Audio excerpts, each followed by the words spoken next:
In 1948, the natives were expelled from the land of their ancestors, their homes and cities shelled.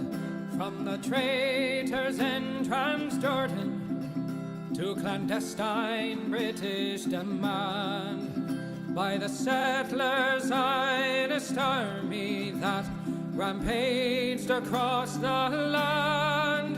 Oh Palestine, we hear your desperate plea, that once again across the land your people can be free. Oh Palestine, your people live in fear. We demand your emancipation from the river to the sea. In 1967, Israel did invade to conquer and to colonize what little had remained. The people of old Palestine, once again their fates entwined with a Zionist occupation of their homes and weary minds. Oh Palestine, we hear your desperate plea, that once again across the land your people can be free. Oh Palestine, your people live in fear. We demand your emancipation from the river to the sea. In 2023, they've come a final time to destroy your homes and families with a murderous, lethal design. The bombs overhead are falling as our leaders continue their lies. The sky does glow and the blood it flows as we hear the children's cries. Oh Palestine, we hear your desperate plea, that once again across the land your people can be free. Oh Palestine, your people live in fear. We demand your emancipation from the river to the sea. We stand with your emancipation. Your people will be free.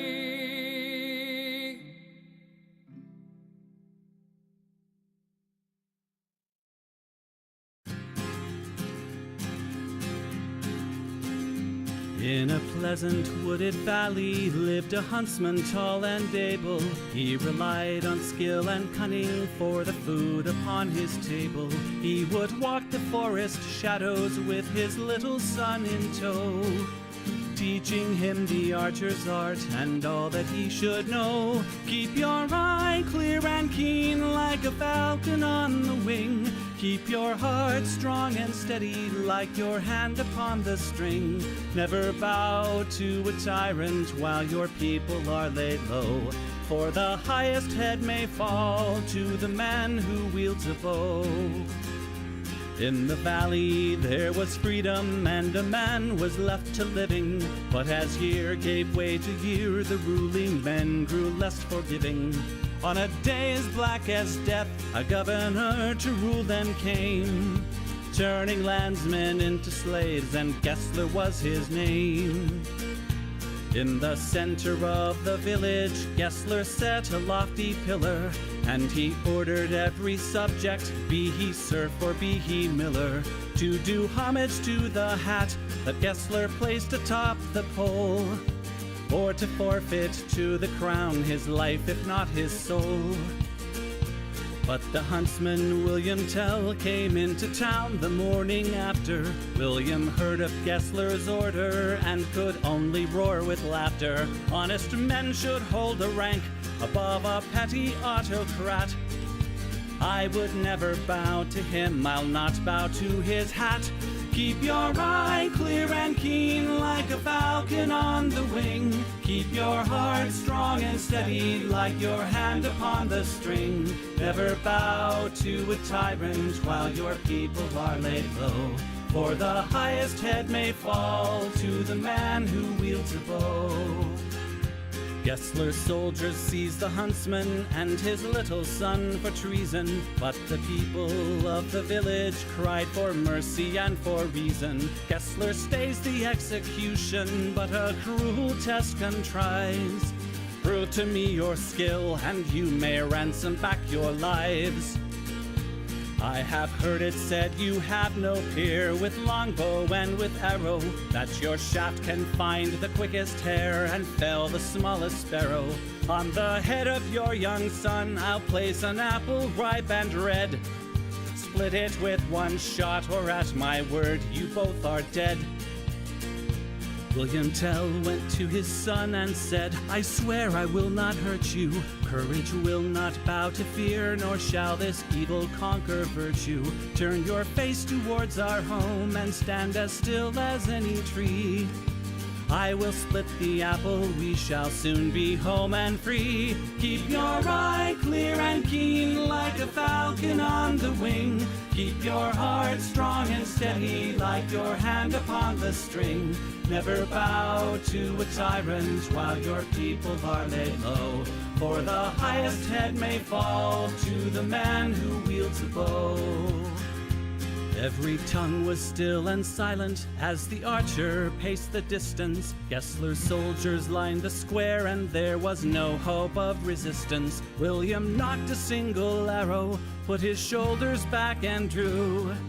Then the arrow sang and split the apple clean in two. All at once the crowd erupted into cheers and into chatter, and a second arrow fell from William's quiver with a clatter. Gessler said, why hold two arrows when I bid you shoot but one? That one would have found your heart if I had shot my son. Take the archer now and hang him, Gessler to his men was crying.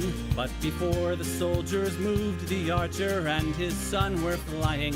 From the shelter of the wood, the hunter loosed a final dart. Gessler died with William's arrow buried in his heart. Keep your eye clear and keen like a falcon on the wing. Keep your heart strong and steady like your hand upon the string. Never bow to a tyrant while your people are laid low. For the highest head may fall to the man who wields a bow. Keep your eye clear and keen like a falcon on the wing. Keep your heart strong and steady like your hand upon the string. Never bow to a tyrant while your people are laid low. For the highest head may fall to the man who wields a bow.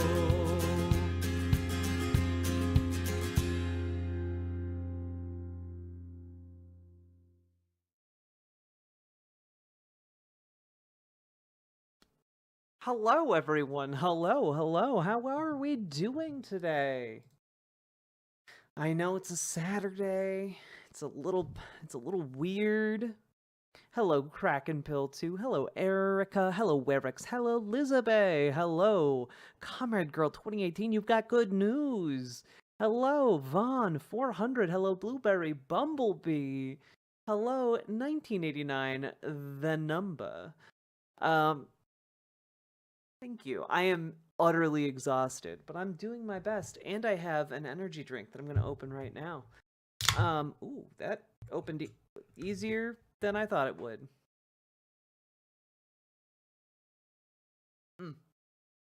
So good. So peachy. Hello, ACAB includes Tone Police. Hello, Kazooie1. Hello, Tea Leaf. Hello, Lee Kestner. Hello, Banana Brains. Hello, Zelrex. Hello, Walking Neon Carpet. Hello, Regington Mogus. Hello, Nyan Rat. Hello, B. Parker. Hello. Oof. Waxing Philosophical. Hello, Plant923. Hello, Travis T. Hello, Lady Raincloud. Hello, Default X. Hello, Salmon Moose. Hello, Gamer G. Hello, Temporal Wizard. Hello, Nine-Tailed Witch. Hello, Sorry You're Blue. Hello, Kayla. Hello, Archangel.cob. Hello, Drains and Bullshit. Hello, Jess. You thought I would stream because of that juicy nugget? Oh, hot tip, everyone. I do not care about Glenn Greenwald's kink stuff. I've managed to successfully avoid knowing what the kink even is, and you know, I'm gonna keep it that way because I am built different. Hello, Abyssal Nath. Hello, Cursed Chaos. Hello, Poor Claire. Hello, the what? Yeah, just don't, you know, if you don't know what I was talking about, don't know what I was talking about. Go for it. Hello, Fox of Fate. Hello, hope you're having the best day. I'm having a difficult day that I think I'm navigating rather well. You're doing so good. Proud of you and your partner for getting launch. Yes, folks, we are launching tomorrow, everyone. We're launching Emoji and Olivia. It's happening, folks. I'm so excited. Yes, if you've signed up for the email, which you all should have, okay, you'll get a countdown to when it's actually going to launch. So that's so exciting, and I hope, you know, I hope a bunch of you do. You had your first DSA chapter meeting with fellow members. Hell yeah, comrade girl. I've been getting countdown emails. Heck yeah, Salmon Moose. I'm so proud of Clarice. She's been working so hard. I've been on duty. I've been helping, you know, to like make life bearable while also crunching on a launch. It's been very exciting. Bacon burgers, yum yum yum.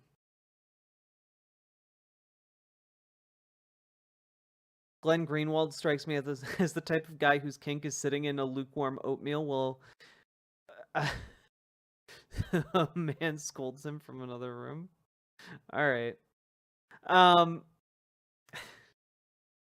I was really looking forward to deconstructing the Olivia Juliana Richard Hanania talk, but sadly that looks like that got canceled. I did try to give it a good look-see, but they made it really difficult to find, and then they apparently canceled it. I don't know. I don't know what's going on with that. It was so difficult to find. Part of me was thinking that it was maybe like a psyop, like, or not like a psyop, but like a, you know, like I fell for misinfo. Could not have done this without Christina. Christina is our point girl on all things DSA for a reason. Hello, Jazz Dog. People pushed her to cancel it, so that's good. I mean, honestly, I think considering doing like a friendly chat with Richard Hanania is like should be disqualifying. You know, like if you're even in a position to consider that, like you shouldn't be doing what you're doing as like a, I don't know, surrogate for the Democratic Party. You know, like what are you doing? Hanani is like a white supremacist, and like he did a disavowal, but like I don't fucking believe it for a goddamn second because I'm not a simpleton. Let's see. I'm feeling goofy and joyous right now. I want to describe things with a verbose approach. Go for it.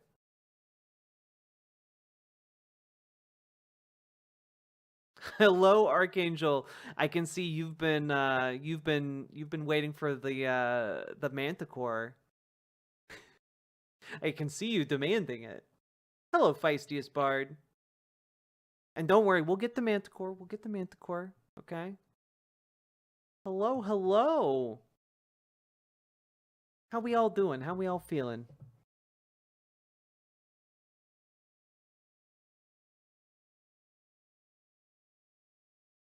Oof.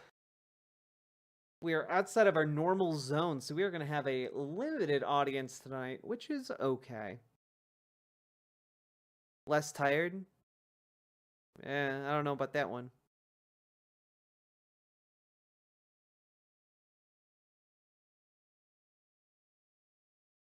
A bit eepy?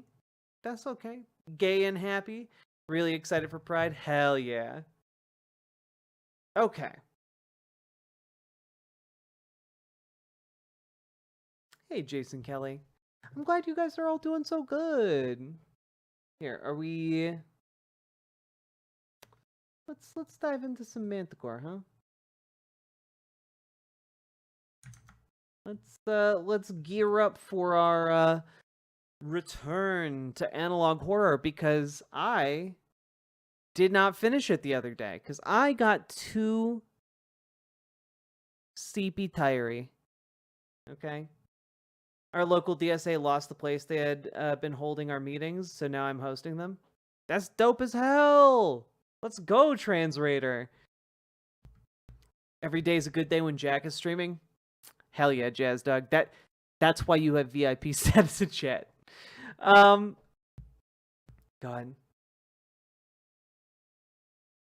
I exist here now. Hello, cute dark arts. Oh, Comrade Alita, I am tired as fuck.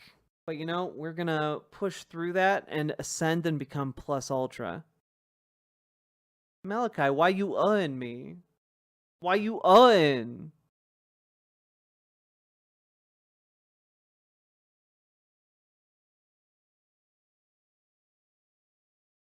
Oh, we gotta wait for Amber Brains to get back.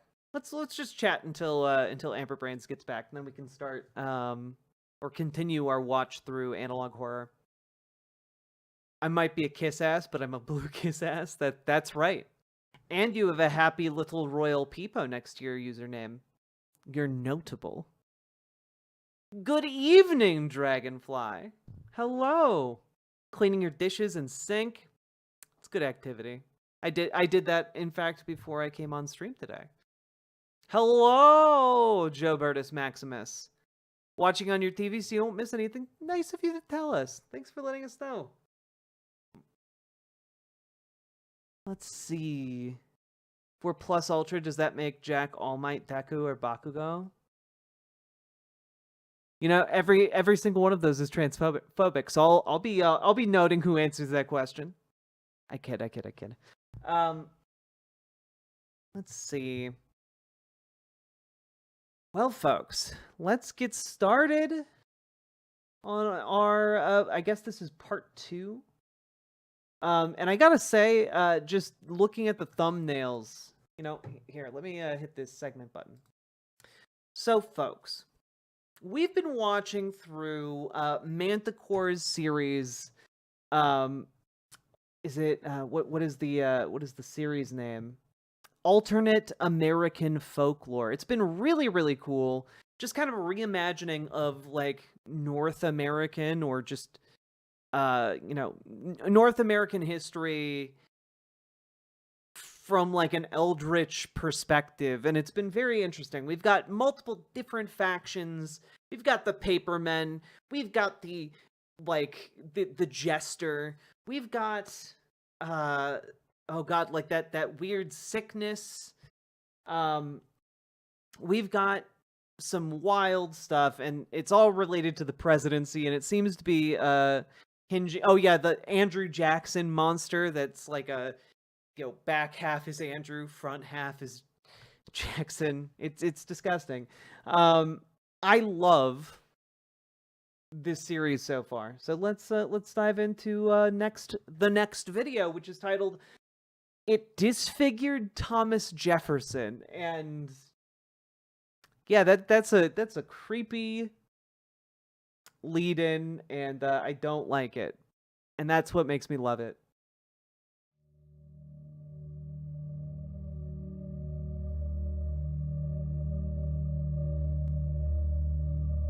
Ayana was taken by Lewis, Clark, and President Jefferson.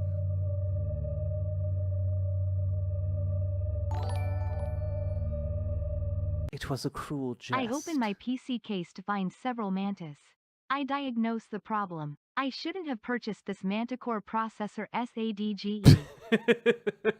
Trains in bullshit. Thank you for the $5 dono and for being the first person to support stream today. Very much appreciated. Thank you very, very much. It was a cruel jest played on her husband, York.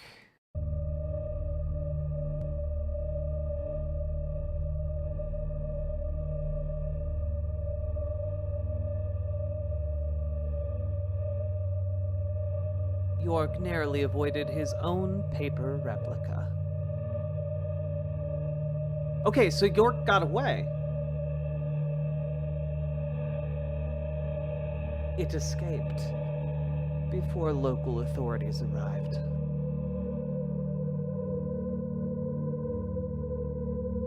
York has since been paralyzed by shame and regret.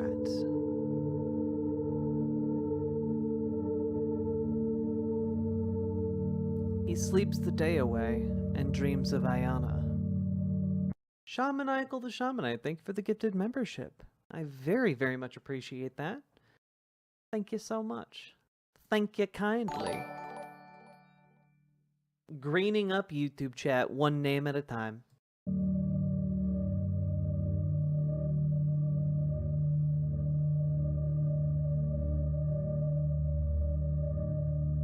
He is locked in dreams for decades.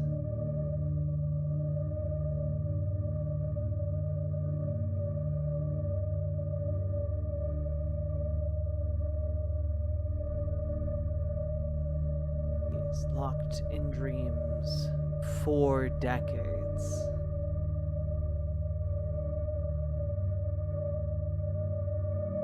For decades of people drifting in and out of his life.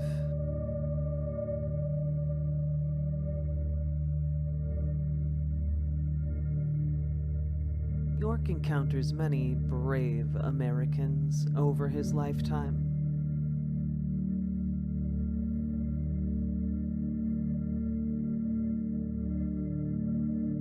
Mothers,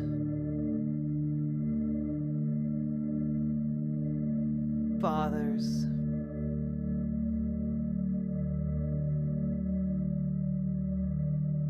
farmers,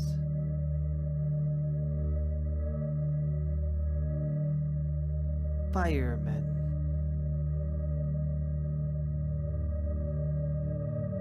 freedmen,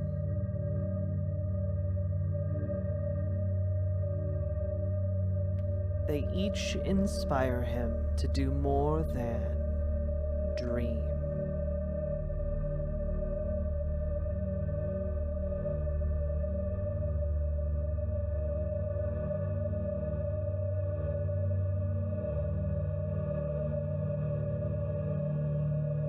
On the 40th anniversary of her disappearance, York finds the strength to seek out the four responsible.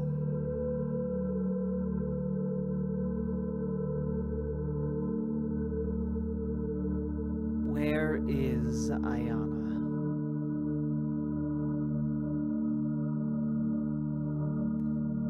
York cross-references the records of various libraries.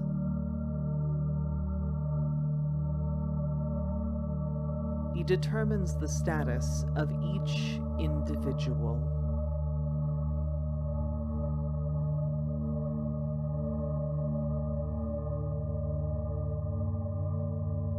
Lewis, dead, Tennessee, unknown cause.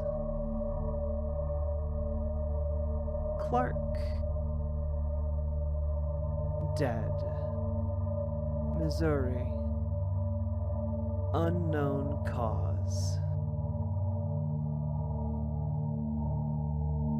Jefferson. Alive. Florida. Disfigured. Paper York. Alive. Florida. Worshipped. York borrows a friend's horse and journeys to Florida.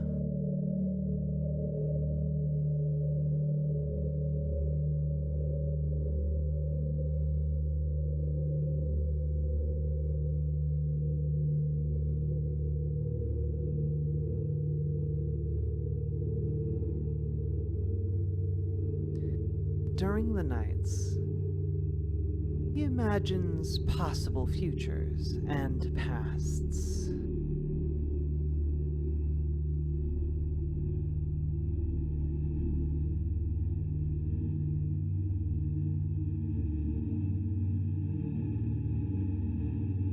York has a nightmare about Paper York.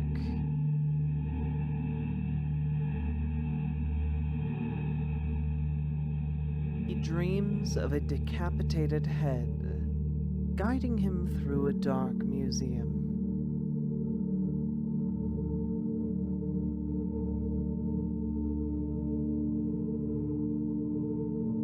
The head stops at a painting on the wall titled King York of America.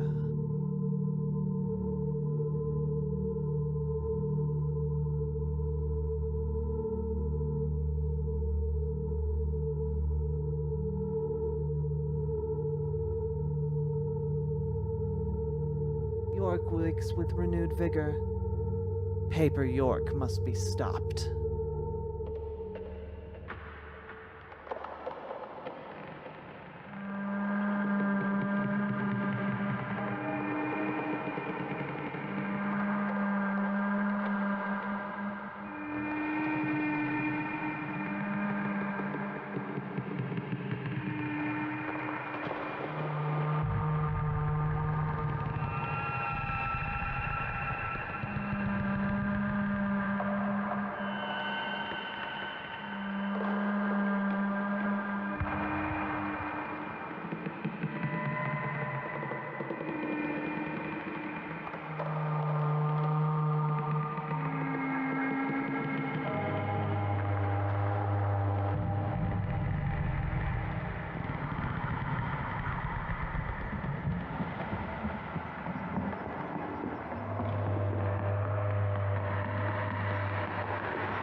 A century later, Maize Machines acquires the rights to all photographs of Paper York.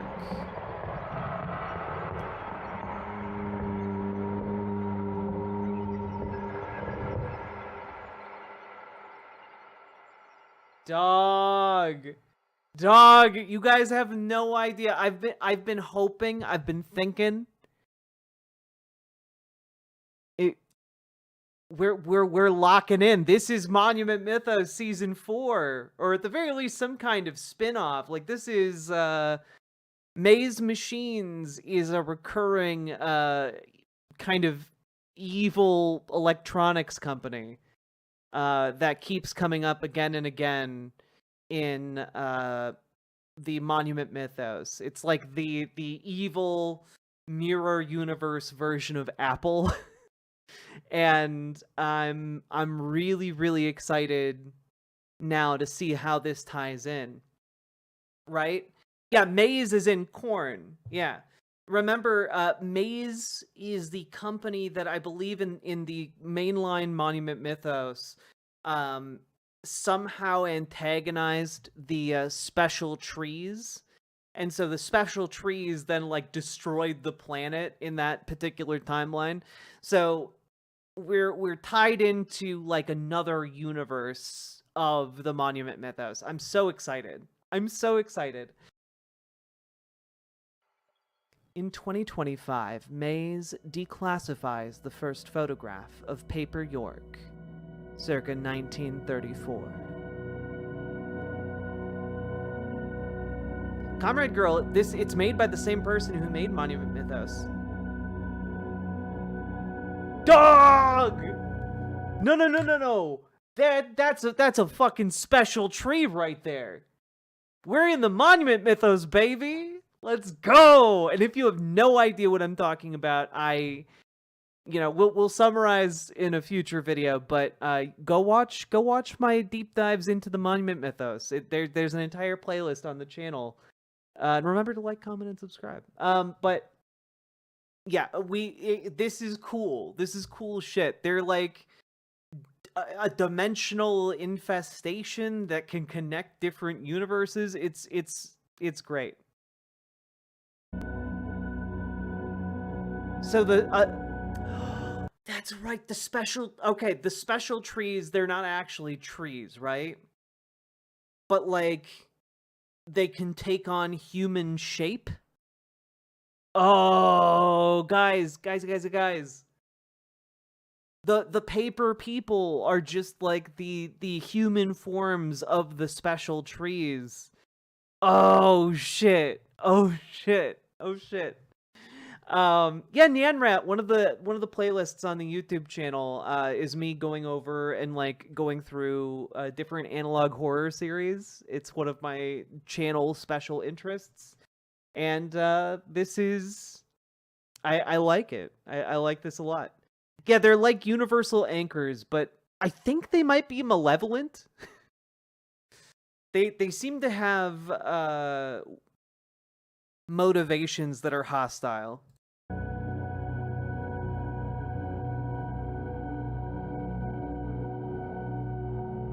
Maize claims that Paper York and all related incidents are part of a fictionalized history.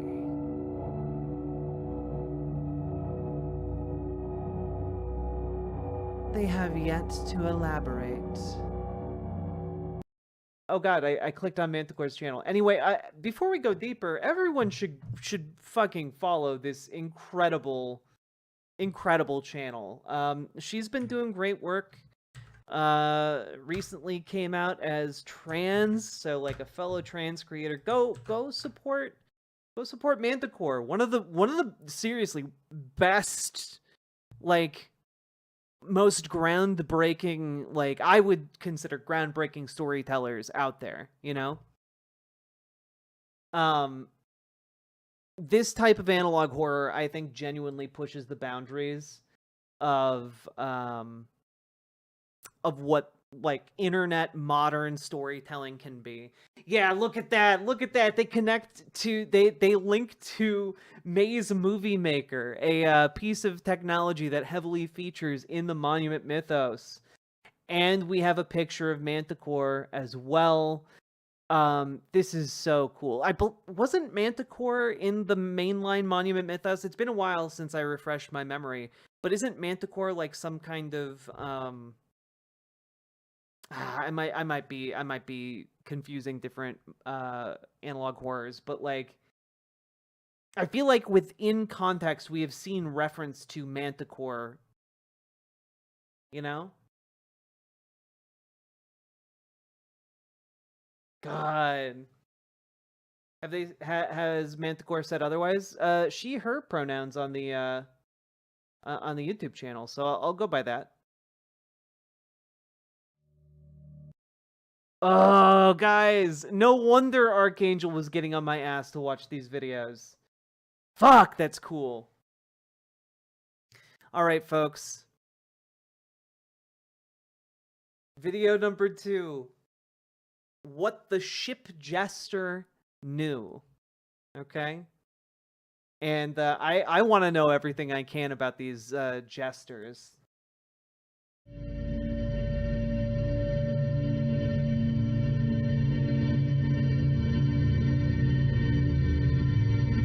July 20th, 1969. First Indigenous moon landing.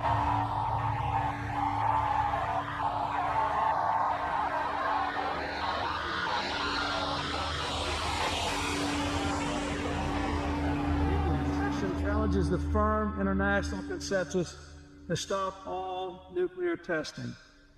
So again, I ask to join the 149 other nations that have already... Wait. So again, I ask to join the... Well, okay, we can't ignore that. We can't ignore a blatant pop-up like that.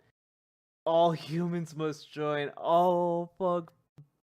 Bill Clinton and neoliberalism is a paper man. Oh no! Join the 149 other nations that have already signed the Comprehensive Test Ban Treaty. We negotiated no more launches and signed the treaty, or we take their friend.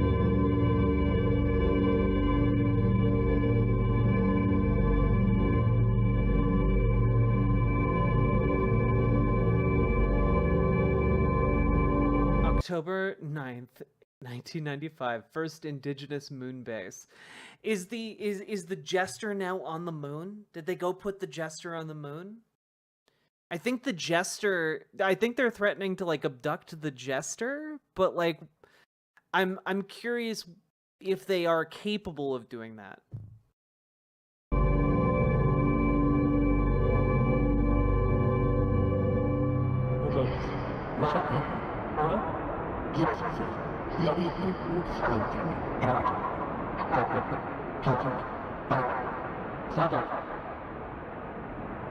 January 27th, 1996. France's final nuclear test.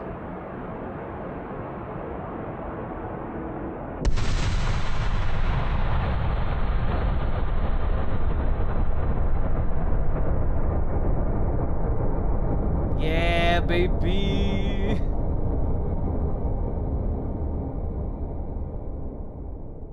It was a French operation with major American oversight. Bill Clinton, wanted us down there for political leverage. He called the whole thing an Indian Cold War, and this region our sacred battleground. I personally don't believe it's the president's responsibility to stay politically correct, but it sure made it inconvenient for the rest of us at the time. The media did not enjoy that label one bit, especially that word, Indian. Suddenly, we were in some mighty uncomfortable interviews with the press. He really should have called it something else. But it was the 90s, and it was Bill. Folks over at DOT had a real nice nickname for him. We'll keep that off the tape. But one thing he did take seriously was the locals. He really took them at their word. He was nice like that. Sometimes. Hell, it was his command to establish an archival team to research their belief system for any more info on the Jester. He wanted this TFMD under his control, in and out. Bill believed their story about it being the Jester's home. I didn't. None of us did. I think we all came to our wits when the submersible found the ship. Then it all clicked. There are records between Columbus and now that we clearly hadn't gotten our hands on. But by then, it was too late. Test was underway. Who knew it'd feed the damn thing? Bill told me a little story about why the Jester is named the Jester, about being the entertainer on a ship or whatever. I think it's called the Ship Jester because it makes a fool out of everybody. Out of humanity. Damn things made the world a big joke.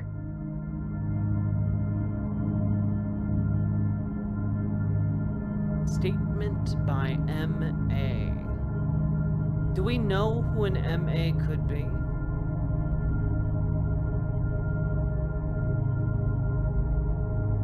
Ayana. January 28th, 1996.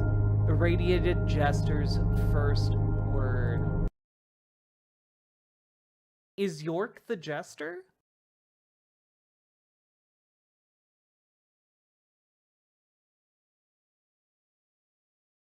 Oh. Oh no. 150 years earlier.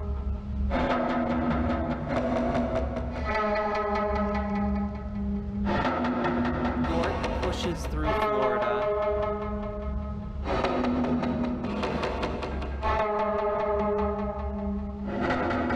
York heard tales of wild beasts.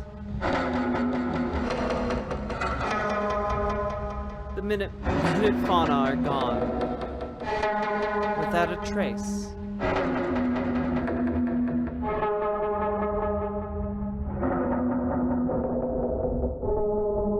York finds an abandoned fauna stable. This is OG York.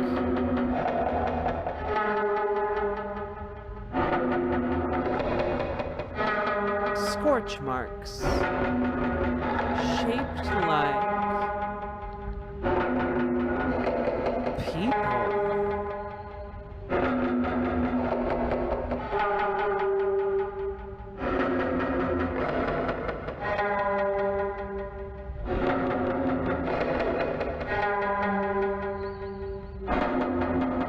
Smoke rises in the distance.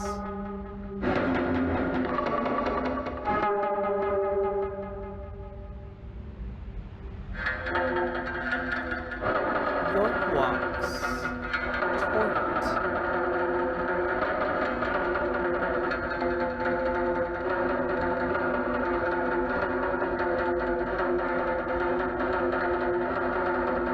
December 25th, 1934. Photograph of Paper York. Declassified.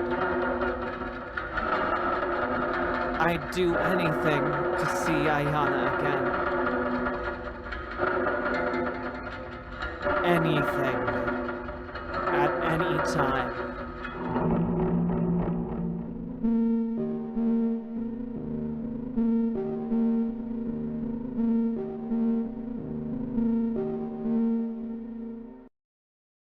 Dog.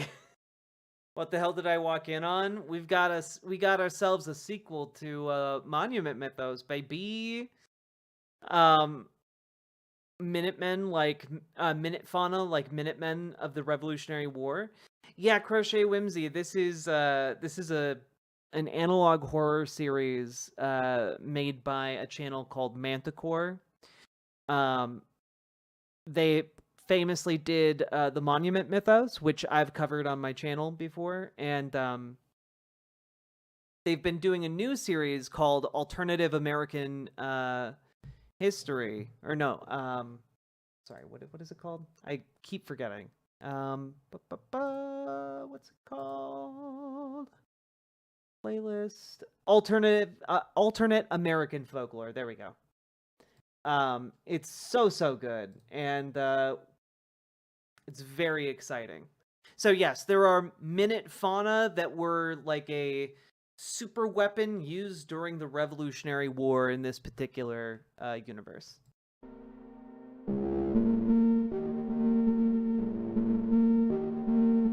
It looks like one of those car dealership wavy guys. Yeah.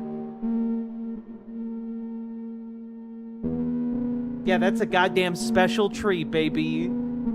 And again, if you don't know what that means, as some of you are asking in chat, go watch the Monument Mythos and then watch my breakdown of the Monument Mythos.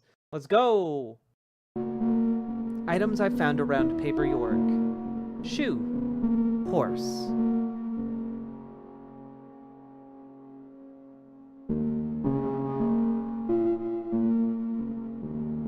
Shoe. Minute fauna.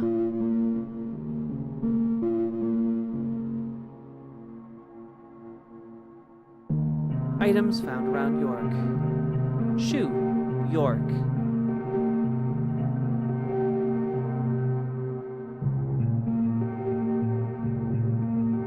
Shoe. Jefferson.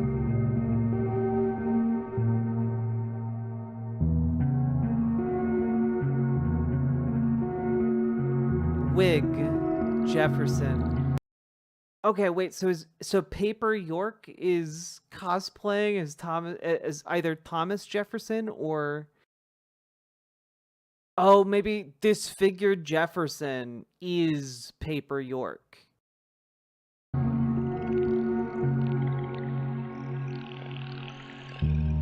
Like he's cosplaying a human being. Bag and journal, York.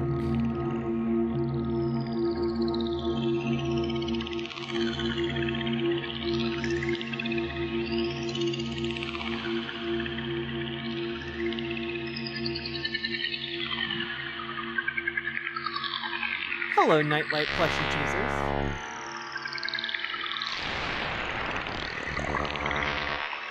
Hell yeah! We gotta get all the presidents spliced across the multiverse. Let's go!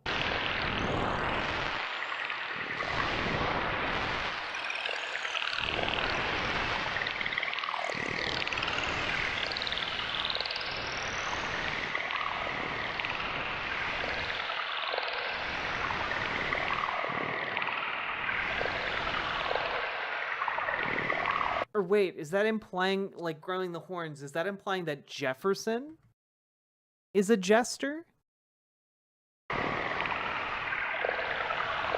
Yeah, the papermen are special trees, yeah.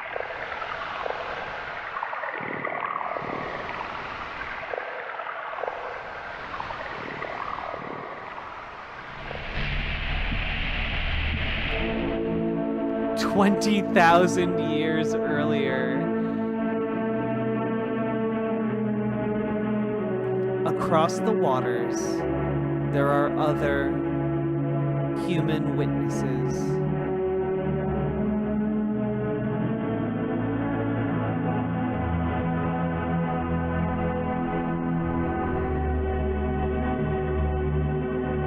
I'd do anything to see Ayana again. Anything at any time.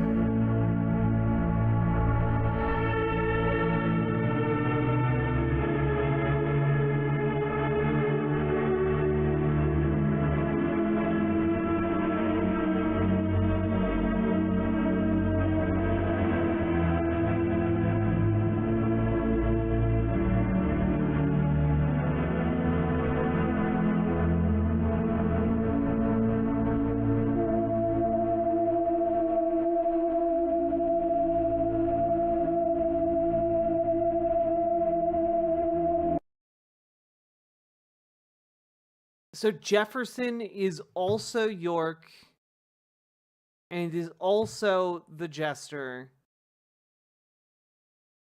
Yeah, so okay, so what I'm thinking happened.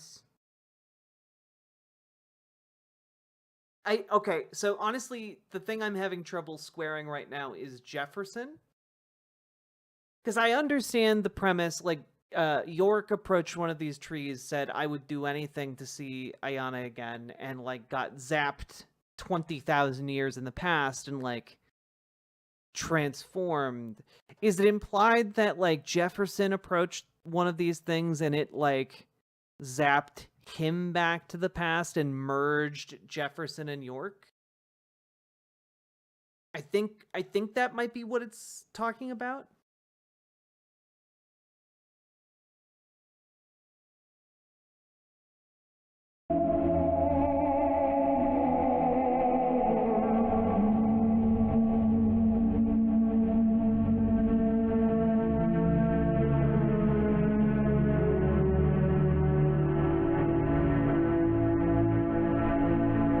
Yeah, did it? I mean, like, is this like some like the Fly like body horror, but with like dimensional magic instead? Like, I don't know.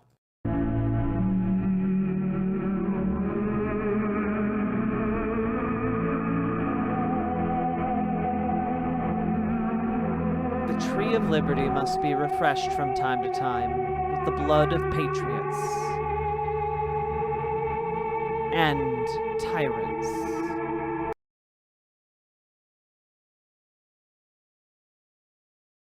And it's linking to Liberty Lurkers.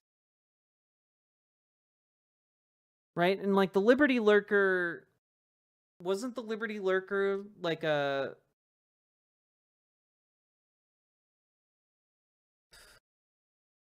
I need to refresh myself on Monument Mythos. I wasn't expecting this. Yes, I understand the Tree of Liberty is a special tree. I thought there was a gigantic special tree inside of the Statue of Liberty, right? So, are we... Or was the Liberty Lurker...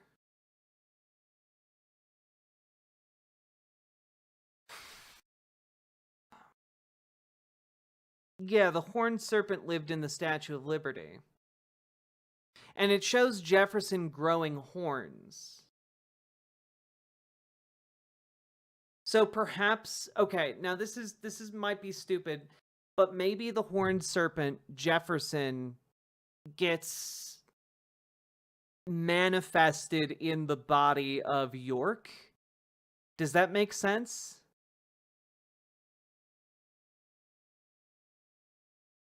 Like giving the horned serpent agency? I don't know. Because it seems like whatever the Jester is, it is imbued with some kind of will that drives it to protect humanity, you know? And so I'm wondering, that being the case, if we're talking like the horned serpent, which must be Jefferson, right?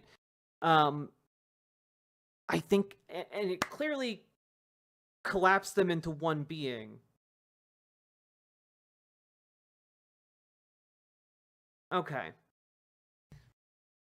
Let's keep going. I'm so intrigued.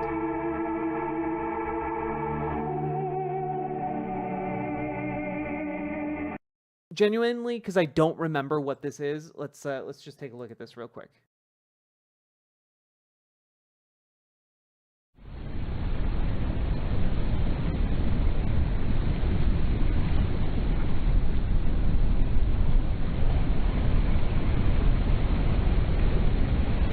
The Statue of Progress is a colossal neoclassical sculpture at the entryway of the Suez Canal in Port Said, Egypt. Progress was designed by Frederic Auguste Bartholdi, who later designed the Statue of Liberty.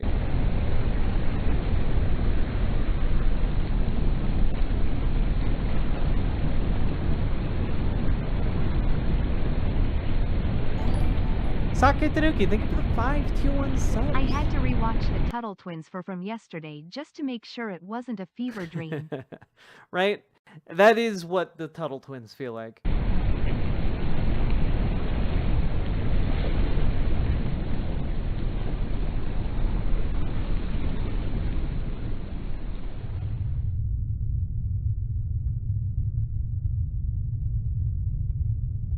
Following is an excerpt with the interview from an interview with the developer of the Suez Canal.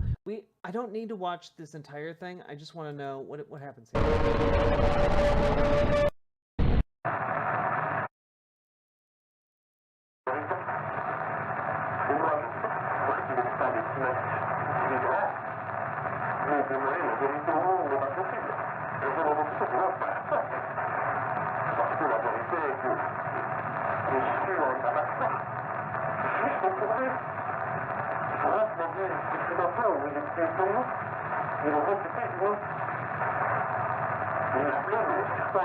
Okay. Yep. Okay. So we Jefferson, horned serpent. We get a picture of him here. Or I believe in this case it's Washington is the horned serpent of this universe.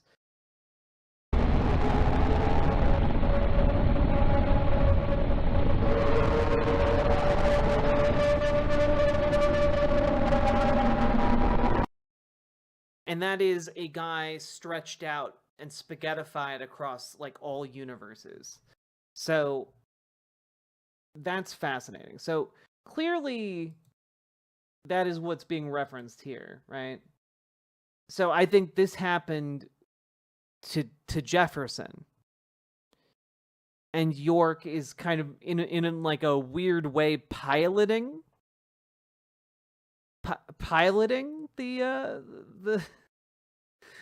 the horned serpent. I'm so excited to see where this goes next.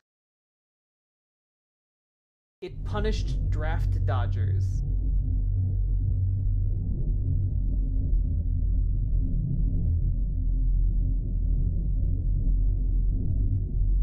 Yeah, it's kind of like every universe needs a lighthouse. Every universe needs a horned serpent. January 29th, 1996. Second Jester message. Ayana is the name of York's wife. Always a man, always a lighthouse, always a girl. Miracles. Oh shit. Number of reported miracles.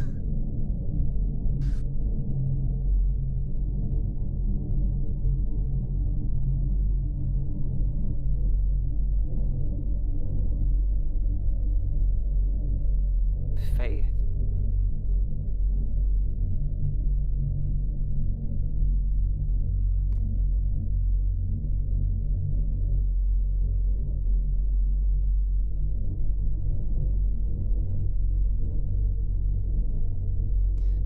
Reports of miracles going up while faith declines.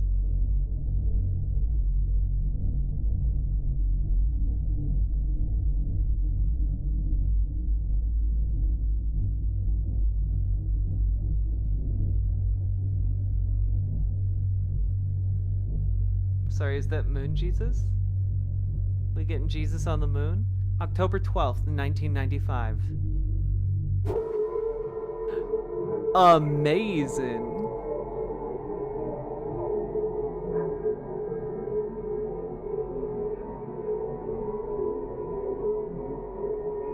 The video you are looking for has been fictionalized.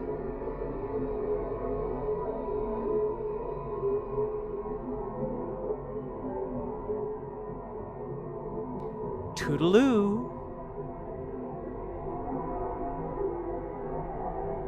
There was writing for a second? There was. Take a look.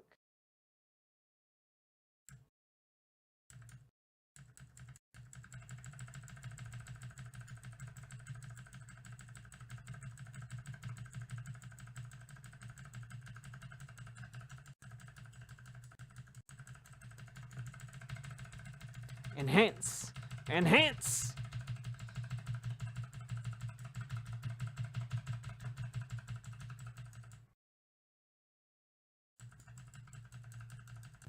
Click, click, click, click, click, click, click.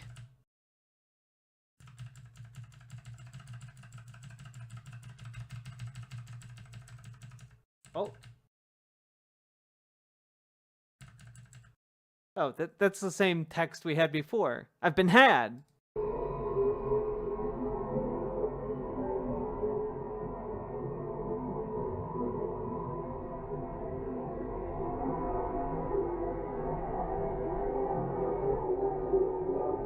So,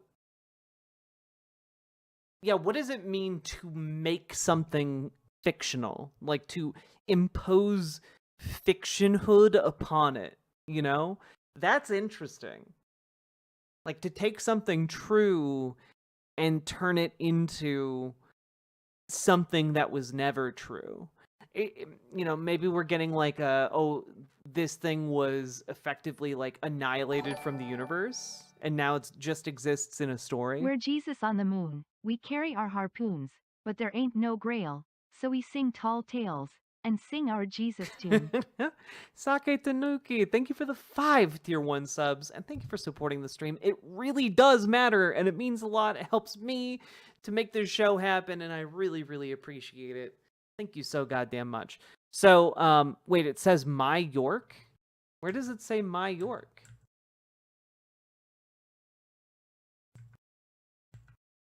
Where did it say that?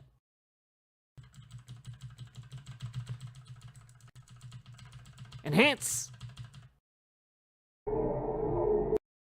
Enhance!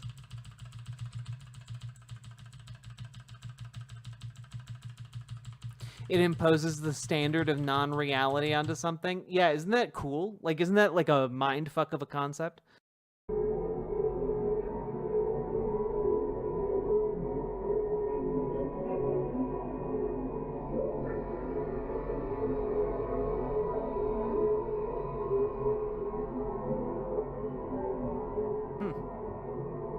Oh, is in the ground?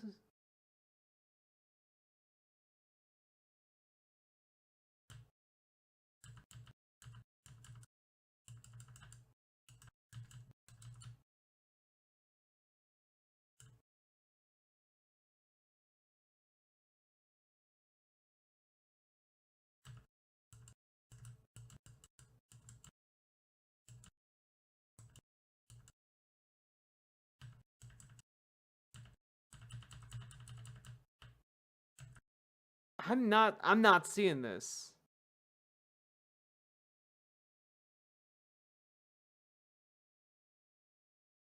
Yeah.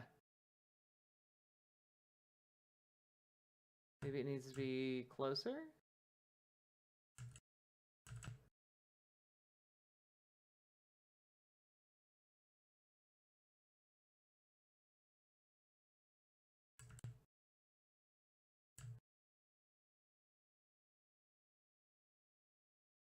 Yeah.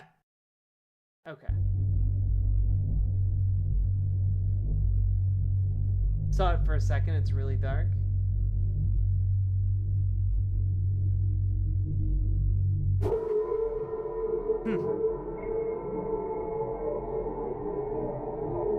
It says new sighting of Ayana.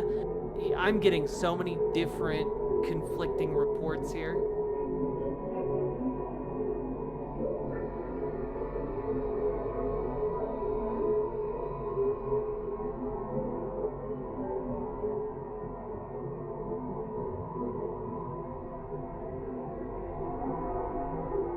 It's after Toodaloo? You guys. You guys.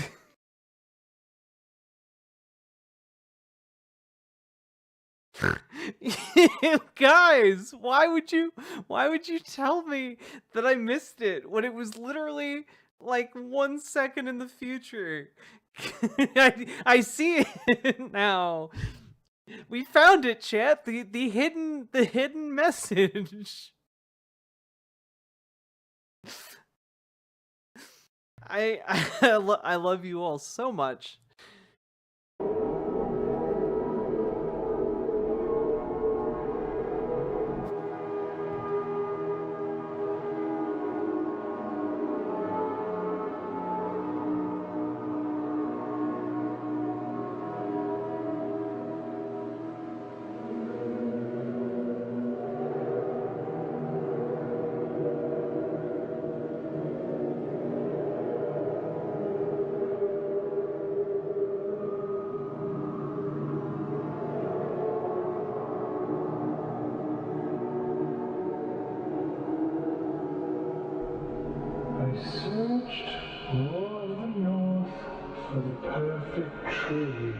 Oh, shit.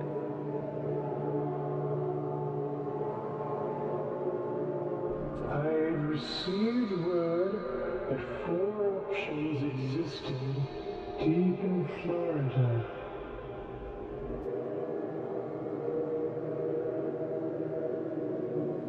The first was much, much too short.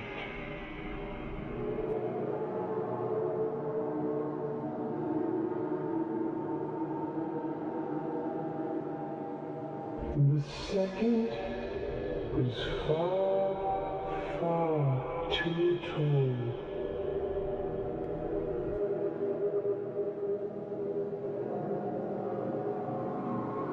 The third was certainly unremarkable in all the most ordinary ways.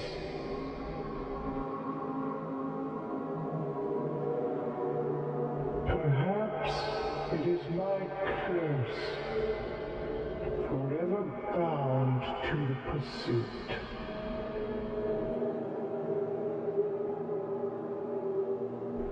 It It was just after this thought that I had first heard Florida is like this.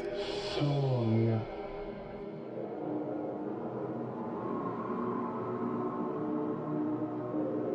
Oh, I don't like that. I don't like that slow zoom on those eyes.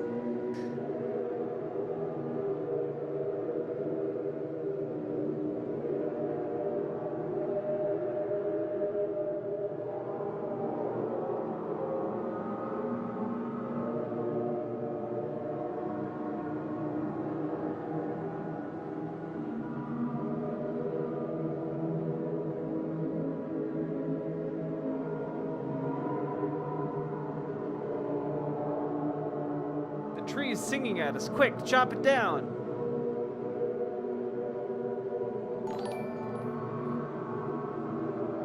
This feels like a creepypasta from 2003. Oh, absolutely, Sake Tanuki. But this is like my, I love this shit. I love this shit so much. So much effort has been put into this, and I'm just here for it. Thank you for the 2 tier 1 subs.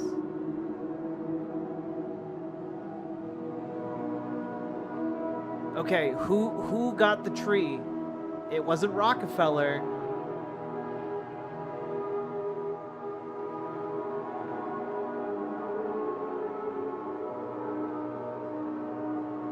Well, or was it? December 28th, 1934. Tree at Rockefeller Center, baby! Yes! Okay, so it was Rockefeller?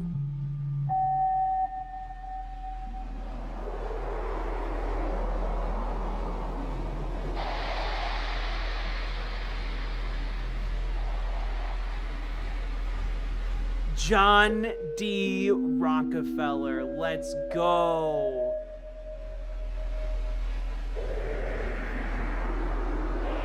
Many, including my father, believe that the 1934 Christmas tree vanished.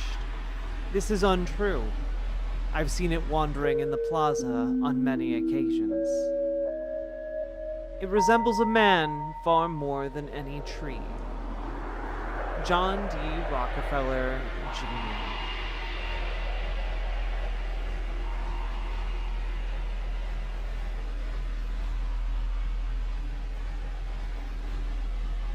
Oh, I don't like that. I don't fucking like that one bit. Also, okay. Is this a corner person? Is that what this is? Is that the tree? Yeah, this is presumably York as a tree. Liz Galahad, I don't usually.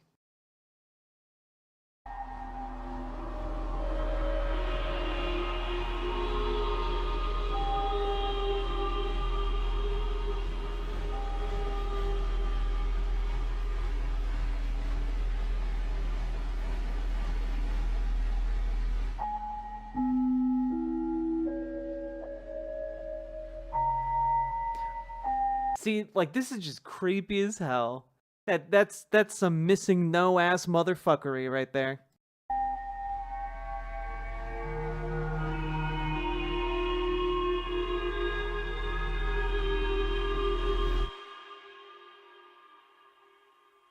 Slav squatting, yeah.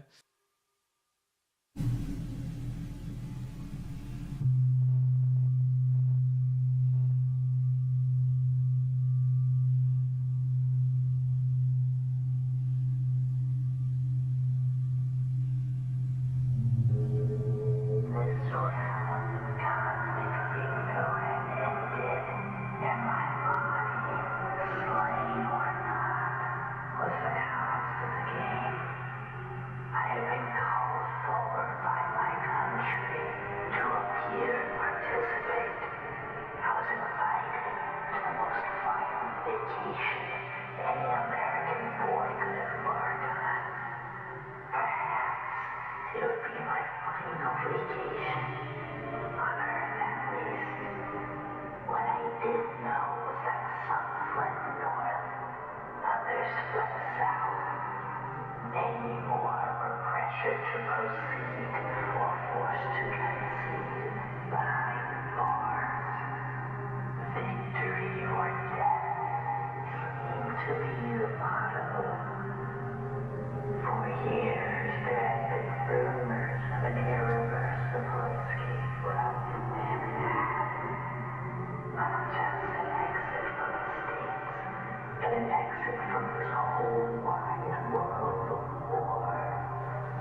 Like, I'm sorry, is that editing not slick as hell?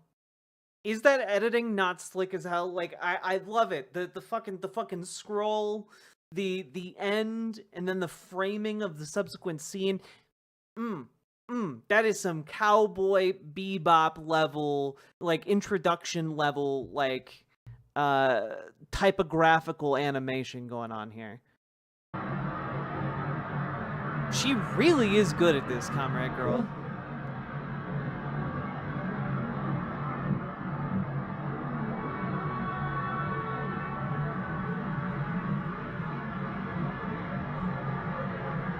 There it is. It's on the GE building.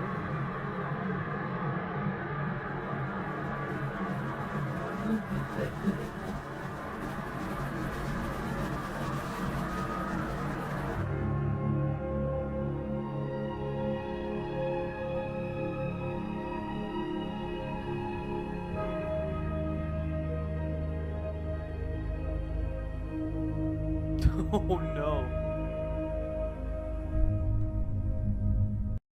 Draft Dodger found stretched over tower. You know, I don't want to know what that means.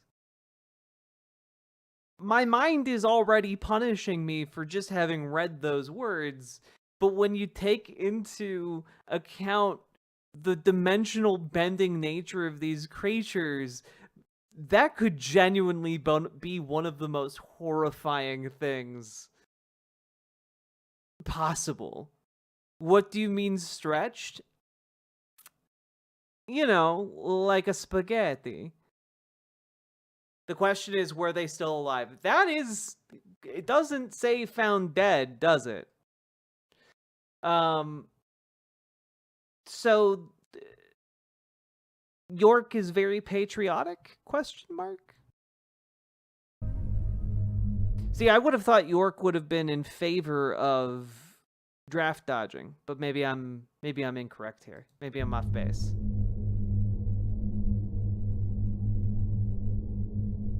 Oh, please don't explain what you meant by that. Fuck. No. Stretched over the building. We see the fucking silhouette. Stretched over the goddamn building. God damn it. That's gross. It's so nasty.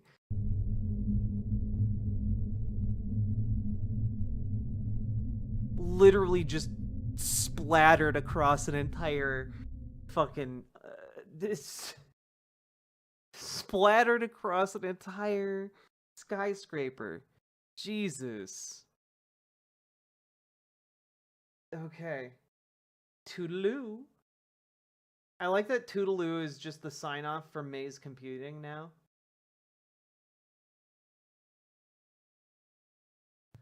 What did I walk into? You walked into us trying to unravel the sequel to the Monument Mythos, Alternative American Folklore.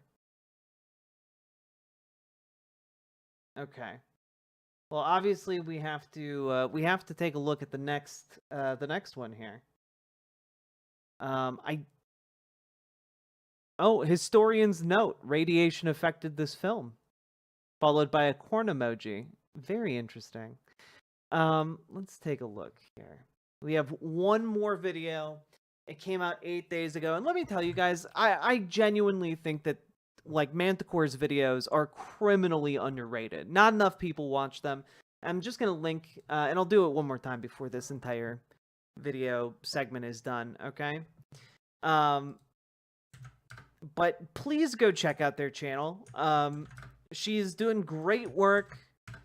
And honestly, one of the best innovators in like the YouTube $0 budget horror genre, okay? Like genuinely pushing the medium forward in ways that, like, frankly, if you showed all like the Monument Mythos edited together in like a film, I genuinely think that would be incredible. Like they like groundbreaking stuff. No one's doing stuff like this. I'm starting to believe you're an English major. You know, it's kind of, you know, I love storytelling. It's my first passion. You know, like I'm going to go off on a little tangent here, but like genuinely, I love storytelling. I think stories are the medium through which we, experience life together. It's the way we come to believe things. It is the method by which we convince others. It's stories, like ultimately, like, we talk about data, we talk about being correct on different issues on this channel all the time, but like ultimately what moves people is the story and how the story is told, the medium through which it is conveyed. And that is fascinating stuff to me, because to me, at least in as far as it goes in like human societies, storytelling is it. This is how we build a movement. This is how we build, to something better and greater than what we are. And it's how we make the society we dream of real. And so like it needs to be that we care about storytelling, like one story told, well, to the right person at the right time can literally change the entire course of the planet. How many stories have we seen that happen with? When we talk about like the Bible, for like a story that fucking people will live and die for,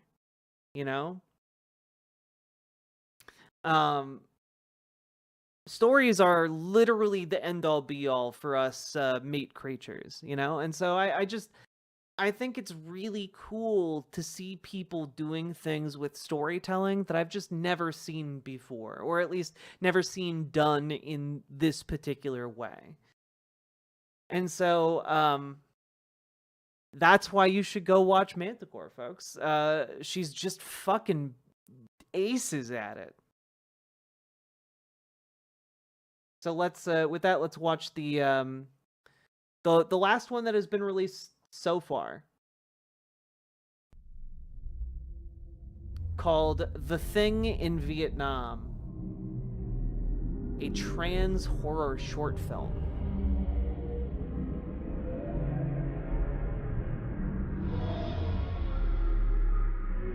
Vask. Number 9, 1951. Dorian E. Vask. Sometimes the research is so surreal that I struggle to keep a firm grip on this reality. And my heart knows that. It's faster when I'm working, and I'll sometimes get those little stabs in your chest from anxiety. It does a number on me. I can only drink the coffee that the Catholics make once in a while. Oh, we got the Cothonauts, baby! It's all coming back around. Season 4, Monument Mythos.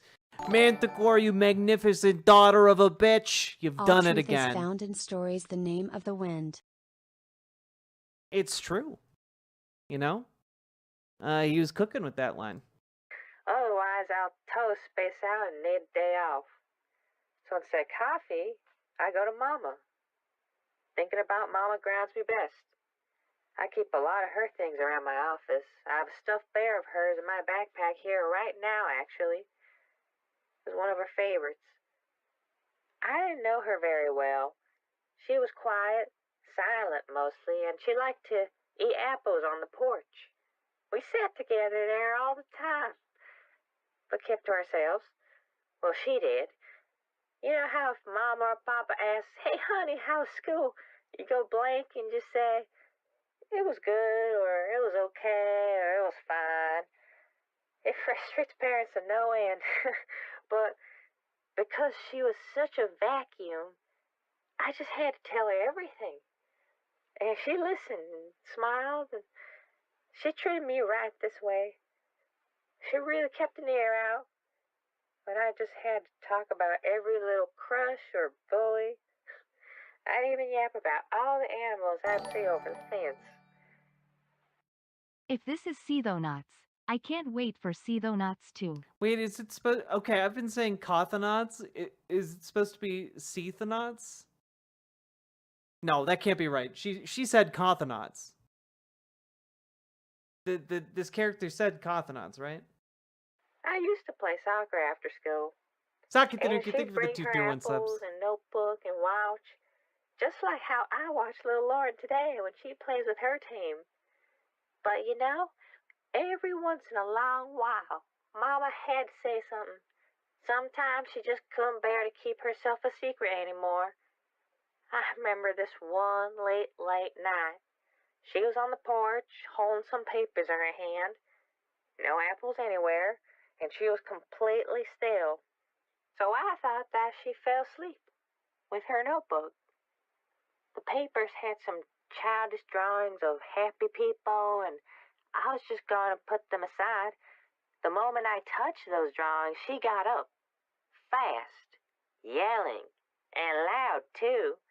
It was just one of those few times I remember. Maya, stay back. Those words always. Maya, stay back. She always felt real sorry after and apologized. That night in particular was the first it happened. So I was a little shocked, but I soon knew that she would always sit back down. She never wanted to insult anyone. Wasn't Maya a girl from the Monument Mythos? Isn't Maya? What's this? This is Manticore's latest vid. It's an analog horror series that ties back to Monument Mythos. Is Mama Ayana? Maybe.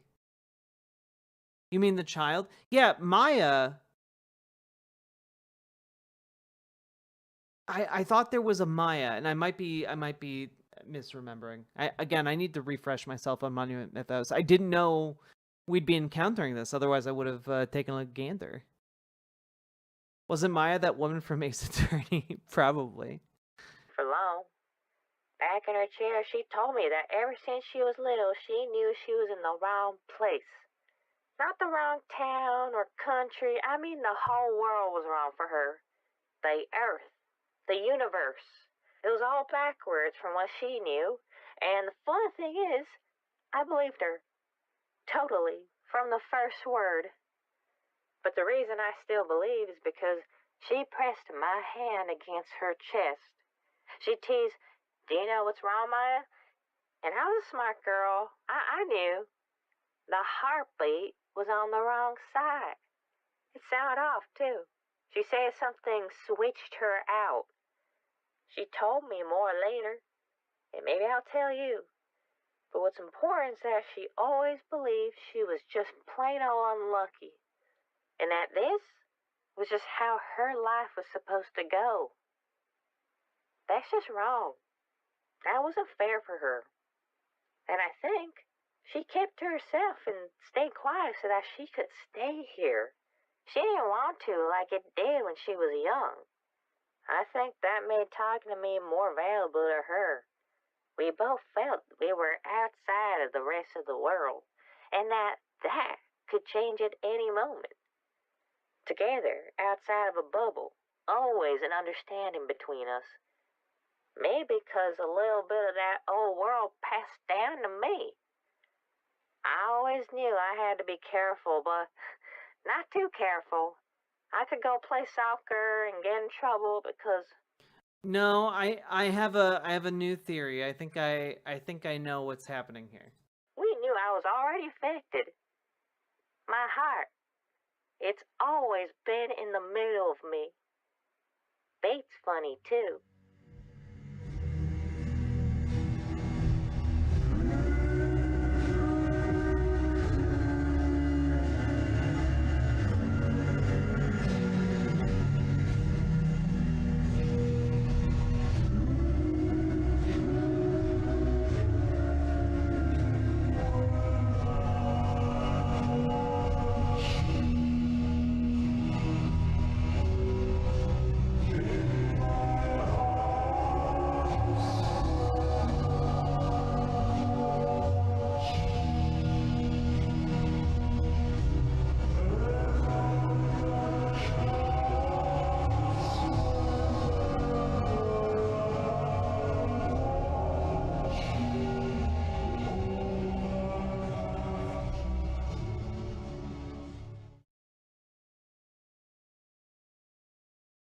I think I understand.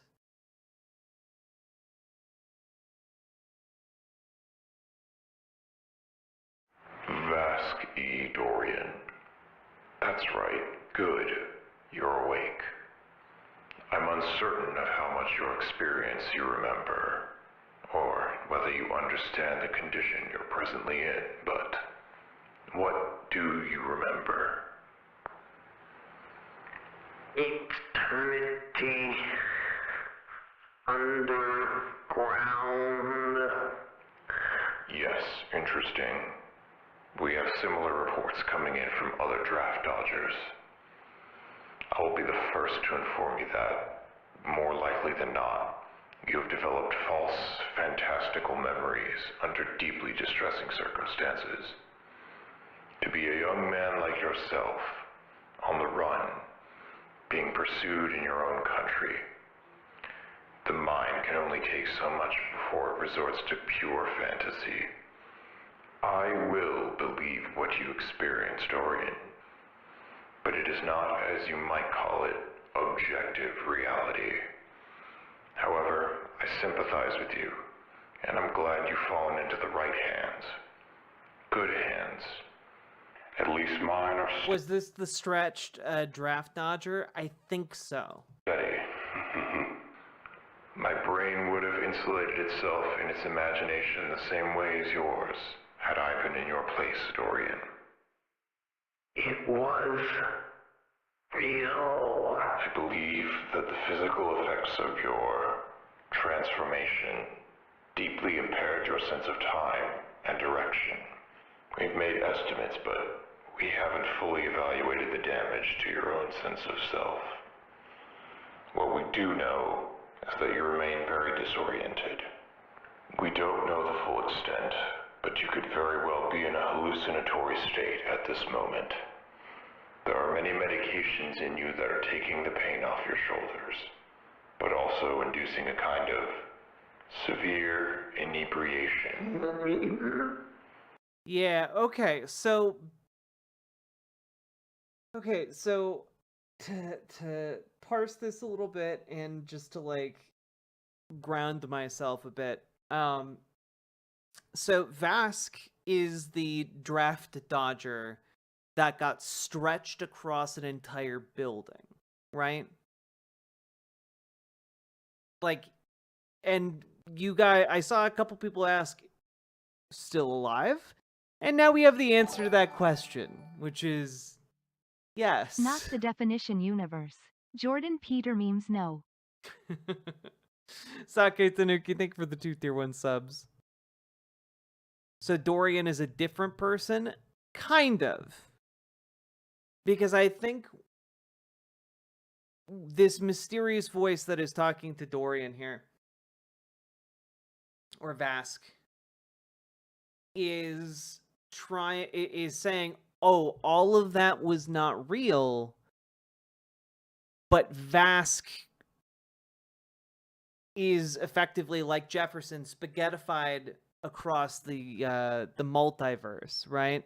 And so like that mama who's silent and doesn't talk that much, I think was Vask as well, you know, trying to stay there as long as possible. So I because remember, this is called a trans horror short film. So I think that's kind of what happened, like spaghettified across the entire like multiverse, but able to exist in different multiverses at different times, you know? I think that's my read of this so far. Everything. Yes, I know. You must be in a lot of it too. Yes, everything must hurt, I know. I want to give you your diagnosis and a few questions before you return to sleep. Is that acceptable to you? No. No choice. I know, Fate. Dorian, we've determined that you have AWS. Don't ask how we got that name, because frankly, its origin sounds like it may have come out of alternate American folklore, which is Hey! got the name. We got the name, baby. Baseless. But the science does show this. Your anatomy has been stretched to near impossible limits. Definitive human limits. But we managed to isolate your vital organs and retain a significant portion of skin, bone, and muscle. A lot is missing, and you are going to look very different from this day forth, Dorian. People will not recognize you like before, and the public at large will generally, well, they will see you as a stranger, Dorian. Inevitably, some will not even understand you. Here, we want to make this transition as easy as possible for you. Easy. Yes. We have a variation of the witness protection program here at the hospital. You're at the Walt Disney Center in D.C., by the way. Many of our AWS patients here have chosen new names as part of their first step in their journeys. Would you be open to that? What name would you like me to write from now on? Middle name. They're painting a very gray picture of Dorian. Sakit Tanuki, thank you for the 2 tier 1 subs. Dorian E. Vask. Let's see. Correct. That's right. Thank you. Never mind. I was very wrong. I think maybe Everett was born in Tree World, right? Everett's the man from the trees. He's the tree man. Everett.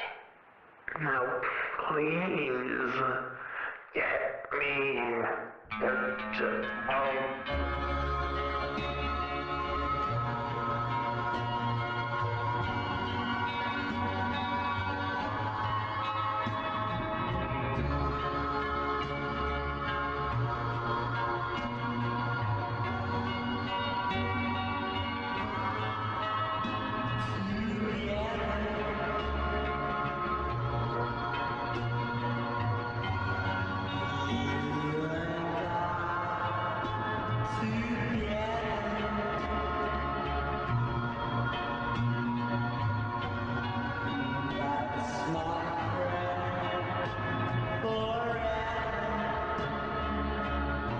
Oh shit, you can see him pretty good in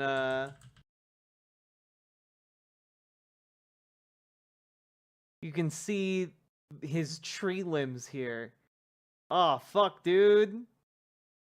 Look at his little hand. Let's go.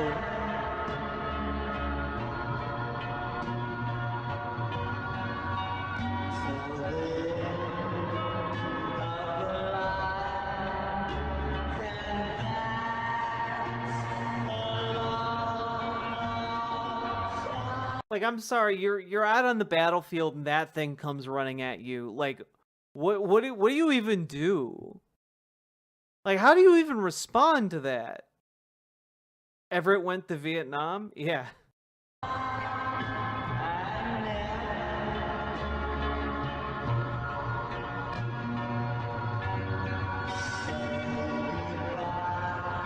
Well, yeah, I mean, guys, he was still drafted. You know, just because you get spaghettified across the universe doesn't mean Uncle Sam won't get his due, you know?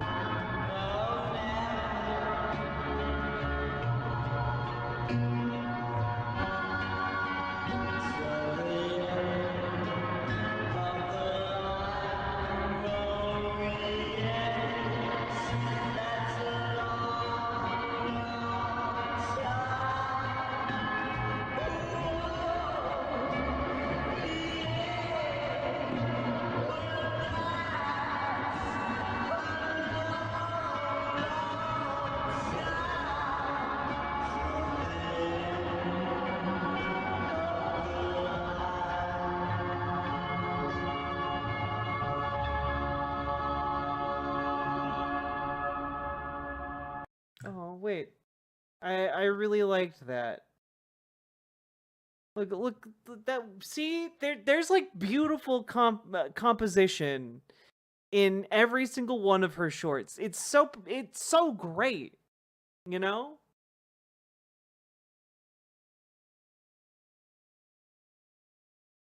Ugh. If I had a bunch of money, I'd throw it at this lady to make whatever the hell she wants.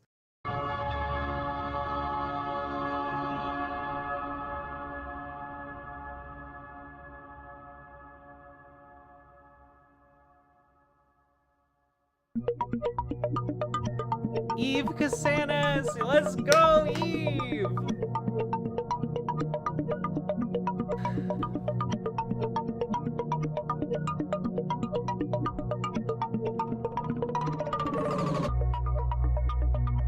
What an absolute banger.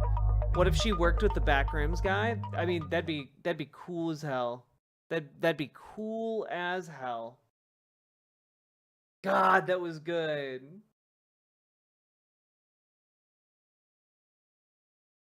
My theory, I think, on that last video that I was completely off.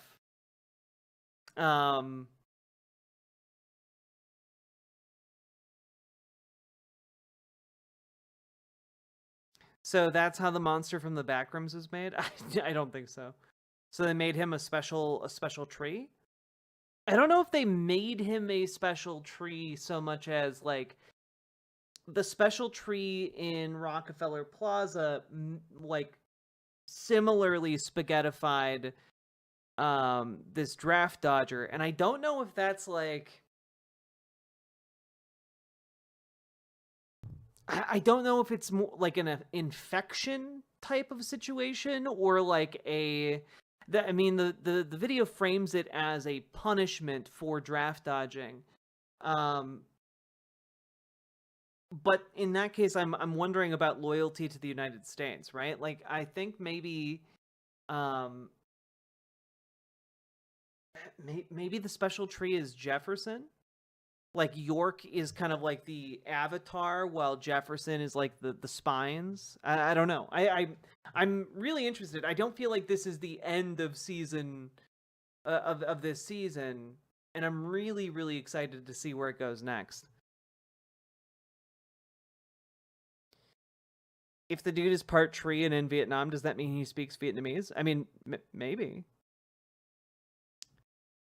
The mom could be that girl that got stuck in Tree World with Everett and then ended up in the wrong universe.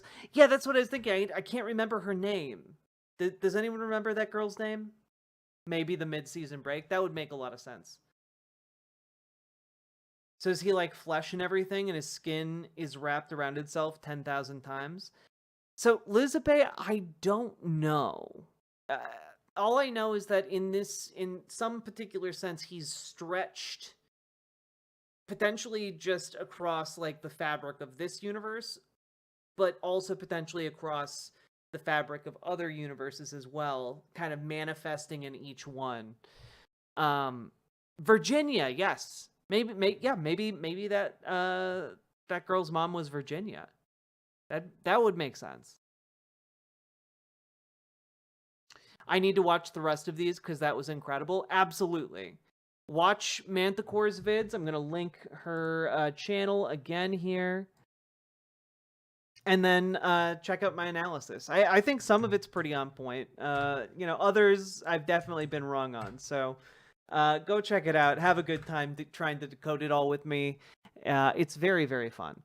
And with that, we did it. We made it through everything that is available of alternative American folklore. And I am very, very excited. I had such a good time, and I cannot wait until more comes out from Eve Casanas. Man, I just saw it on screen. I just fucking saw it on screen. God damn it. All right. Eve Casanas. There we go. Nailed it. Nailed it. Sorry, Eve. Everyone go check it out. Genuinely where some of the coolest filmmaking is happening right now. That being said, segment done. We did it. Hello, everyone. Hello. These are all so good. I wish there was more. I mean, if you haven't seen the earlier ones, there's so many more. the monument mythos runs deep, you know?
Also, folks, if you get banned by the bot, by PasadaBot over on Twitch, just send in an unban request. I'm happy to work with you. Just like sometimes it bans people, and I have no idea why. But you know, if don't give me a reason to ban you or keep you banned, and we can work with that. You know. Is that creepy stuff over? Yes, for now. But I needed to keep my promise to chat. I promised you guys that we would finish that when we streamed today, and promises made, promises kept. Okay. How we all doing, folks? I love creepy stuff. I love creepy stuff too.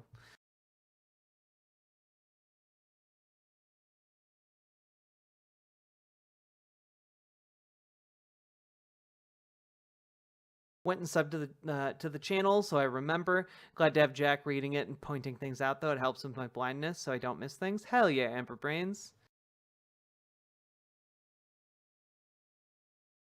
Everett is a wholesome, very long bean. Yes. I'm still trying to figure out how the hell would you isolate organs inside of like a dimensionally stretched individual? Like that doesn't seem easy.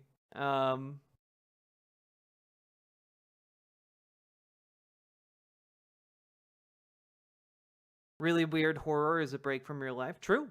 True. Now, folks, we've been going for almost 2 hours now, and if you've been enjoying stream, please hit that follow button, please hit that subscribe button, please hit that like button on the YouTube stream, and consider dropping those subs, those donos, those memberships, those super chats, folks, because you guys make this stream possible. I literally can't make this stream work without you guys supporting me. So whenever you drop those memberships or those subs or make donos, like it means the world to me because it means I can keep doing what I do, which I couldn't do without all of you helping me out. So please consider supporting the show, and throw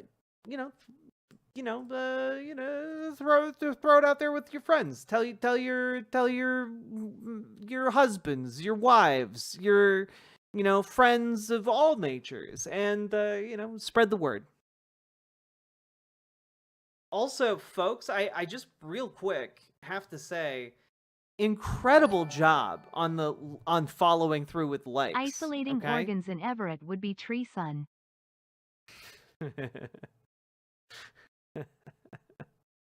I see what you did there, Suck It. Thank you for the 2 tier 1 subs. I'm just all I'm gonna say is, without any prompting from me, with 180 people some on YouTube, we have over 100 likes. That's impressive. Good job, chat. I hadn't even mentioned liking the stream, and here you guys go. Very proud of all of you. If that bot bans me, it's because it's an AI. That will be the beginning of my villain arc. Just put in an unban request and you'll be unbanned. It's okay.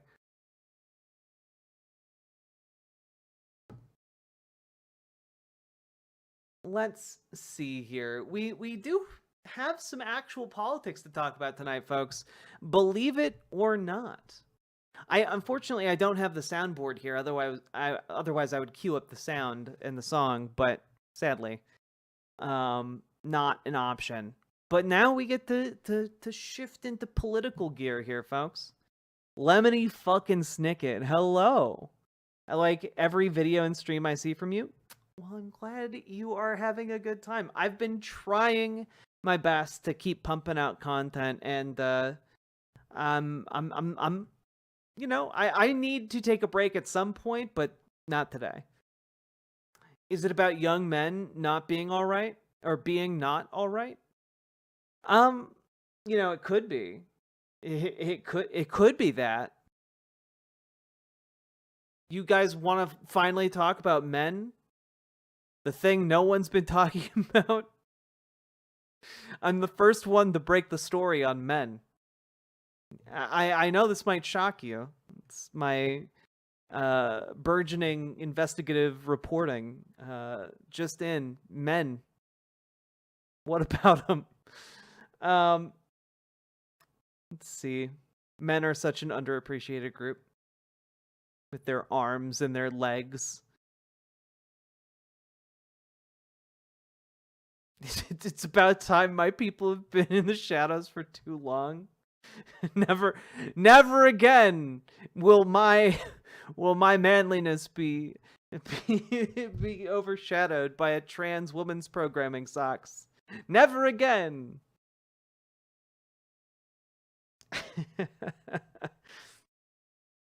I've seen people talk about this topic and I don't know what it's about. We'll go over it. I don't know that like we're gonna go over it immediately.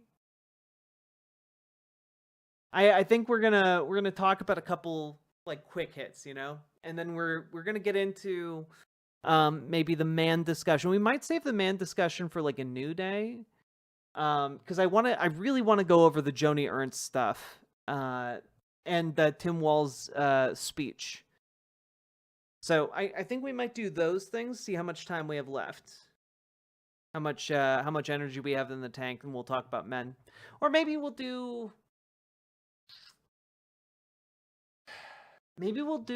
I think we could do the quick hits, Joni Ernst part 1, and then Tim Walls' speech, and then I think we'll still have time to do men. I definitely want to do those 3 things today. So are you guys ready? You guys ready? Anyone want to support stream? Huh? Anyone want to step up to the plate? Hit that follow button, hit that like button.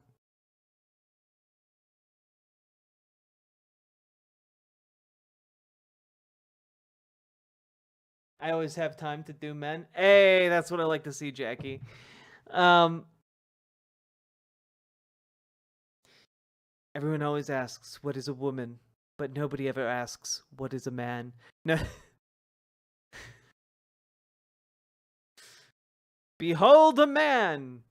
Sorry, I don't want to do men. I am an ace trans man. That's fair. River bait swole. Hey, let's go! And Fairna, thank you very much for supporting the stream. Especially, it means double when it comes after I ask people to support the stream. It means double in my heart. So thank you for the tier 1 sub over on Twitch. And happy Pride, everyone. I guess you're right. It is June 1st, everyone. Happy Pride. Now go pay your rent before it's overdue. Fuck. Let's see here. Oh god, I need to email. I need to email my building. Fuck. Salmon Moose, thank you for the 5 Hey tier 1 Jack, subs. Dug-a-doo. Okay, I shit you not, Salmon Moose. First of all, thank you for the 5 tier 1 subs. But second of all, I've had Dug-a-doo stuck in my head. It's taken up at least 5 to 10% of my brain's processing power every moment of every day since I heard it. Dustin the Damn, thank you for gifting a sub to Altfact. I emailed Joni Ernst the other day when you told us to message our reps, Jack. I assume they never read it, but oh well, I tried. Keep doing it. Keep bugging them. Be an asshole. Let's see here. The Dugadoo mind virus. If that episode was about like the creation of a mimetic plague, genuinely hats off to the Doctor Who team. Like what an incredible example of that in action. We already know, what is a man? A miserable little pile of secrets. But enough talk, have at you. That is one of my favorite lines from all of video games. It's so good. It's so good. Also, Sake Tanuki, thank you for the 2 tier 1 subs. Very much appreciated. And let's see here. Dugadoo, Dugadoo, Dugadoo, Dugadoo, Dugadoo, Dugadoo, Dugadoo. La la la la la la la la la la la la la la. Yep. Free Dugga to do. Ugh, God.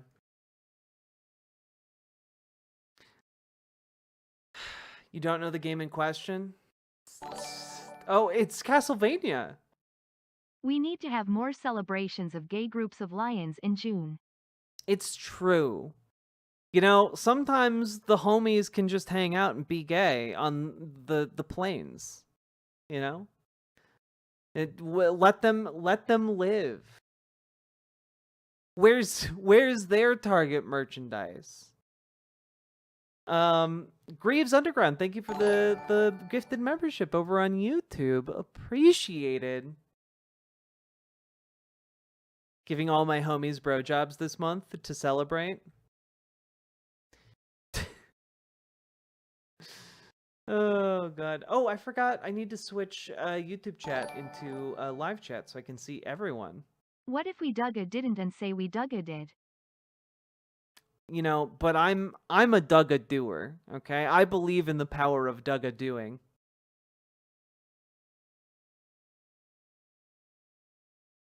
Oh yeah, no, What is a Man is absolutely from Castlevania.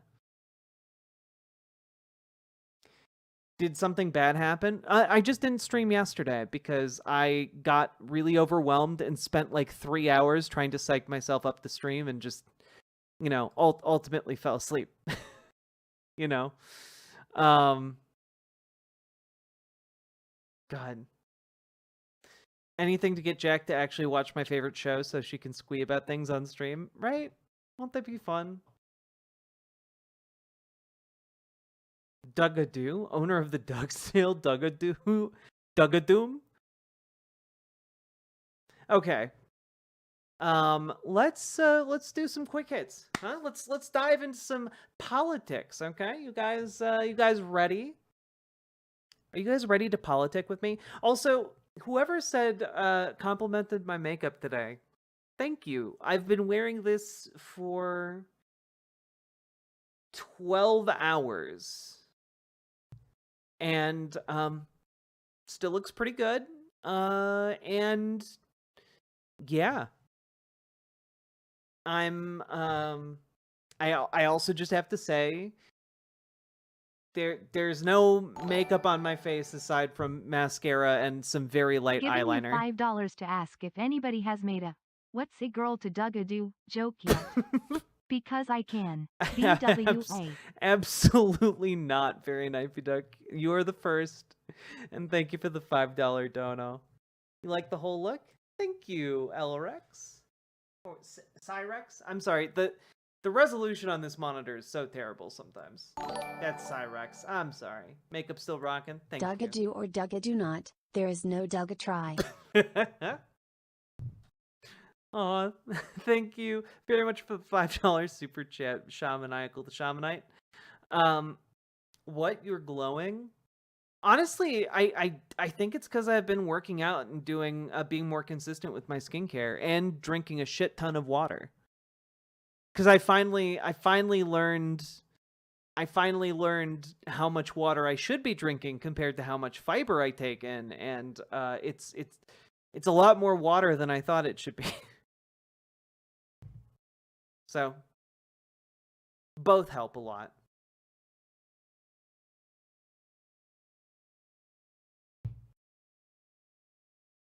exercise and hydration are real good for the skin. Yeah, it's been really nice.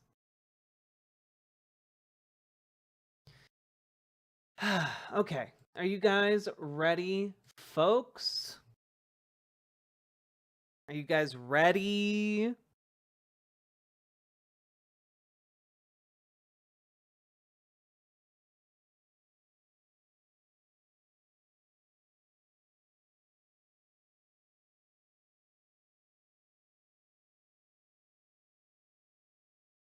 Here we go.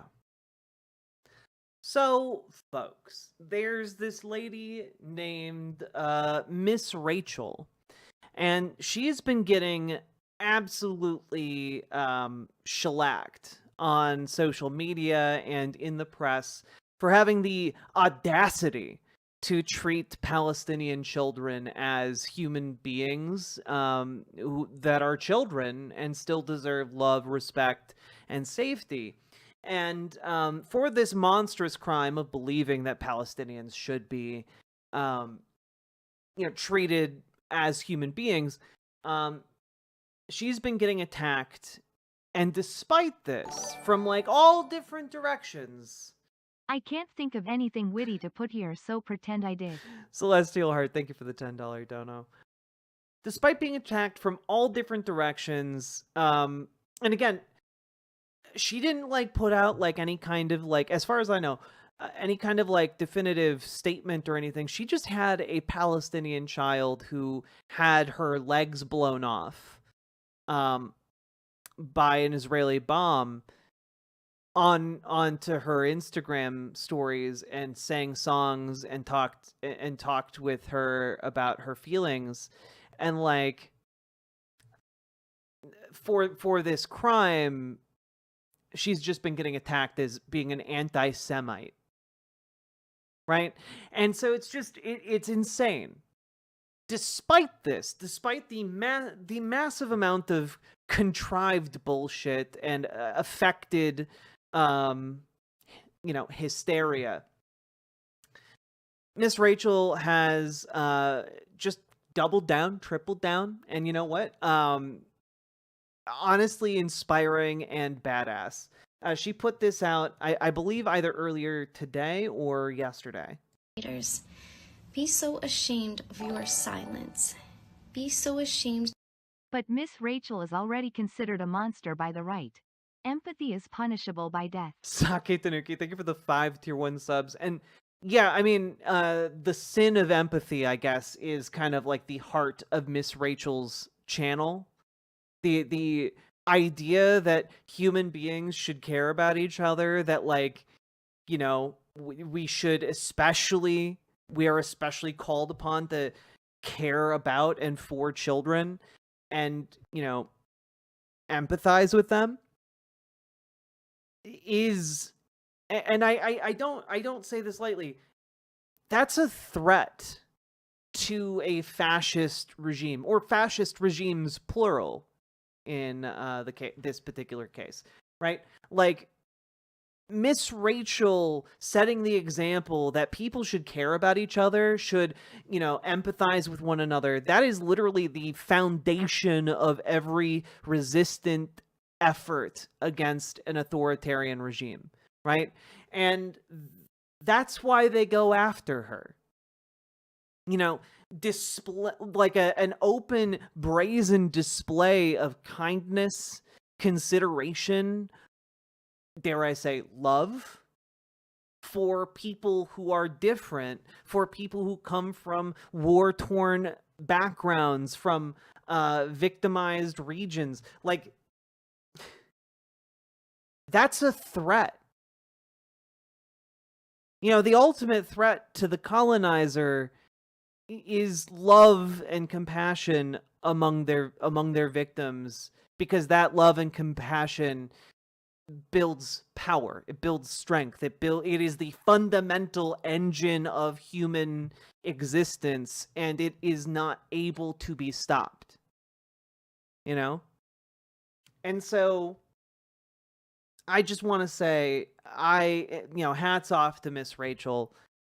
Genuinely one of the most inspiring figures currently working just in media, period. That you've seen the same images and videos that we've all seen, but they haven't moved you to do the right thing. The doctor who had her 9 children come to her, who had been killed, who saw the... And I just have to, like, you guys, I've shown you guys the pictures. Just children being starved until they're like piles of skin and bones, literally. You know, like it is horrifying. If you have any shred of human decency and empathy within you, you look at these pictures, you see these videos, and you know beyond the shadow of a doubt what is happening in that place. And you know, if you look at the statistics of who lives and works and dies within Gaza, you know that statistically most people there are children.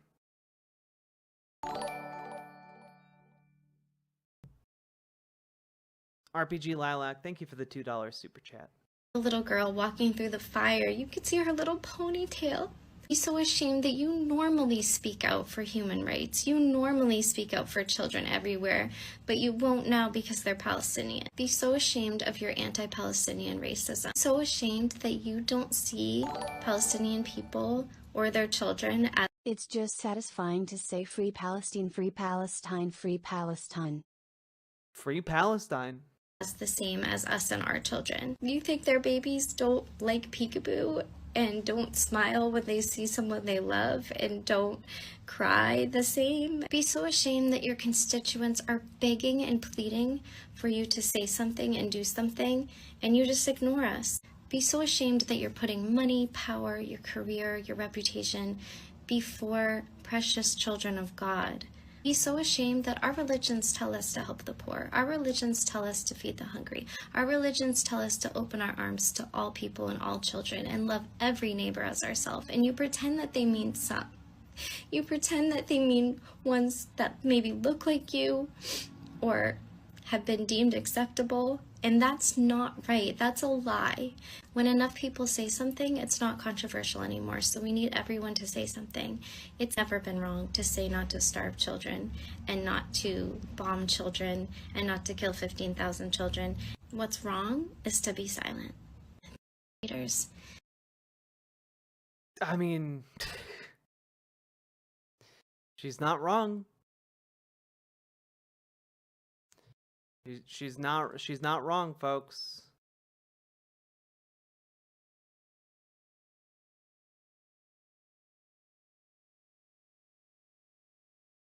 She has a YouTube channel. I think she's more active on her Instagram, Miss Rachel for Littles.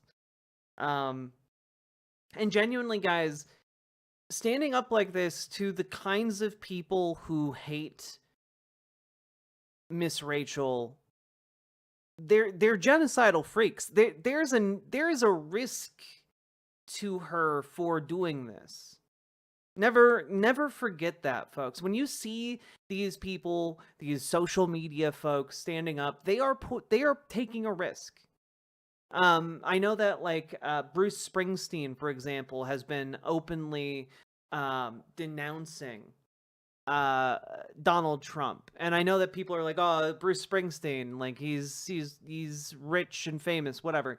He is taking a very real risk by standing up and saying something, and in a fashion taking risk that might otherwise fall on people who are far more vulnerable than him. You know? And so understand that, like, these are really necessary and good ways to, resist what is currently happening and the fascistic forces that are besetting us on all sides. And understand that, like, we need to try and do something about it, right? Okay?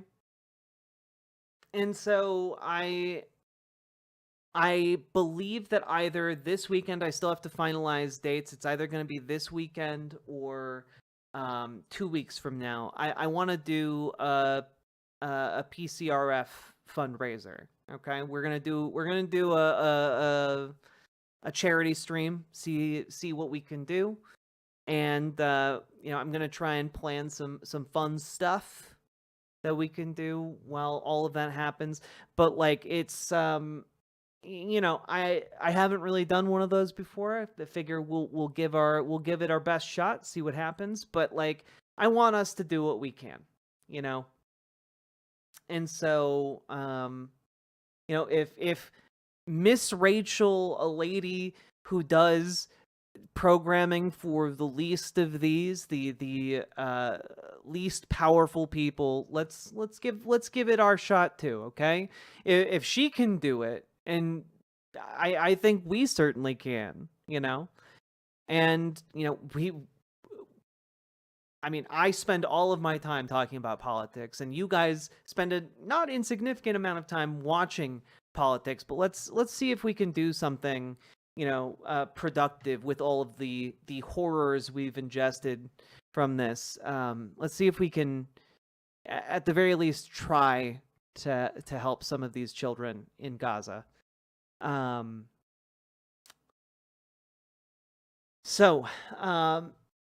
That I haven't finalized the date yet. We'll figure it out, but let's see what we can do, folks. With that, segment done. Also, go support Miss Rachel, and be ready to throw hands if you need to defend that woman at all costs. She must be defended. Okay. That being said, segment done.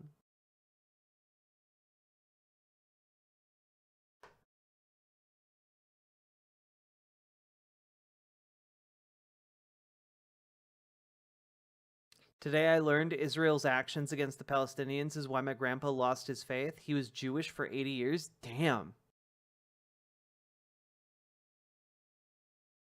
Gaza is an issue I'm extremely passionate about. I've donated twice in the past, and if you do a fundraiser, I will do my best to donate there as well. Hell yeah, Plant.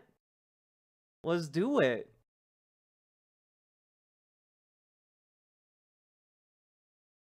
Did I miss a Miss Rachel segment? Just a short one. Just a little one.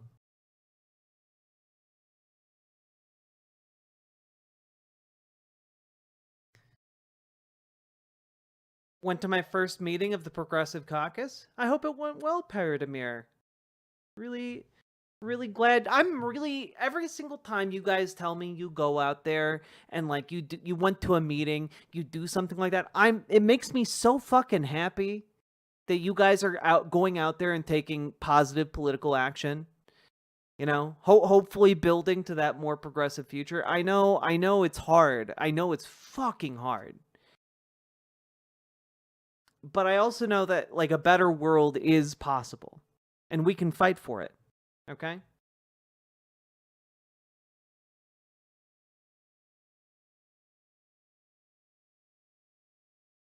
Now let's continue on, shall we, folks? We got another slightly related piece of news here. Okay, you guys ready for some good news?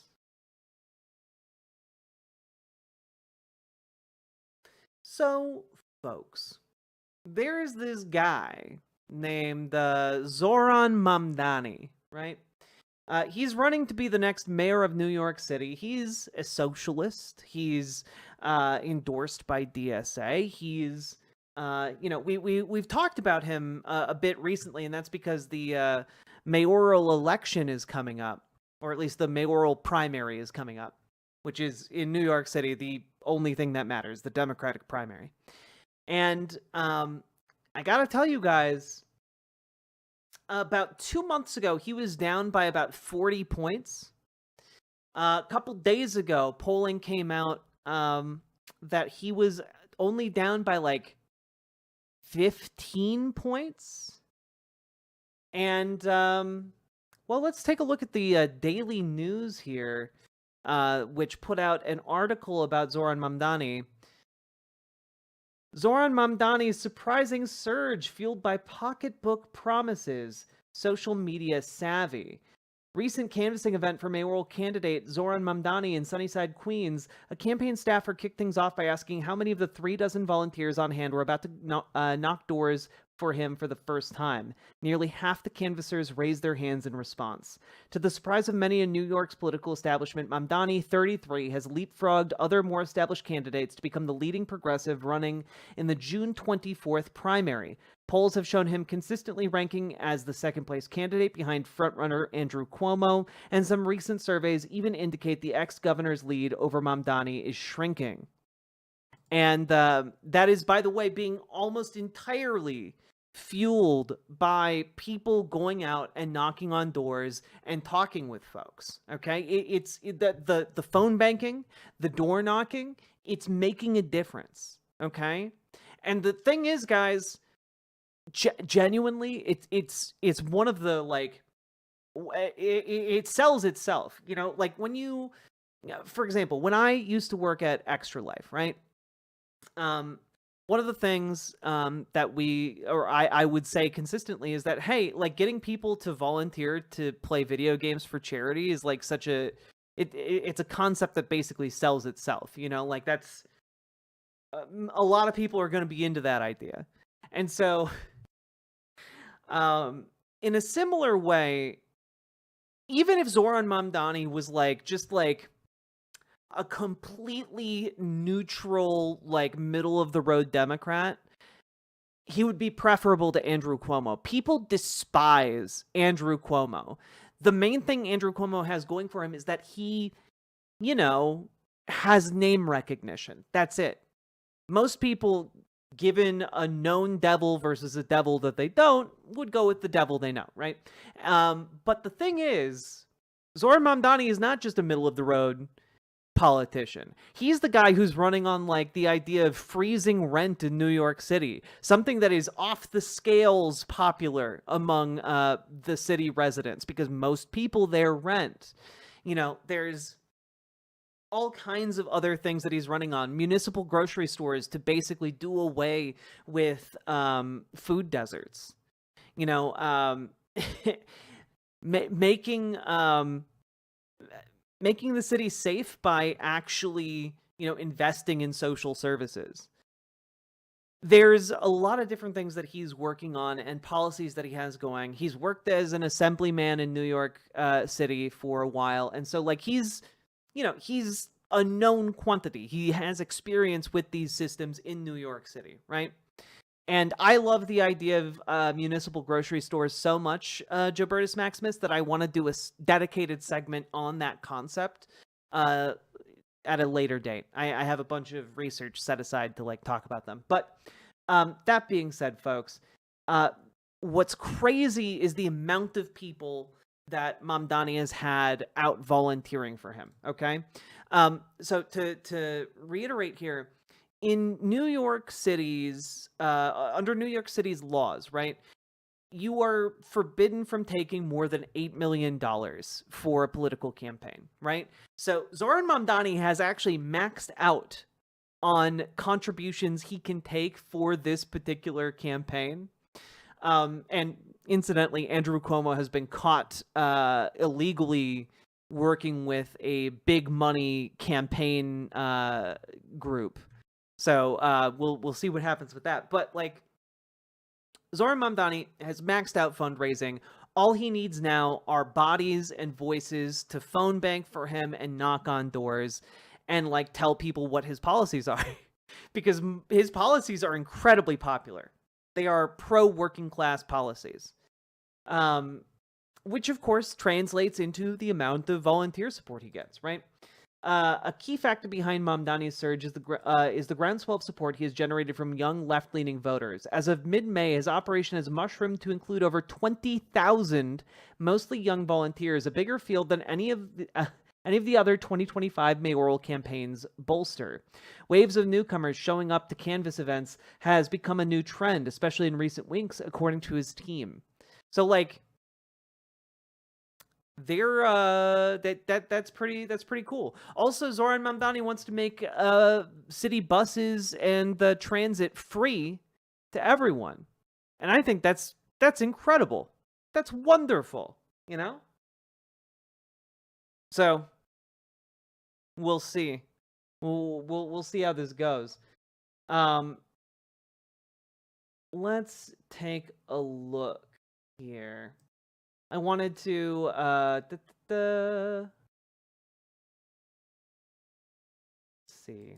I wanted to talk a little bit about how some people are seeing him. This Daily News article was written with an embedded reporter who traveled around with Zoran Mandani's campaign and like recorded some of his interactions with folks. Here's one section here that I wanted to focus on. It's called Affordability and New Yorkers. Okay?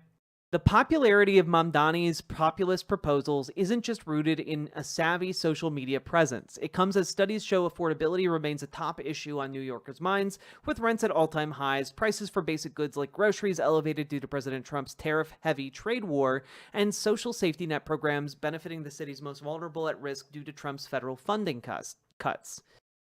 Quote, I never used to be as far left as a Bernie Sanders, but those are the only people who are looking out for us, said Hanita Hennessy, a 61-year-old childcare worker who told the news she will rank Mamdani at the top of her mayoral primary ballot after speaking to him during a recent campaign stop. I mean, like, guys, this is the real deal. You know? I think Mamdani's got the juice. He's winning over the 60-year-old demographic. Do you guys have any idea how hard you have to work to like get them to flip on their like ideological biases? Like a 60-year-old being like, I never got along with those Bernie Sanders, but I'll vote for this Democratic Socialist. That's crazy. That's wonderful. Okay? And so I'm just so excited to see this happening, and I've got an even better bit of news to kind of cap this all off. Everybody. Because this article was published today. However, it was published at 11 a.m. today. And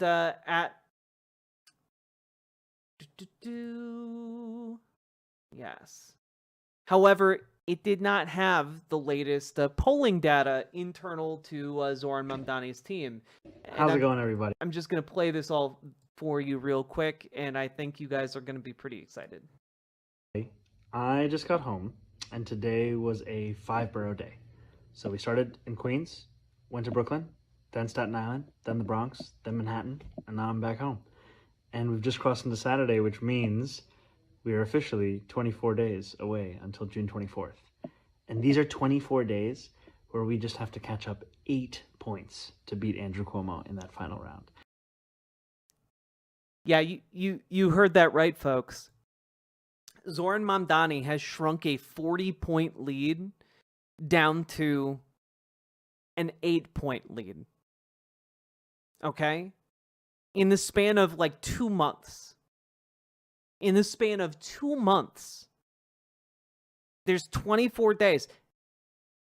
And I do mean this, guys. If you are in New York City, if you are around that area, you're able to like participate in door knocking.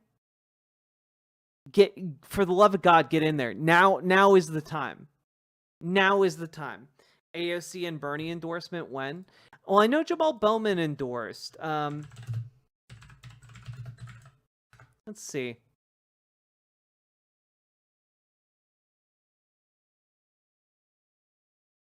People are asking when she will endorse Zoran Mandani. I don't know that she has yet. I'm hoping that she will. She might be waiting until much closer to the election, though. Okay. So my guess, if I had to take a stab, it's 24 days out, right? I'm imagining the endorsements are going to be much closer to the election, like day before, maybe 2-3 days before, in order to like maximize the actual impact, because people do forget stuff, you know? And I would guess maybe 2 days before the election, you know, there's going to be like an endorsement and like, hey, get out to vote. So I'm I'm excited, and I know she hasn't yet, but like we have 24 days left. I would guess we aren't going to see one for like 21, 22 days. Those are Bernie numbers with HRC in 2016. Bernie closed a 40-point lead. Yep.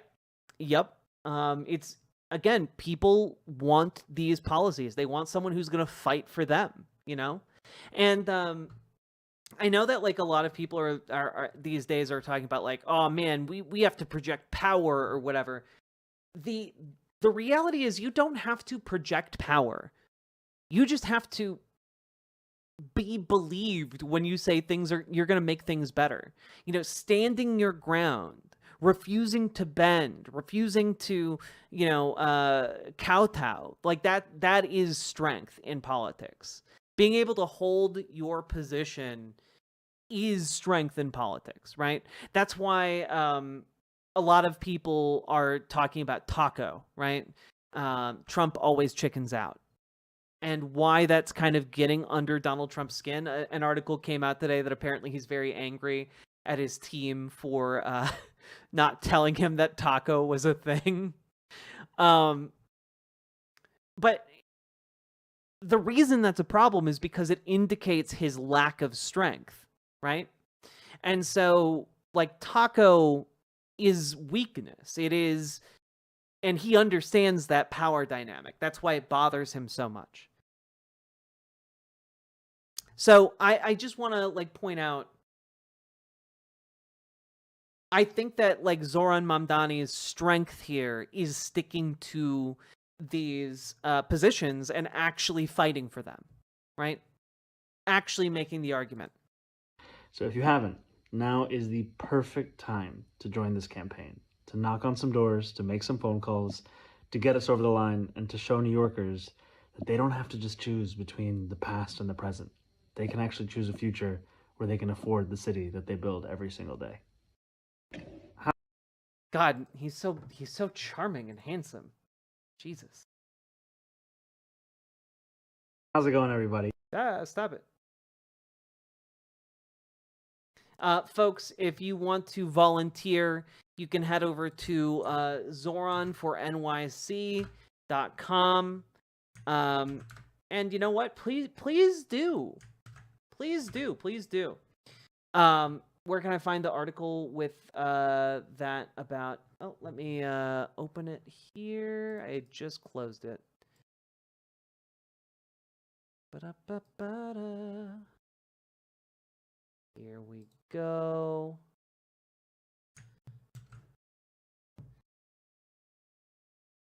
There you go. New York Daily News has it.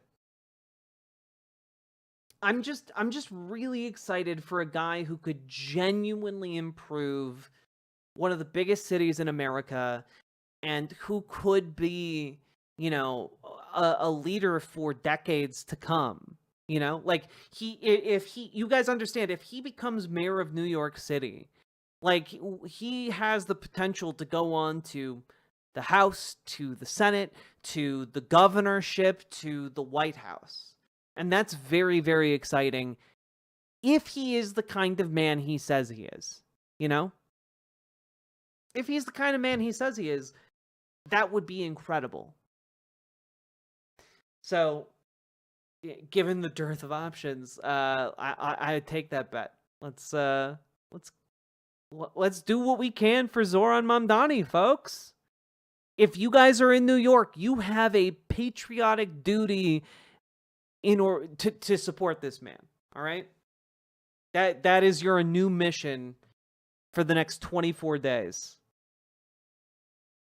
So get out there, volunteer, and honestly, someone bug his campaign to open up phone banking.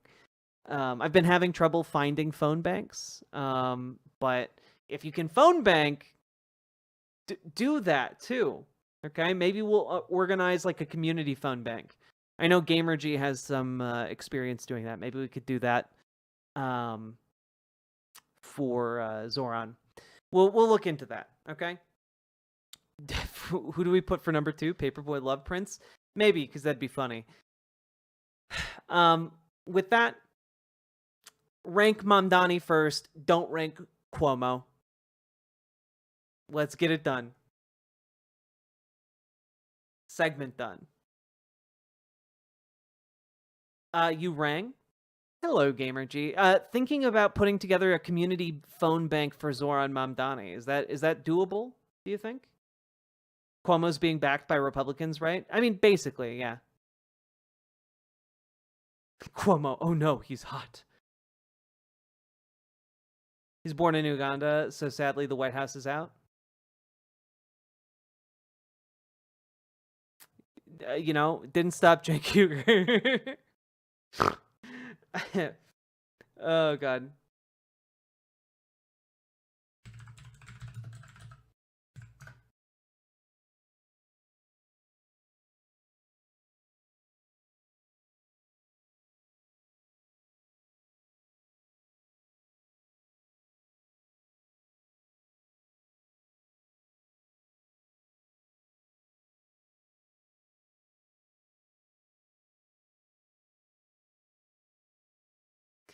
Well, I don't know if he's, like, disqualified for having been born in Uganda.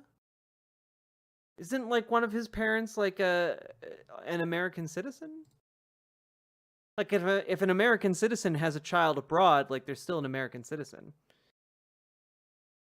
I don't know. What's the poly market over-under on Mamdani for 2028 president? You know, some very long shot odds. We're looking at apparently Jeb odds, which also mean Jeb returns.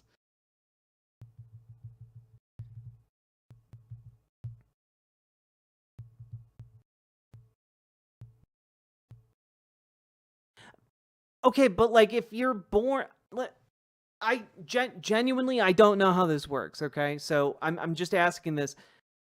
You have to be a native born U.S. citizen, right?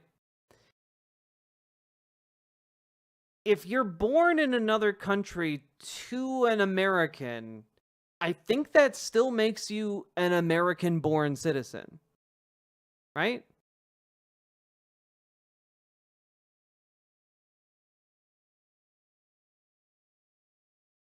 Also, GamerG found this great link. You can sign up for alerts. Yes. It's my yeah. Oh no, it's all Jeb. Wait, who? Oh, Polymarket actually has odds. Oh, guys. I'm not gonna lie. The stupidest way to analyze politics is here, people. The Cuomo odds are down by a solid 10%. Zoran Mandani up 10%. Let's go, people.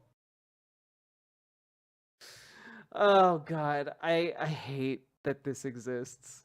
I hate it so much.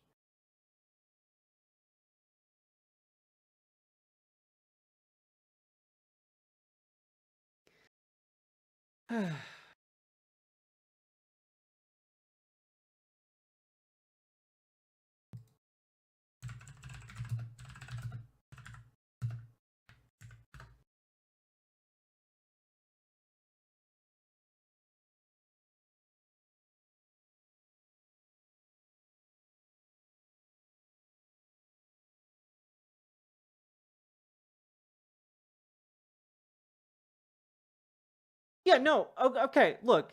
If the Natural Born Citizen Act defines the constitutional term natural born citizen, and that counts basically if you are born in the United States, you are a natural born citizen, and if you are born from somebody who is a US citizen, you are also a natural born US citizen.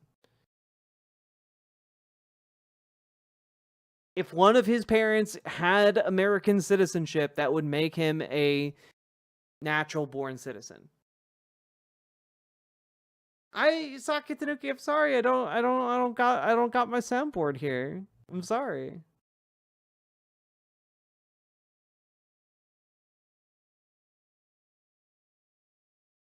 Fuck Chuck Schumer, always.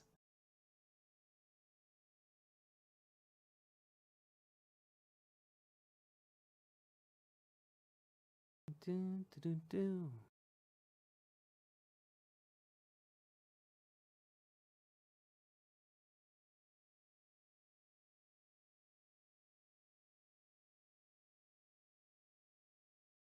Do we know if one of his parents was a citizen at the time of his birth? I mean, I just looking at his Wikipedia, it says like his parents were Mahmoud Mamdani, an Indian-born Ugandan academic, and Mira Nair, an Indian-American filmmaker. And I don't know the status of like her citizenship, and honestly, I don't care super much to check. So again, I'm imagining in someone who is described as Indian American would have American citizenship, but you know. Have I played Expedition 33? No, guys, I don't get to play video games. Like with what spare time?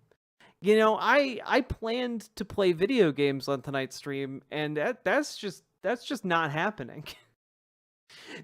Did you know all of last week I planned to play video games on stream, and it just did not happen.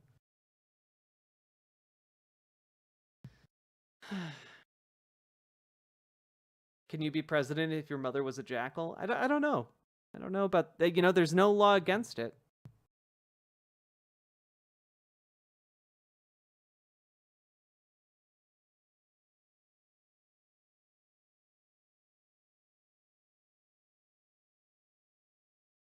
Jack plays games? Wow. I used to be a video game journalist. You did say you'd buy me Expedition 33 if I finished Dragon Age Veilguard. Which, by the way, I actually looked at the splash art for that game the other day, and man, it was a little bit of a mindfuck to find out it was called Dragon Age The Veilguard and not just Dragon Age Veilguard. You know, that felt weird. Like, drop the guys. Similarly to, I just keep calling it the Minecraft movie, even though it's a Minecraft movie. Minecraft movie. I put a D in there that first time.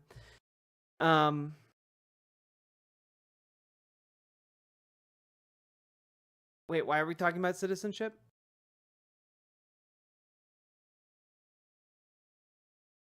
Yeah, but Banana Brains, they passed a law defining what a natural born citizen is, and it's defined as either someone who's born on American soil, and that can be like a US embassy or like the United States proper, or it can be to a US citizen. Like it would be very weird, for example, and no one would want to leave the country if they were pregnant, if you went to a different country, gave birth, and your child couldn't come home with you because they were not a U.S. citizen, right? Army bases are another U.S. soil thing. If you're down to play it on stream, I'm down to donate $40. What is this? I would love... Yes, I will play Expedition 33 on stream, for sure.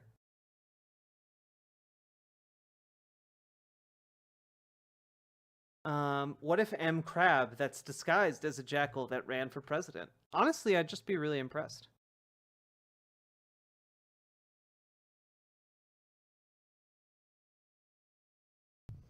All right. Are you guys ready to move on?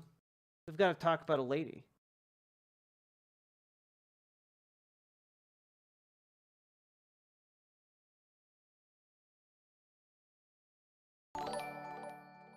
Hey! Word is bond. Paladin, BWA. thank you for the $40 dono. I very, very much appreciate it.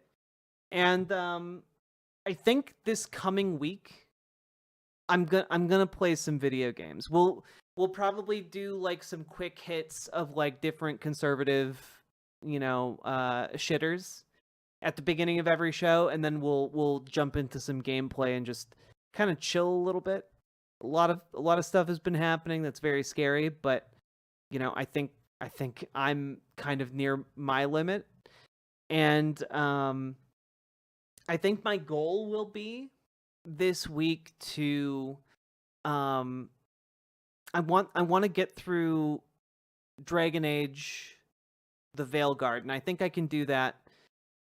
And then I would love to play Expedition 33 this weekend. Can you play Minecraft? I can play Minecraft. I want you to play Minecraft.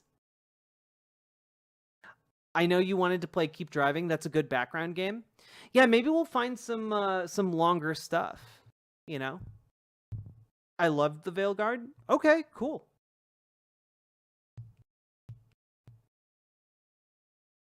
Yeah, I Alan Smith, I actually really like Minecraft a lot. So, I'm happy to do that.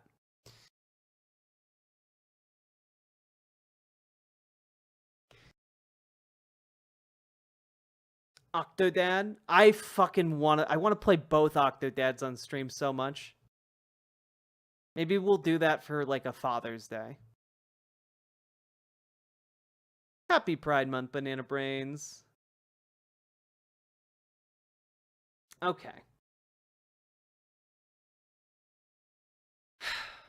Here we go. You guys ready to like just get incredibly angry? Are you guys ready to get very, very angry?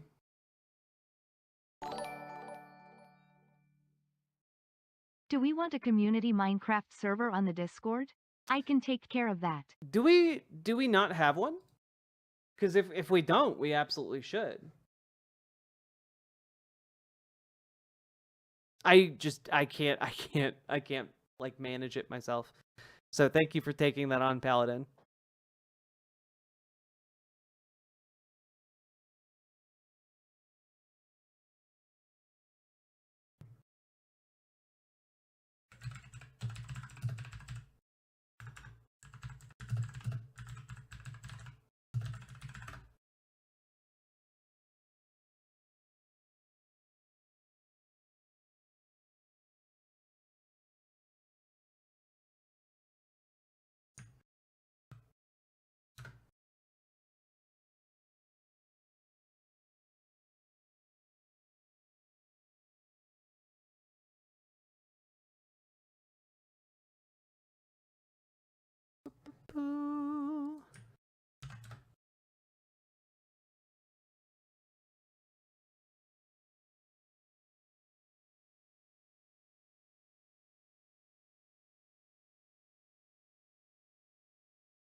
I never played Minecraft before. Is that really fun? I really, really enjoy Minecraft. It's basically like playing with Legos. It's real nice. Look for a Discord post tomorrow, most likely. Hell yeah.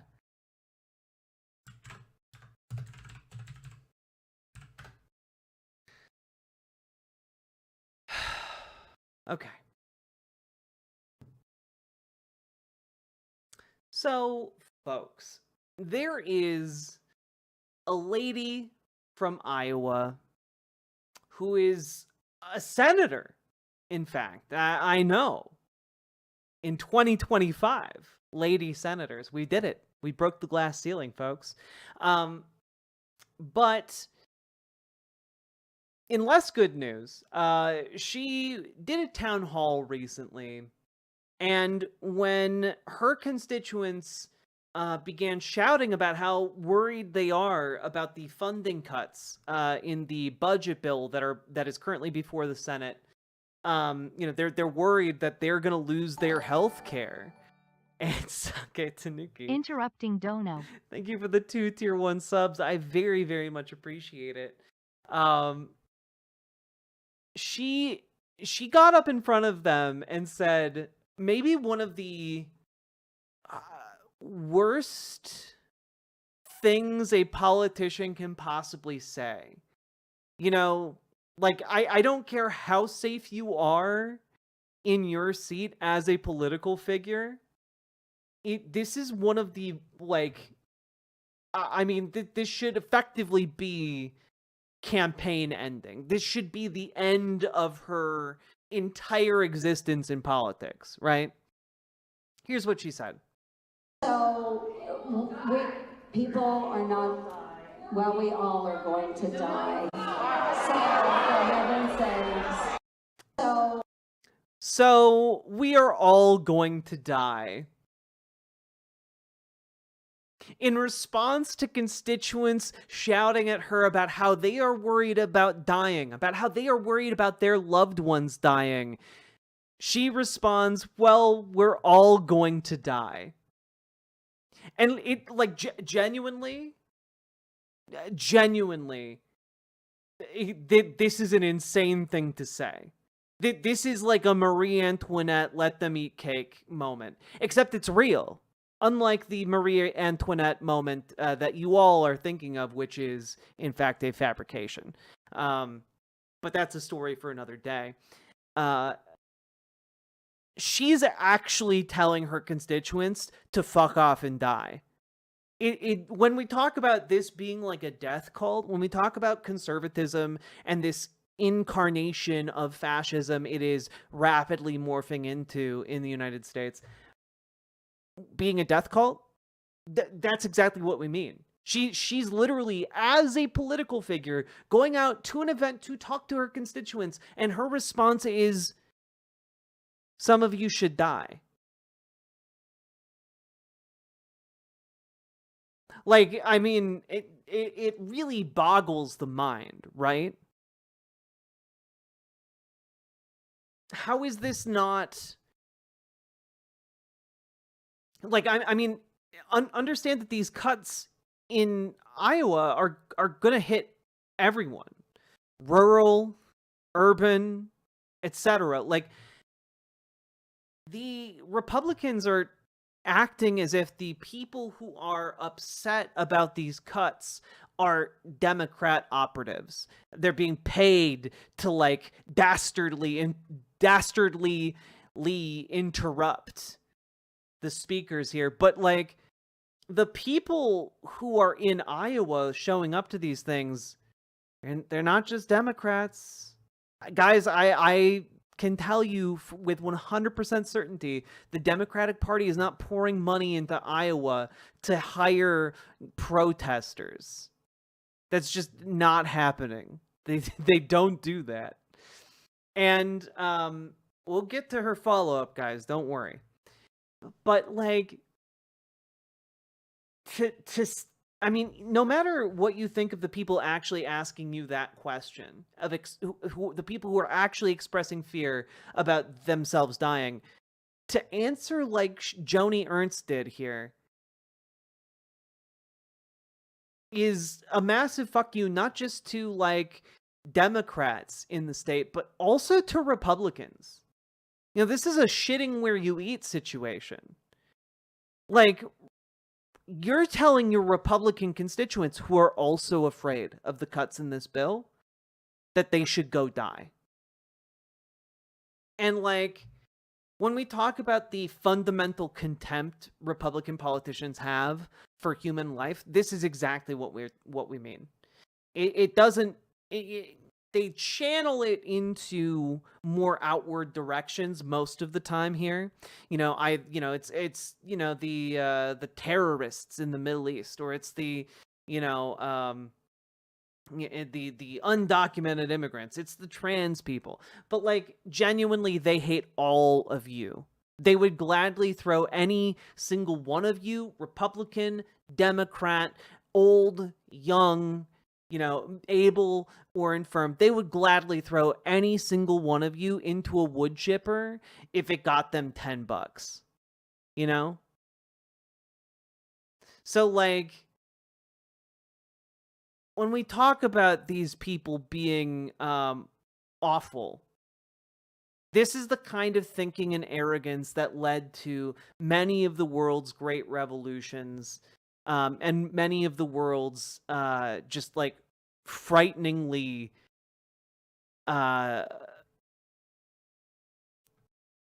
awful revolutions. You know, like when people look back on history and they ask, well, how did things get so bad? It's because people like this get elevated to positions of power, and as they destroy the systems that help your life to be possible, they look at you and they sneer as they try to kill you. You know? And like this is it's not good that they feel this comfortable showing this much disdain. You know?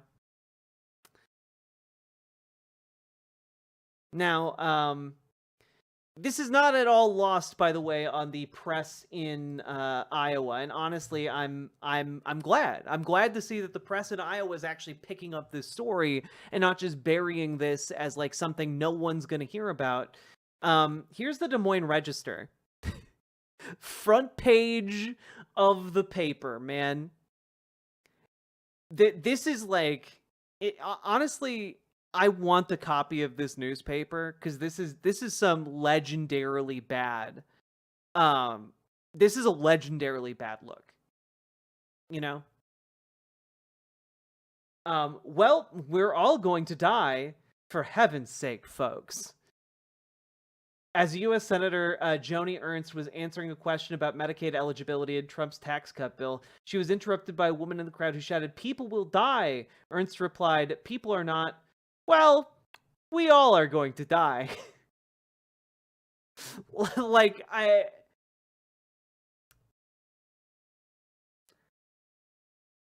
she should be done in politics. Absolutely done in politics. Because keep in mind, if this bill passes, if she votes on this bill and it goes through, millions of people could die. It's not, this isn't like an arbitrary thing. We're looking at like 14 million people kicked off of Medicaid. Keep in mind, like half of all rural births are covered by Medicaid. Like we're really talking about like suffering the likes of which we haven't seen since like the Great Depression, since pre-New Deal times, you know? And of course, it really just kind of, I just have to say, if you are in Iowa and you are at any kind of flavor of progressive, you should absolutely consider, I don't care how big of a no-name you are, I don't care how obscure, I don't care, consider running for Senate, okay? Consider knocking on doors, seeing how many people you can get to support you, because genuinely, like, you just need to slap a couple shitty photoshops together here, folks. Ernst while.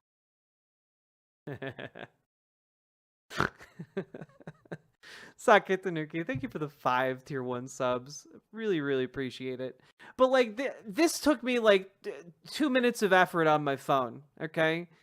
Because I can't make rectangles for whatever reason on my phone's native editor app. That's the only reason it took me that long, okay? This took me like 2 minutes. And you know what? Just genuinely just plaster every small town in in Iowa with this, okay? Just every telephone pole, every billboard, some variation of this. You know, like she should be cooked from this. She should be done in politics for this. You know, like, yeah, you do not want to vote for that lady. Vote for literally anybody else. So when I say that all of this is bad on its own, and you should consider running to like get her out of politics, I mean it. And that's before I saw her follow-up response to her town hall, which somehow is like exponentially worse. Let's take a look. Hello, everyone. I would like to take this opportunity to sincerely apologize for a statement that I made yesterday at my town hall. See, I was in the process of answering a question that had been asked by an audience member when a woman who was extremely distraught screamed out from the back corner of the auditorium, "People are going to die." And I made an incorrect assumption that everyone in the auditorium understood that, yes, we are all going to perish from this earth. So I apologize. And I'm really, really glad that I did not have to bring up the subject of the tooth fairy as well. But for those that would like to see eternal and everlasting life, I encourage you to embrace my Lord and Savior, Jesus Christ.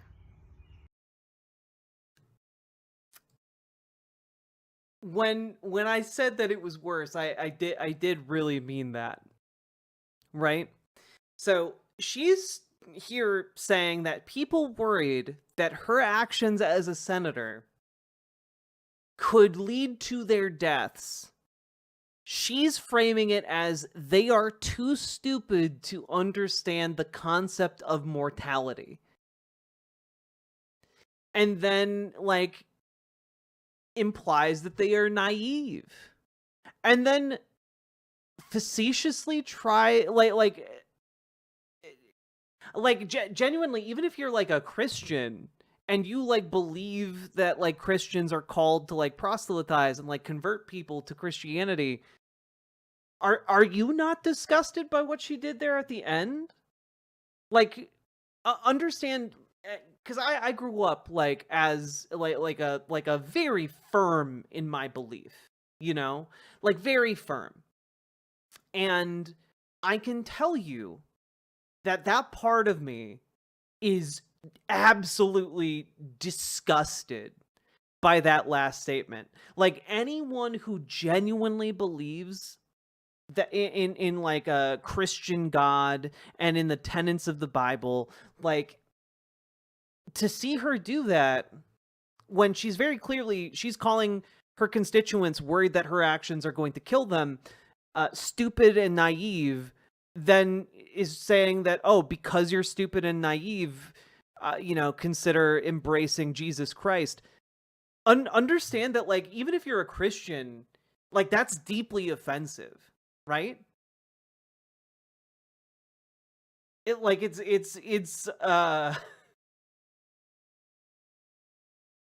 It's essentially framing people who convert as easy dupes. And it's like, it's disgusting.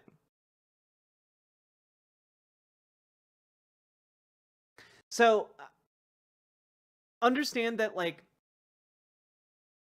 this is disgusting in a bipartisan way. That's my belief about this. And I hope someone can go and challenge her seat, because this is insane, right? This is unacceptably insane. And I don't think this is appealing to anybody. You know, if you're a MAGA guy, like, I would imagine you're still, like, not okay with your religion basically saying anyone who believes in it is a stupid motherfucker. That's essentially what she's saying. But, in my opinion, the Trump Riz is non-transferable. And I think what this lady is trying to do is to be insulting on purpose in a way to try and trigger the libs that kind of recaptures that Trump magic. But I don't think she has the Riz to pull it off. So instead of coming across as charmingly buffoonish, perhaps, rather than outright evil, she comes out as, like, pure evil and also stupid. So it's kind of, I don't think this plays well to the audience she's intending to court here. So I just have to say that, and I am interested in perhaps watching her town hall in full, because I found that watching like small clips of a town hall pales in comparison to the actual experience of playing said town hall and watching it all together. So I think we're gonna do that, but for now, I think that's a good enough look at the overall situation. And I just gotta say, Iowa, get your shit together. Get your shit together. This is absolutely unacceptable. I'm basically convinced now that the Republicans are an unaliving cult. Let me say this chat thing. Absolutely. I mean, it's a death cult. It's a key component of fascism. You know, if you guys want, I have a video going over all of fascism on my YouTube channel that I think is pretty good. You should take a look at it, listen to it. When I talk about this being a fascistic movement, that is specifically the definition that I am using when we talk about fascism. And like, this is the death cult. This is like, you know, has anyone checked Joni Ernst's stables? Does she ride a white horse? She's skeletal enough. It would fit.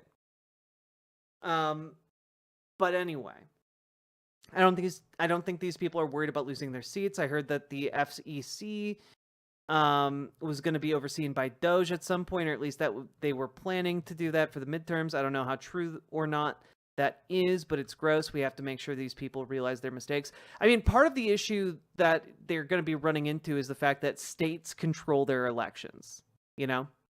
So, I think we are going to have midterms. You know, I think that the midterms are actually going to matter quite a bit. And I think that Republicans who are it's taking not all safely my read are control feeling not it. to say, she's right, for calling them rubes. They elected her twice, and have had her for a decade. I mean, genuinely, if this is not the wake-up call, if this is not a wake-up call, if this lady wins re-election, like, it is going to shatter my faith in, like, the rural electorate. I'm not gonna lie. Like, if this lady can literally tell her constituents to fuck off and die to their faces, and then apologize by calling them stupid simpletons, like, and also mocking their religion, like, I just, like, if that keeps her in office, like, genuinely, that will shatter my faith in, like, the rural electorate. So, you know, we'll see. We'll see how it all shakes out. Sake Tanuki, thank you for the 5 tier 1 subs. Rural Americans must be suicidal cultists. I mean, no. But, I mean, if they reelect this lady, I genuinely, I'm going to have to reevaluate my thoughts. I'll be the rural juror. Yeah. How does any American fall for these fake Christian Republicans proclaiming to walk in Jesus' name? I truly don't understand it. I mean, genuinely, it's because, like, a lot of them come wrapped in the aesthetic, you know? They say the words, they go through the motions, and, like, for a lot of people, they never apply critical thinking to actually, like, see what they do, you know? And honestly, a lot of them just don't fucking pay attention to politics.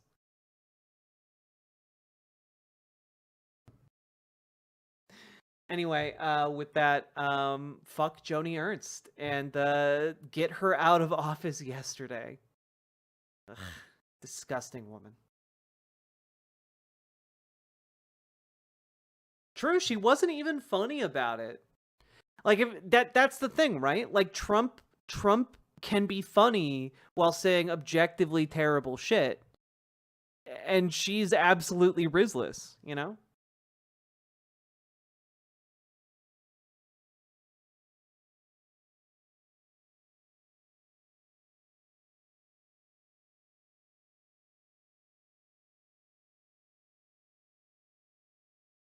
She's just mean. I mean, I mean, yeah, yes, she is. I agree. Now, I know that was a bit of a doomer, downer segment, but genuinely, you know what? You want to know something? I got some good news. Got some good news coming up. We've got a good solid segment. All right. Yeah, pull this up here. Do do do do do do do do do do do do do do.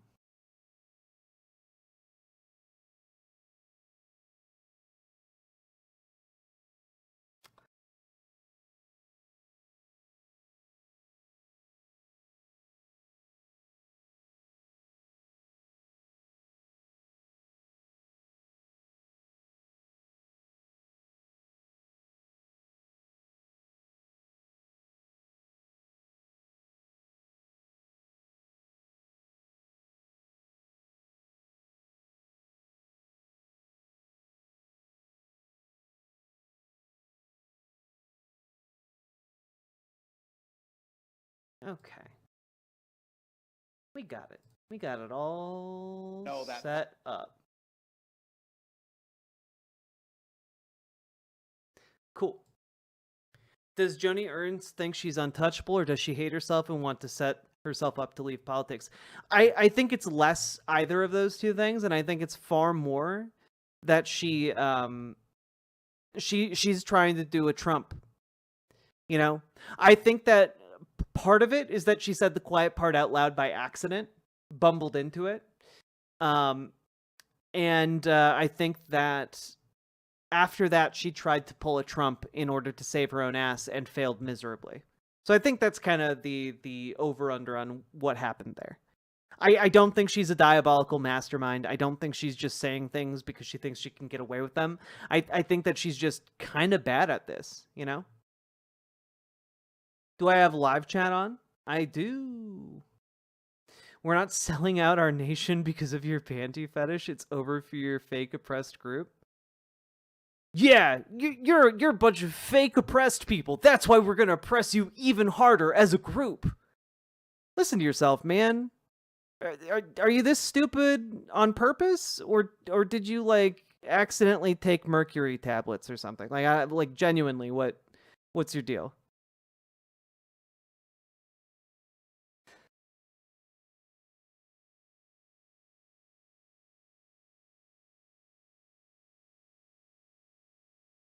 Overly privileged and fake oppressed, and that's why we're going to we're gonna make sure we oppress you even harder by making sure you can't exist. It's over for you. Like, what? You understand the contradiction there, right? Are you this stupid? Do I have to like explain it to you like you're a 3-year-old? Like when you explain gravity to a 3-year-old and you like demonstrate with a block, do I need to do that? Genuinely, you goofy motherfuckers. You have like the critical thinking skills of like a toddler. It's insane. Who allows you to use the internet? Did your mom like forget to like put on parental controls? It's very weird.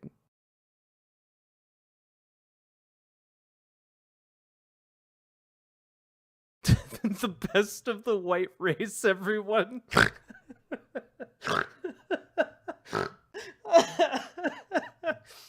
Oh god. Oh fuck.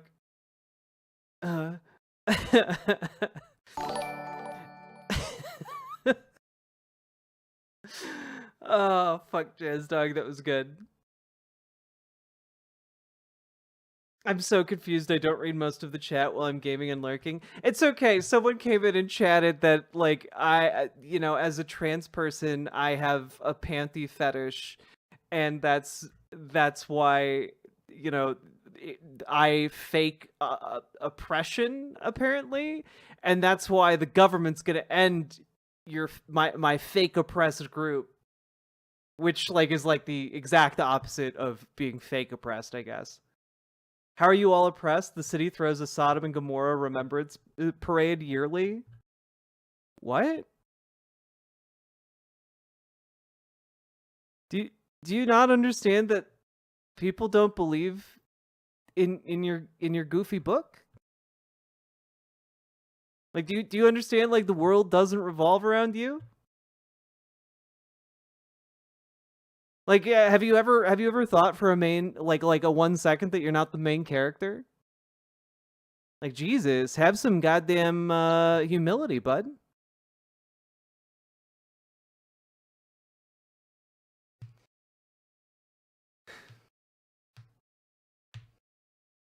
He's jealous about pride.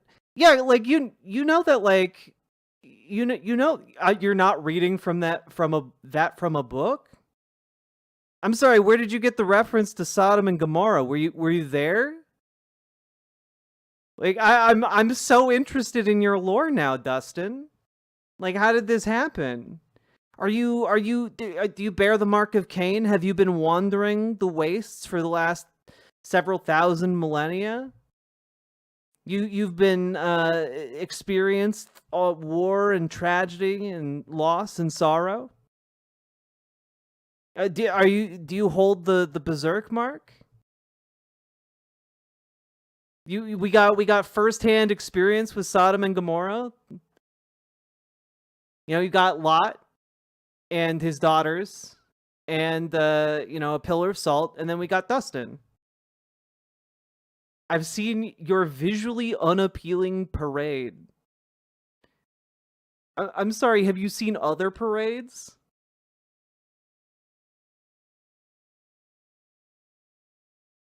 like, wait, have you ever seen other parades? They're also visually unappealing. I don't think most people like parades, but a lot of people like going out and partying. And, like, I don't know, just tell us you're bad at parties, I guess.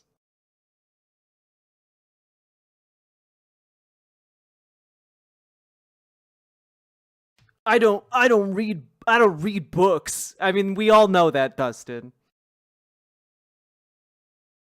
We all, we're able to cotton onto that fact.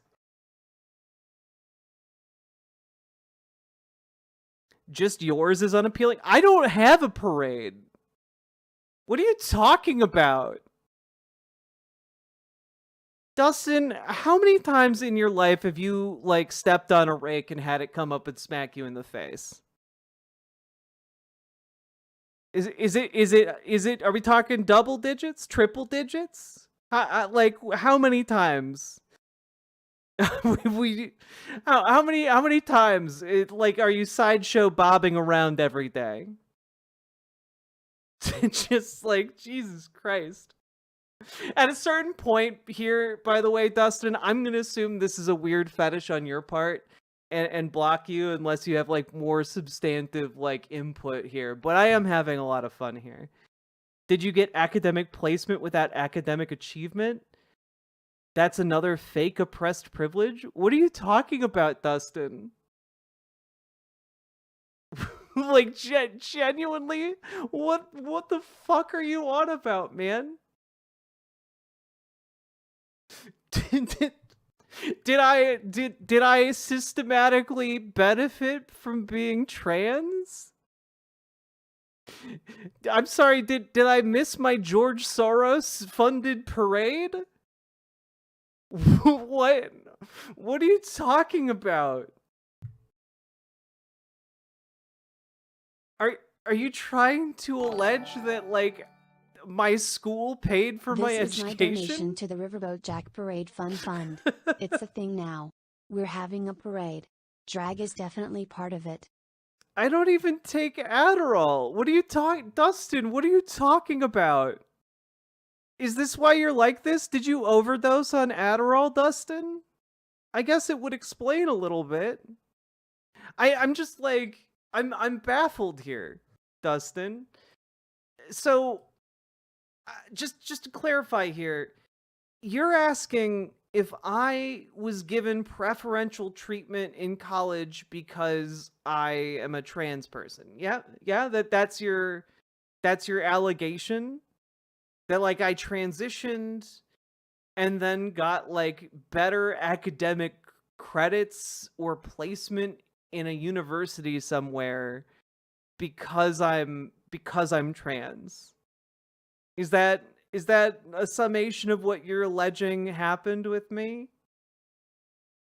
Like I met the university's trans quota? Or that like I stole university funds meant for like cis women?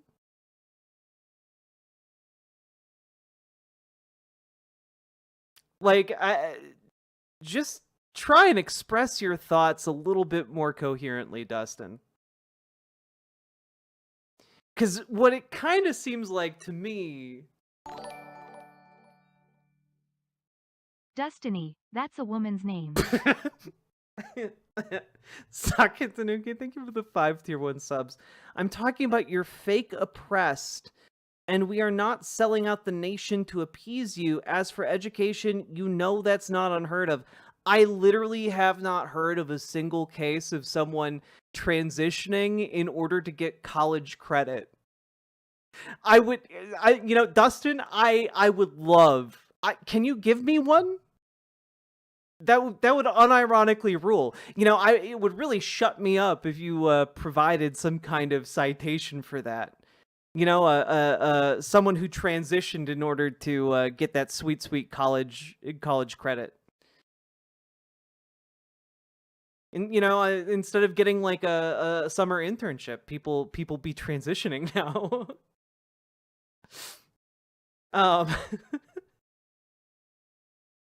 Also, we are not selling out the nation to appease you.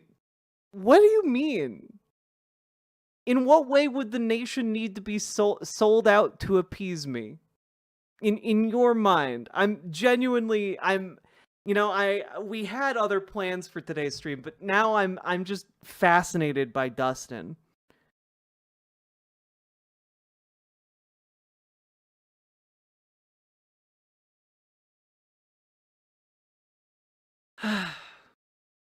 Dude is rage baiting. But like the issue is quantum mechanic. If dude is rage baiting, doing a very bad job of it, because I'm actually having just an absolute banger of a time.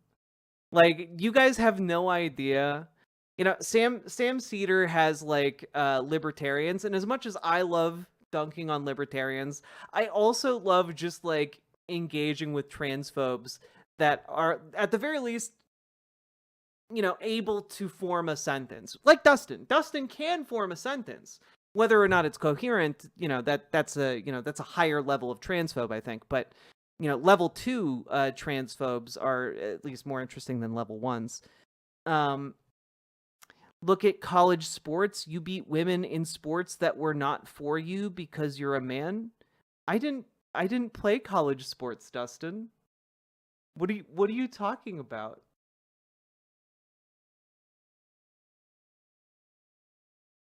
Also, you didn't even spell the word college right. Dustin. Dustin, and be very honest with me. Were you... Did a trans man beat you out for college? Did a trans man take your spot in the college with dastardly This transition just in. credit? Dustin be hustlin' a dustbin cause he can't afford to trust his nut when he bustin'. Jazz Dog, thank you for the $5 dono.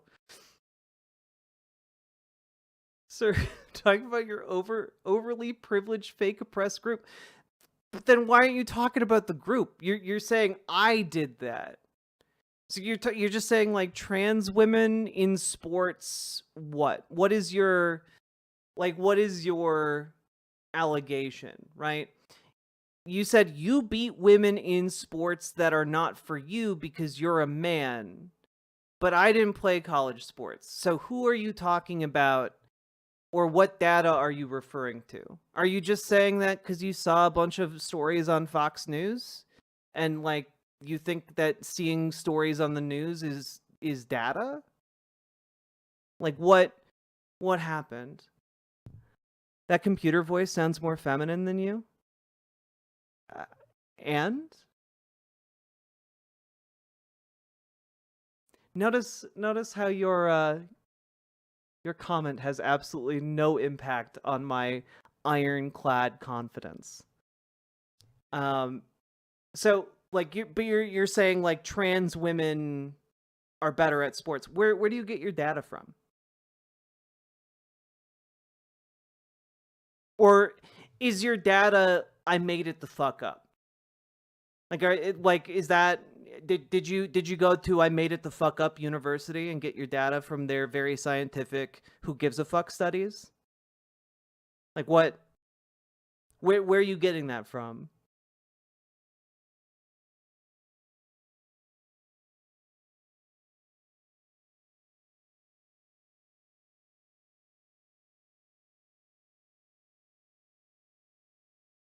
God, you're a slow typer, Dustin.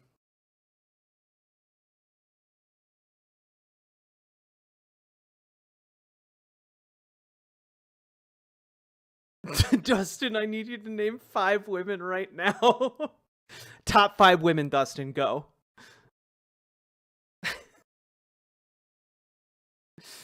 You know Dustin hasn't read. It's true. Reading is of the devil. Also, it's after his bedtime, and as we all know, coffee is the devil's temperature.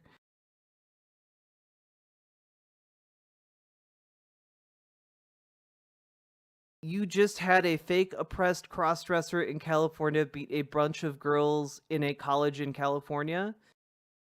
What are you talking about, Dustin? Can you be more specific?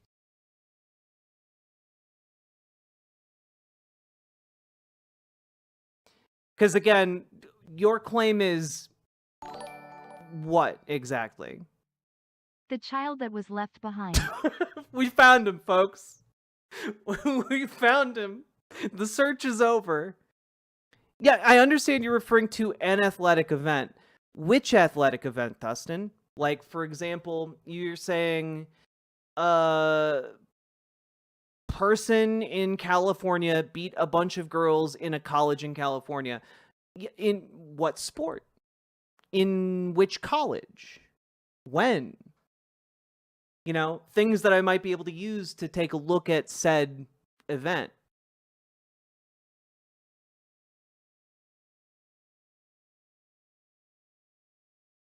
You know?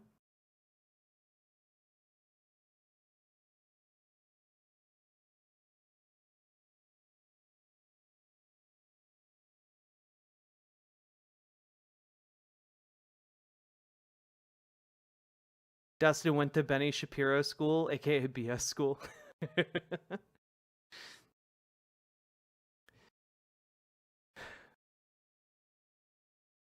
You know, like, the thing is, right? Anytime you ask one of these motherfuckers to actually, like, cite their sources, they're Look, just like, I'm going to be honest with all something of you. happened somewhere. If Dustin was the child at the center of Amalas, I would never leave. Somebody will get this reference. I don't get it. I'm sorry. Thank you for the $5 dono, though.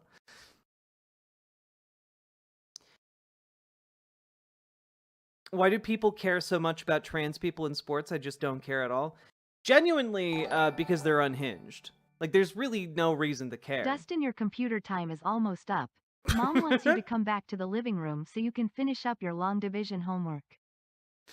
Thank you for the $5, Jazz Dog. Dustin, are you there? Did you leave, Dustin? Because I feel like I wasn't asking you for that much more info. Like, I don't know, you're making a claim. You should at least be able to name, like, where this happened. Because what it kind of sounds like to me, and I'm just going to reiterate this, it kind of sounds to me like you saw, like, a news story about one thing happening and assumed that's just universally true, which is just not how society works or literally anything works.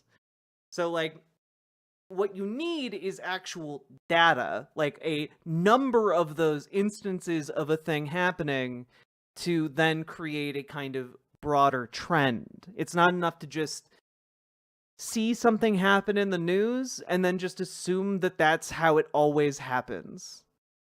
You know, that'd be like watching, I don't know, watching the news and seeing a news story about, like, I don't know, a freak gasoline fight accident perpetrated by a group of all-male models, and just assuming that, like, every male model you've ever seen loves to do gasoline fights.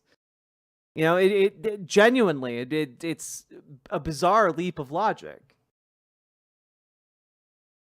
I think I know what he's talking about, but he needs to use his words. I mean, I think I know what he's talking about too, Alex Markle, but the damning part about it is that I don't think he knows anything about what he's talking about. When are we going to get to the real advantages in sports?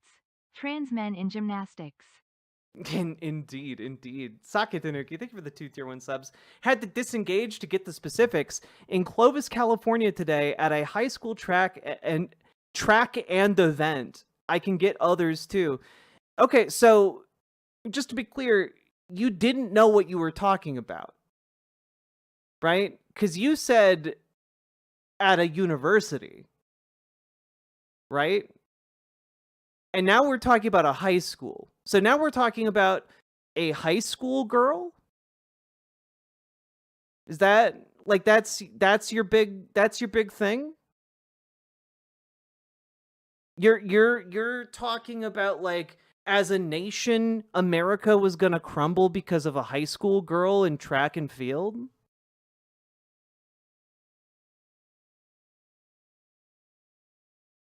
Like, do you understand how low your opinion must be of America to think that, like, the country is collapsing because of a high school girl?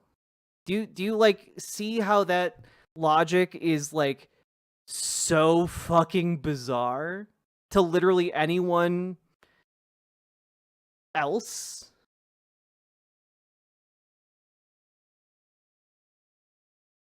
There's others too.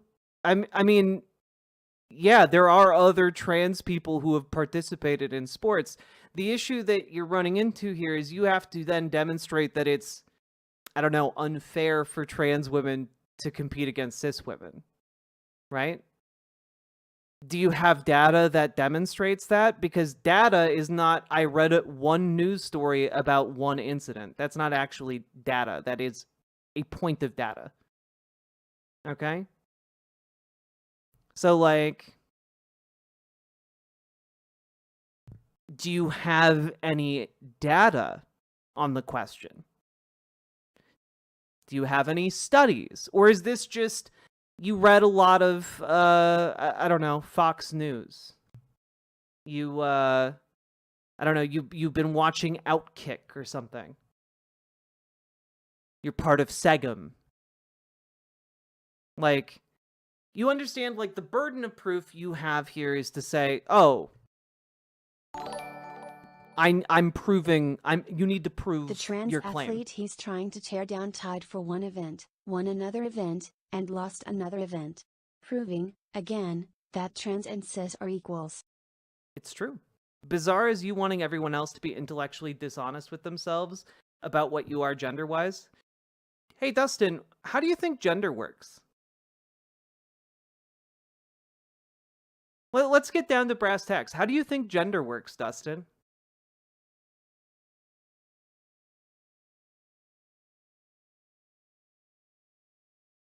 No, well, I'll get there, Dustin. But first, how do in your world, how does gender work?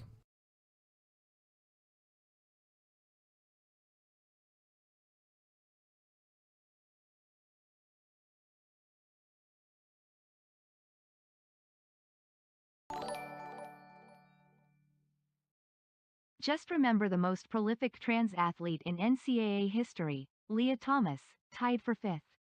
BWA. Very true, Paladin. Thank you for the $5 dono. X, Y, and XX, and then your fetishes. Okay, so you think like gender is your chromosomes.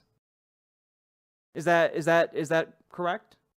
You're making that stipulation? I just want to clarify before we continue down this trail, right?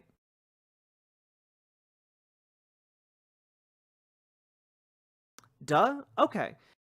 Hey, Dustin, have you ever had your DNA, like, tested? I'm just curious.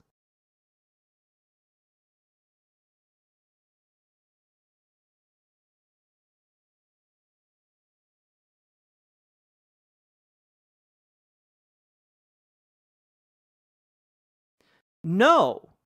Oh. Okay, so you don't know what gender you are?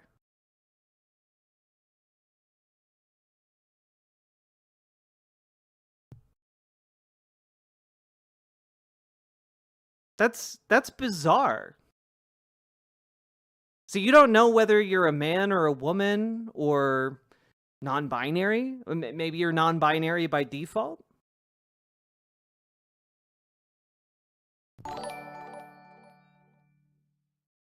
Conservatives are for small government or no government when it comes to helping anyone in need, but when it comes to genethliac, Republicans are all about the fascism.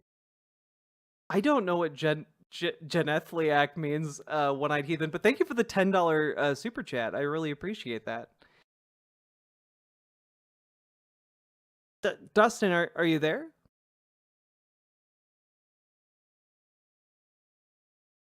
Like, how, like, you don't know what your gender is, so, like, are you a gender confused individual? Is this why you're coming here? I know what gender I am. I have a penis and a prostate, all male inherent body parts. Well, Dustin, you know that there are people who are not XX or XY that have those parts, right? Like, there are a variety of ways that can be. So you're saying the thing that makes you a man or makes you a woman is XX, XY, right?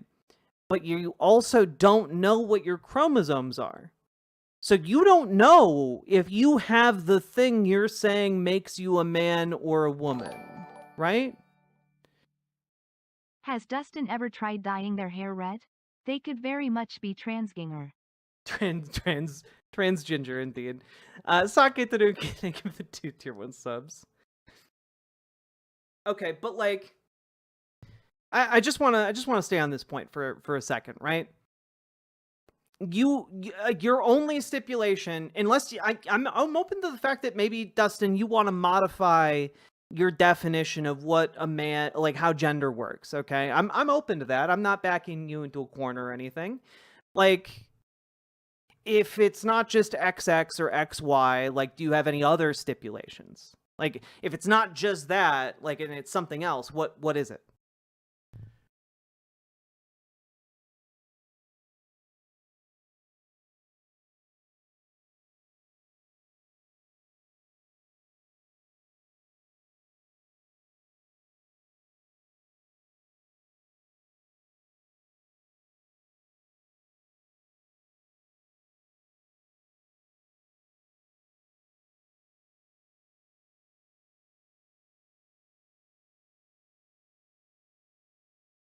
Also, am I genuine question, Dustin? Are you just like typing my questions into like Grok or something and trying to come up with like an answer? Like, I don't know. I feel like, are we already at the end of our wonderful interaction together? We hold these truths to be self-evident. Men are men, women are women. No need to indulge fetishes to the point we lie to ourselves about what is. So, Dustin, are you saying that like gender isn't XX and XY?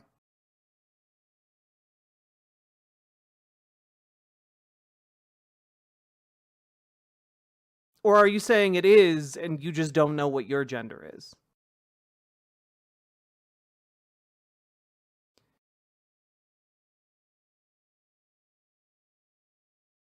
Or are you saying that it's like more than just XX and XY? Like, Or are you saying it's just like having a penis and like a prostate? You're inherently a man or woman based on what?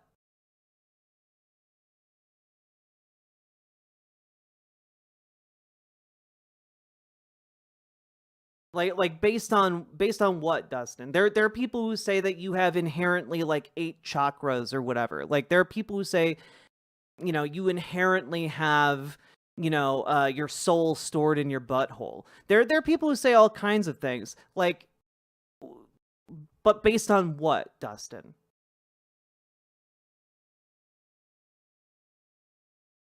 Based on your sex organs. Okay, so it's not your chromosomes, it's your sex organs. Okay. So Dustin, if you're walking down the street and you see someone, you know, red dress, big boobs, you know, cleavage, etc., how do you know if that person is a man or a woman? Like, do you refuse to gender them until you like flip up their skirt? Do you like, in order for people to gender you correctly, do you like pull down your pants and like flash your genitalia at them? Is that like how you live your life?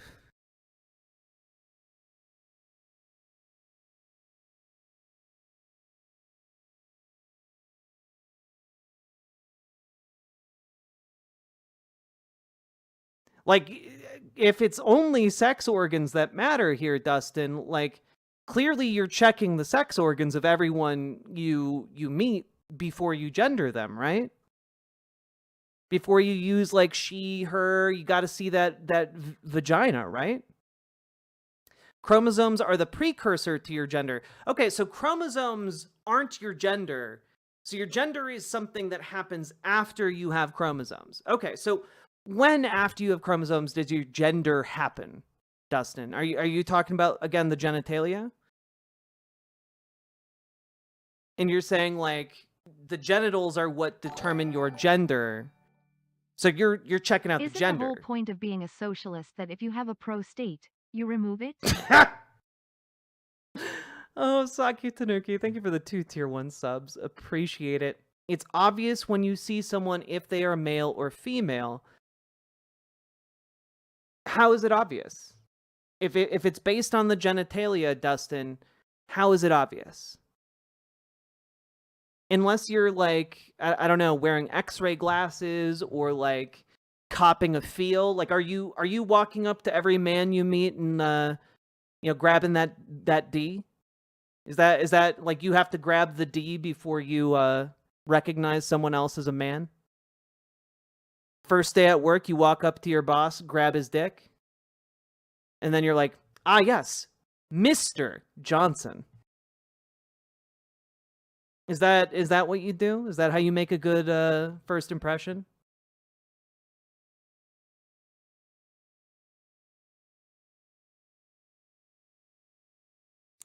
Most of you have to get surgery to look even female. You have to sculpt yourself.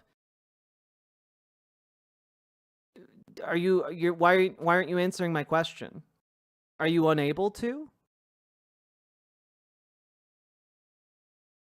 Like, answer the question. Are you feeling up every individual you meet on the street in order to ascertain what their gender is?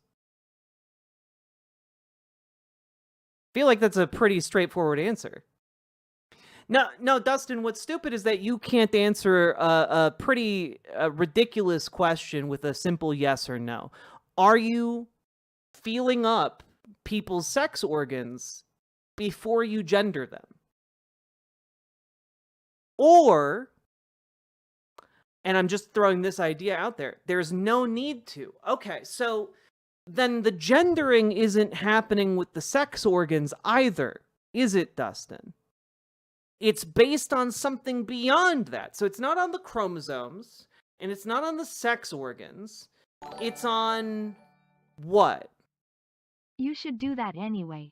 Grab your boss's asterisk, asterisk, asterisk, asterisk, and establish dominance. You don't need to feel up. It's obvious who is who. Okay. So it actually has nothing to do, like how you gender someone actually has nothing to do with their genitals or their chromosomes, because you don't know their chromosomes and you don't know their genitals, right?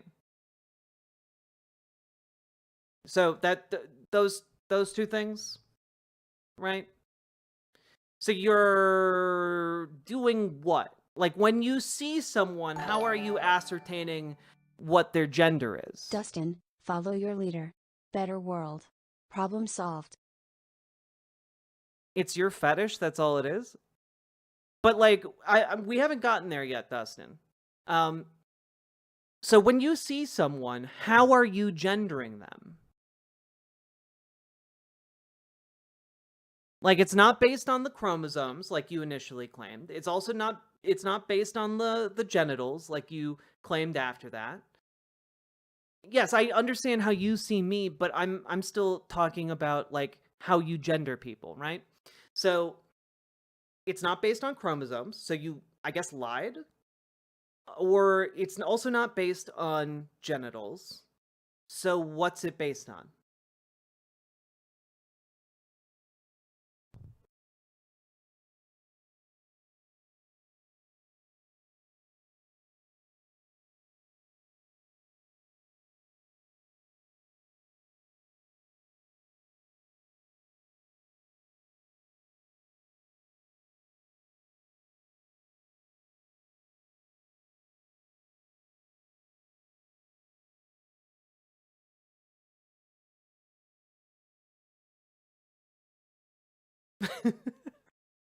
Oh, Jess.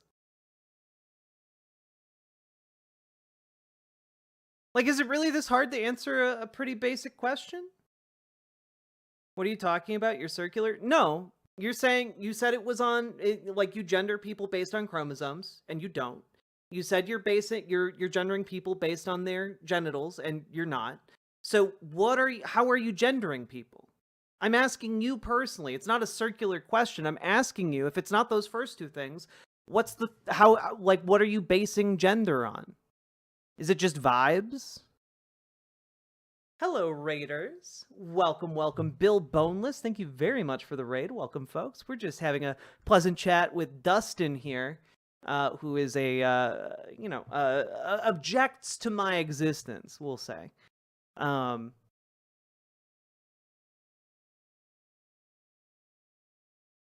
I believe you, Jess.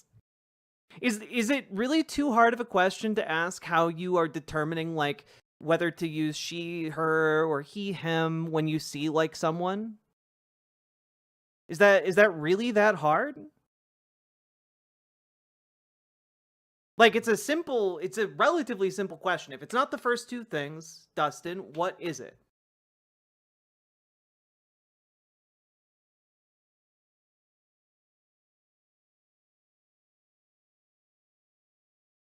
Granny the Hun, Hackstock420, thank you both for the follows over on Twitch. Appreciated, folks.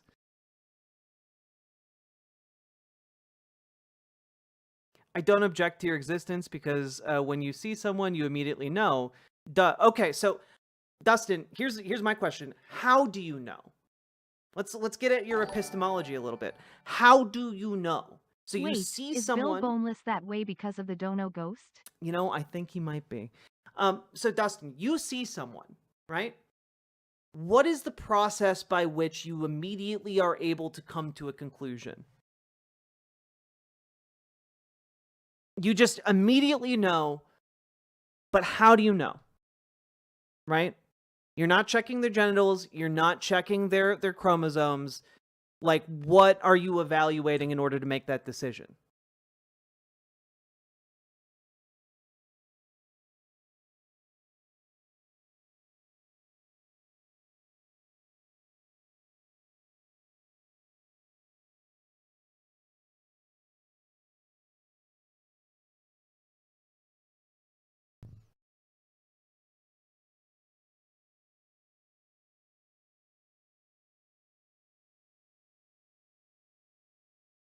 One time I had a coworker say, whatever's between your legs, that's what I'm going to call you. So I asked, you'd rather ask someone what kind of junk they have than ask their pronouns? Yeah. if you know you may need more help than is available to you? No, it's a pretty simple question. I'm asking about your actual thought process, Dustin. Because here I'm going to throw this out there. What happens when you see someone, right, is that your brain is making a bunch of assumptions based on things you've learned to look for, right? You've been taught by other people in society when you were a kid, when you were older, when you're an adult, that teach you that, like, women look like this, men look like this, right? You've internalized a lot of that, and you make a snap decision, judgment based on, like, what you see, right? And so what you're seeing is not the same thing as genitals or XY chromosomes. You can tell that the foot fetish concept was created by the straights, as queers would have called it fetish. Jesus Christ, suck it, Tanuki. Jesus Christ, thank you for the 2 tier 1 subs. So, but Dustin, when you're walking down the street, you don't know who has a penis and who doesn't. You're making a lot of assumptions. And the argument that I would put forward to explain your thought process here, that I think better fits with how your brain actually works than just the idea spontaneously, the truth spontaneously materializes in your brain. What I would put forward is that you have these internalized ideas of what, like, a woman should look like, what a man should look like. And when you see someone, you go to those ideas. Those ideas are socially constructed. What the signifiers of what it means to be a man in a society or what it means to be a woman in a society vary over time from society to society. They are learned. Your distinction between man and woman isn't based on whether or not someone has a penis. You aren't going up and feeling whether the people you see have penises. You are making assumptions. Those assumptions are based on social constructs. Okay? That's your fetish. You want everyone to indulge. Wait, have I ever asked you for a single second here to indulge in this fetish? We've been talking about how you see gender. Like, I haven't asked you to see me in that way once, actually. So what's interesting here is that you're the one coming in here and accusing me of having a fetish. And, like, when I engage with you honestly, and when I engage with you, like, intellectually, you are unable to actually engage with me back. You know, like, instead of actually engaging with the ideas, you're retreating to pointing and saying, you're actually, you know, you have an erection over this. And it's like, I'm sorry, what part about this has any, like, where are you thinking I'm deriving any kind of, like, sexual pleasure out of this interaction here, Dustin? Is that wishful thinking on your part? Because I'm getting nothing out of it. What I am enjoying is making fun of you. I am enjoying that. I'll be above board and honest about that one. I am enjoying that quite a bit. You want to use a female restroom that wasn't made for you? I think I'm engaging you very well. What do you mean? Wait, Dustin, what do you think happens in the women's restroom? What do you think happens if, like, I don't know, a man walks into the men's restroom and, like, abuses a man? We all know Jack's fetish is democracy in the workplace. That's true. And she's forever asking us to indulge in that. That is very true. Dustin, what do you think happens if a man walks into a bathroom and abuses another man? Just out of curiosity.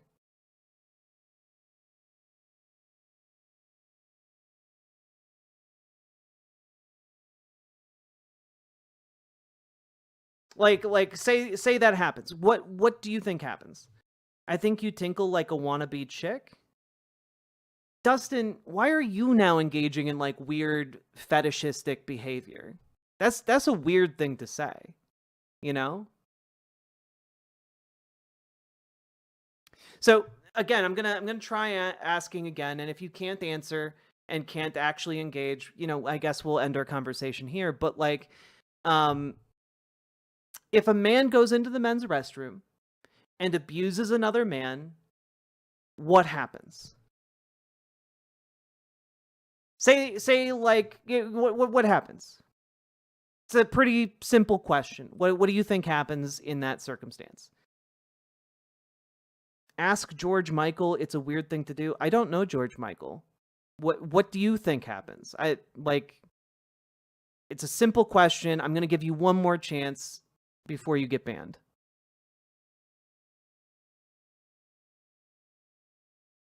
Can you really not answer a simple question?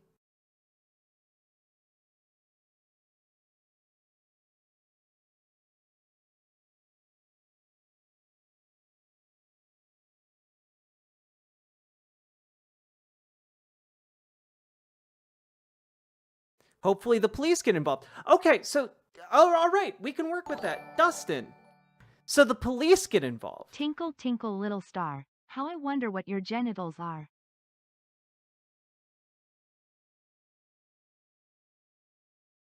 So the police, okay, so the police get involved, right? Why did the police get involved, Dustin? Is it because a crime happened? Is it because it's a crime for a man to assault a man in a bathroom?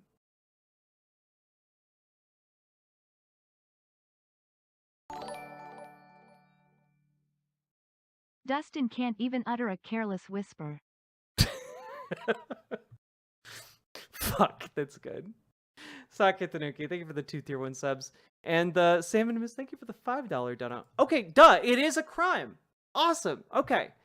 So, Dustin, is it a crime for, like, a woman to go into the women's restroom and abuse a woman? Is that a crime?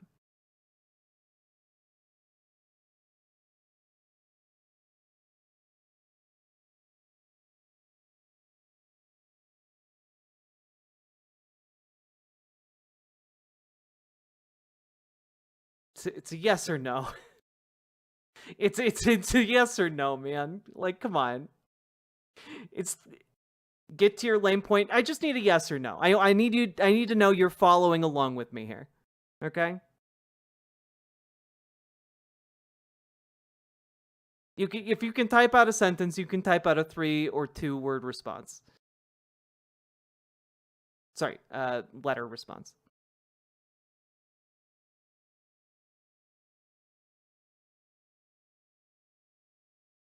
Is it a crime for a woman to abuse another woman in the bathroom? No one should be assaulted. Okay. So I'm going to... Is that a yes, Dustin? I need to see, like, a yes. Some kind of yes response. A duh even would be acceptable here. Okay? Some kind of affirmative.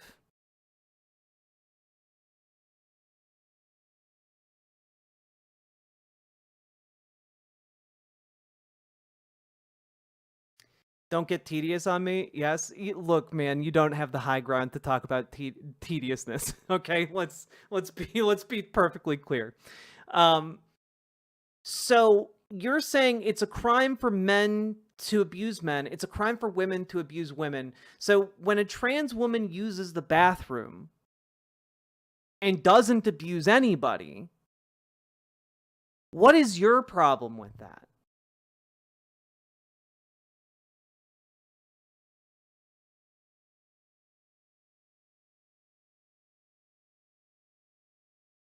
Or simultaneously, in a similar vein, what's your problem if, like, there's a line outside the ladies' restroom and the woman who really needs to go goes into the men's and takes a dump? Like, in your world, what is wrong with that?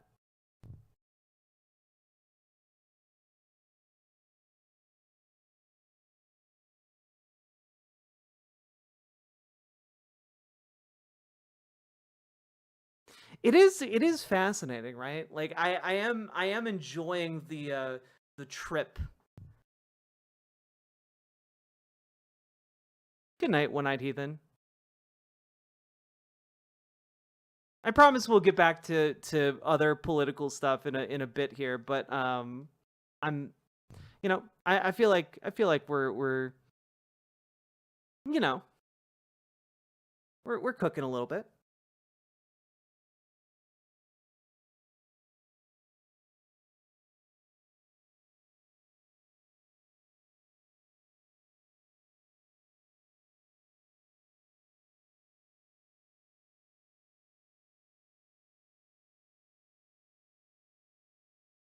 Because you are fetish should not be indulged.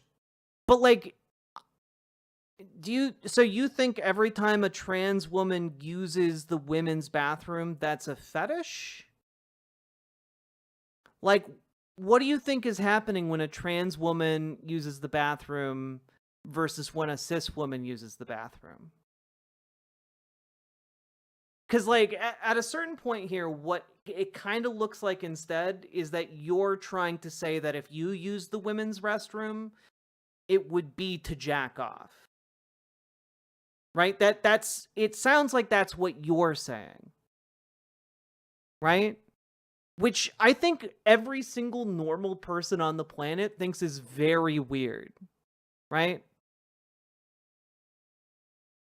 Like, most people understand trans women just, sometimes need to take a piss. Sometimes need to, dare I say, poop.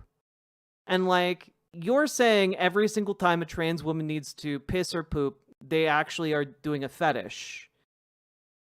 Based on what? This is, again, we get back to epistemology. Why do you think that? Like, why do you think that is a fetish? Where did you get that idea? Because the reason I'm asking that is because either you got that idea from some kind of fact or figure that I'm not aware of, or it's something you got from yourself, right? That you came up with this idea. And that it came from somewhere in you. So where is the data that you're using to allege that trans people, when they use the bathroom, are actually just jerking off nonstop? Right? Like, where are you getting that?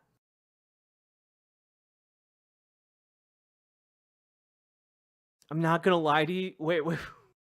I'm not gonna lie to myself about your exaggerated sense of womanhood. It's not exaggerated. Like, what I don't. I'm sorry. I'm wearing sweatpants and like a sweater right now. What are you talking about? So, like, again, where are you getting this idea? You came up with that assertion? No, I'm asking you where you came up with that idea. I'm wondering, because I can only see two possibilities. I'm wondering if you have a third different possibility. Where is your idea that this is a fetish coming from?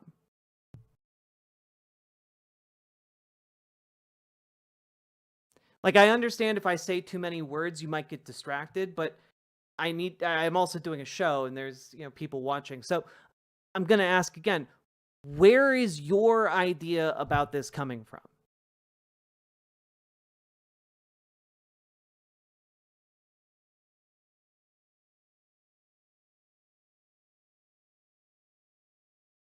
And makeup because you're a female I'm sorry, you think every single time someone puts on makeup, they're a female impersonator?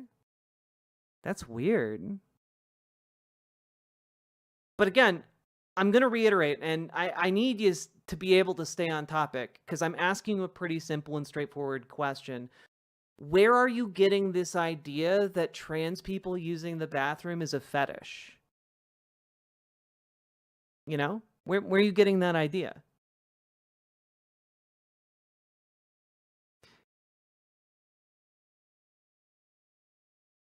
Also, it is pretty funny seeing you say that I'm a female impersonator when, like, the only makeup I have on is, like, some light, like, the lightest possible eyeliner and some mascara.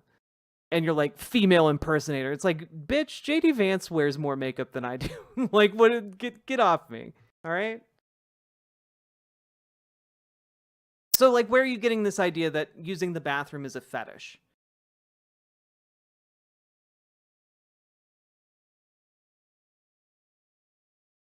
the question is stupid, you should keep your female underpants fetish in your bedroom. I don't think it's stupid, actually. Like, where are you getting the idea? Like, this is a pretty basic question to ask. It's literally maybe one of the most basic things you could ask. So I'm thinking that the reason you're saying it's stupid is because you don't want to answer the question. It's because you are actually just kind of saying something you've heard other people say, and you don't actually have any foundation for it, right? So, like, why...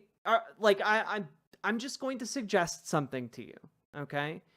That you find out why you believe the things you believe, and root it in actual data and facts, rather than you saw someone once and it made you feel funny. That's probably going to be an overall healthier way to live your life, so you don't wind up being like the town crackpot. You know? It's clear, look at yourself. No, but like, you're saying you have the magical ability, Dustin, to look at someone and see when they have a fetish for using the bathroom? Like, this is what I mean. Any sane person, like trying to figure out why you think the things you think, would find you to be insane. All right? Like, that's just straight up. So, I'm going to give you one final chance. The next thing you post in my chat should be the basis for why you look at someone and believe they are doing a fetish when they use the bathroom. Okay? Next thing in chat, explain that very simple question to me, okay?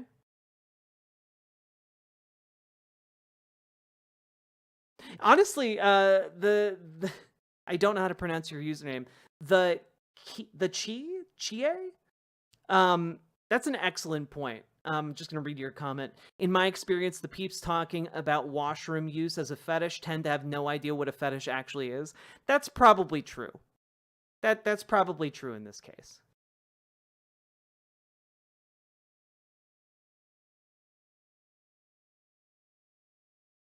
Because they are not women and want us to lie to ourselves that you are. But neither of those things are neither of those things are a basis for a fetish. Like, if you lie to someone and say you have a stick of gum in your pocket and you actually don't, that's not a fetish. You know that, right? Like this, you don't actually think that. That those things don't add up to the conclusion, right? So are you like 14? Is this like your first time commenting on like a live stream?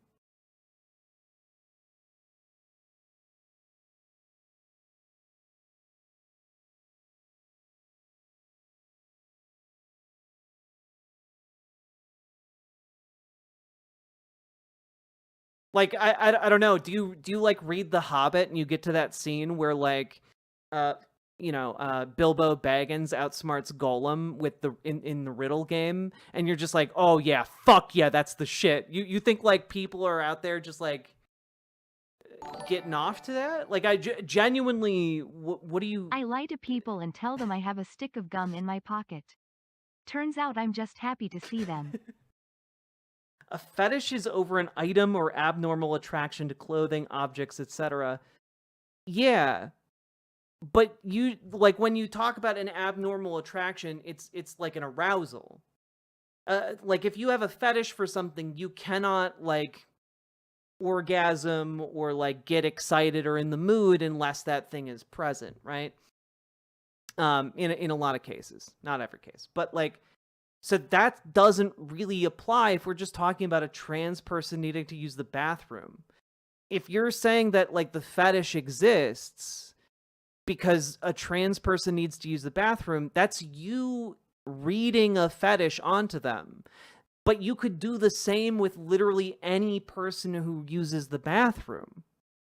You know that, right? Like, you could be like, yes, some people jack off when they pee.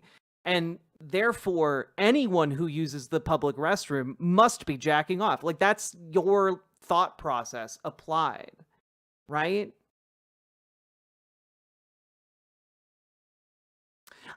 Kenny Jackson, I often get kink and fetish mixed up. Is kink like the harder core version of fetish, like where you can't, whatever.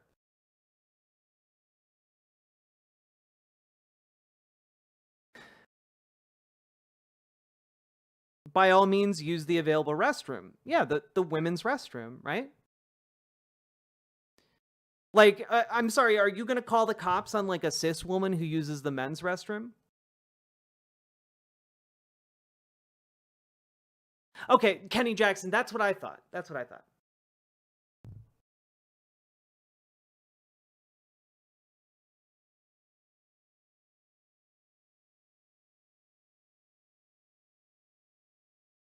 So, like, yeah, it just seems like you're saying, like, anyone who uses the wrong restroom, this isn't that's stupid? Wait, how is this not that? If a woman uses the men's room, how is that not exactly the same thing you're talking about? Like, how is that different?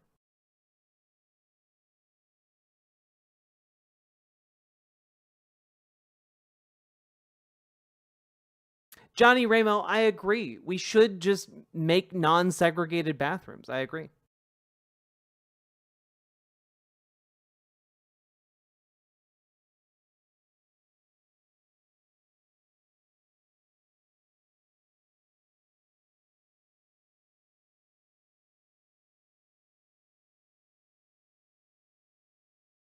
Yeah, exactly, late bloomer. Exactly what I'm talking about.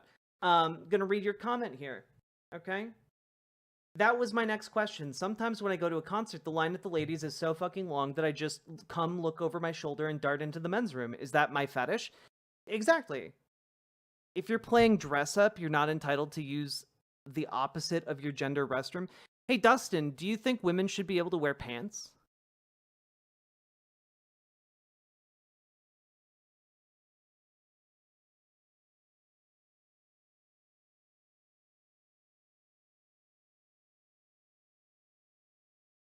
Do you think women, what a stupid rebuttal? No, just answer the question. It's a simple yes or no.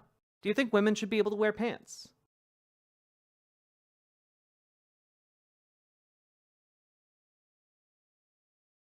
We're getting pretty close, One-Eyed Heathen.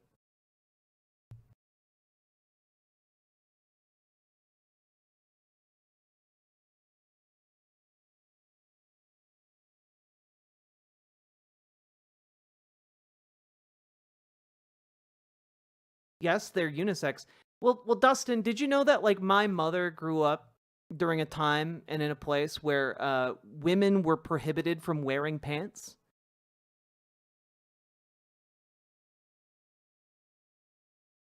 Because pants were for men only. Skirts, dresses, etc. So what I'm saying is, if a girl wearing pants goes and uses the men's restroom, why should the police not be called in your world? How is she not engaging in a fetish?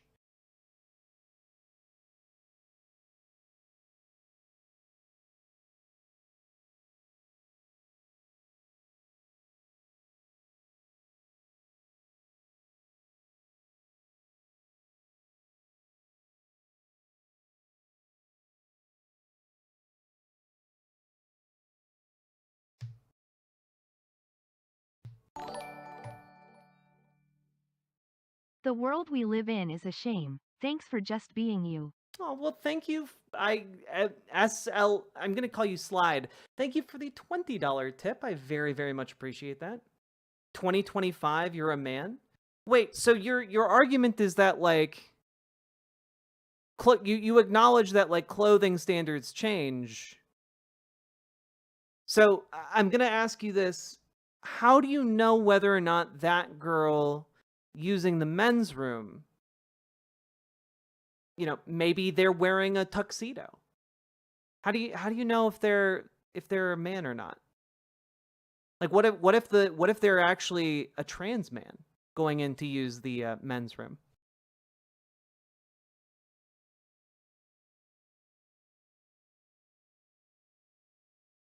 Well, oh, Dustin, my mom is okay wearing pants, but her parents and the education, like the school system and the community around her, was not okay with her wearing pants. In fact, if you wore too many articles of like, including like pants or knickers or like a suit coat, if you wore like those 3 items, for example, you could get arrested. I'm fine with genital inspection, but it has to be by a woman, outside a men's room, and they must legally laugh if it's small or misshapen. That would be pretty good. You can tell a man from a woman and you don't qualify as a woman or real. But Dustin, that brings us back to the very same question we started with. How do you know? How do you tell? Okay, because again, your process of telling is based on your social assumptions, which are unrelated to a person's actual biology. You know? I'm just, you just don't really understand the concepts you're talking about. And I do want to say, this has been a fascinating exchange. I think it's really interesting, and I think a lot of people might get something out of that. But I'm going to end with like one last point here, Dustin, which is that the amount of time you spend thinking about bathrooms is weird. It's weird, man. Because I'm not the one bringing up bathrooms and fetishes and shit. Like, that's all you. That's all you here. And, like, the amount you think of bathrooms, the amount you think of, like, arousal and sexualizing bathrooms, it's bizarre. It's weird. And honestly, kind of gross. Like, I'm just trying to tell you this as like a friend. I feel like we've gotten to know each other a little bit over this conversation, okay? I'm telling this to you as a friend. You need to tone that back. And maybe like in the process question why you think the things you think. Because I can tell you right now, if you start bringing this shit up at parties, I don't know how old you are. Maybe you're in high school. Maybe you're in college or whatever. Maybe you're in the trades. I don't know. But if you bring this up to like other people, like even like nominally like conservative people are going to look at you like you're a fucking freak. You know? Like it's what you're doing is weird. The fact that you are thinking about trans people being aroused in bathrooms to the point that you came here and started talking to me unprompted about my bathroom use, that's freaky, man. Like, people aren't going to like you. You're going to be alone at parties, and then they're just going to stop inviting you to parties altogether. And honestly, your family's not going to want to spend time with you. So, like, I don't know, question some of these ideas you have. Go out and find actual facts that aren't made by conservative think tanks. Because genuinely, I want you to get better. Because, like, I'm just living my life. I'm just using the bathroom. And the fact that you can't accept that that's a you thing. That's a you problem. That's something you need to work on. Because when I shit or piss in the bathroom, that's my business, not yours. So, I hope you get better. I wish you the best, Dustin. And I think I've given you enough of all of our time. Apologies, everybody. Apologies. That being said, segment done.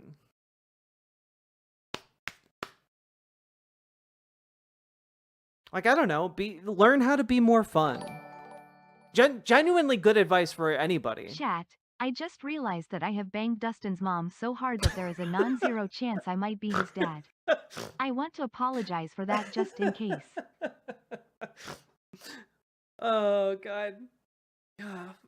Maybe try and address. It might awaken some things.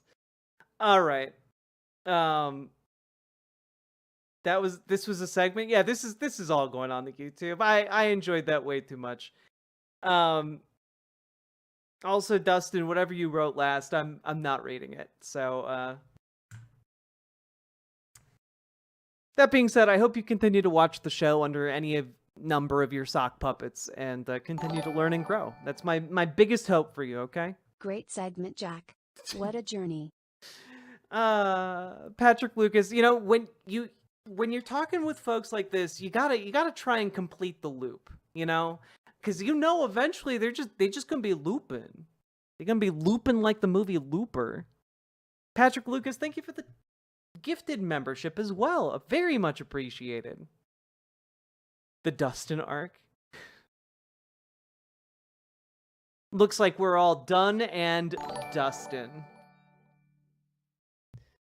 A circle is kind of like an arc. It's like 2 arcs, in fact.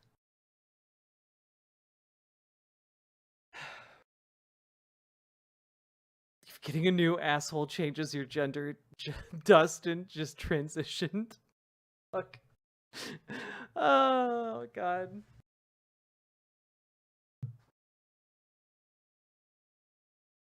Also, like, I know that I'm attractive. Like, when guys like that come in and like they try and shit on me, it's like I know that I'm hot. You know, like you can't harm me like that. You know?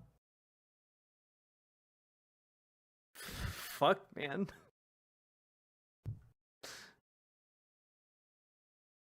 I was gonna give Dustin a membership, but I couldn't find them on here and Twitch. You know, that's okay, late bloomer. Dustin's good. It's all good.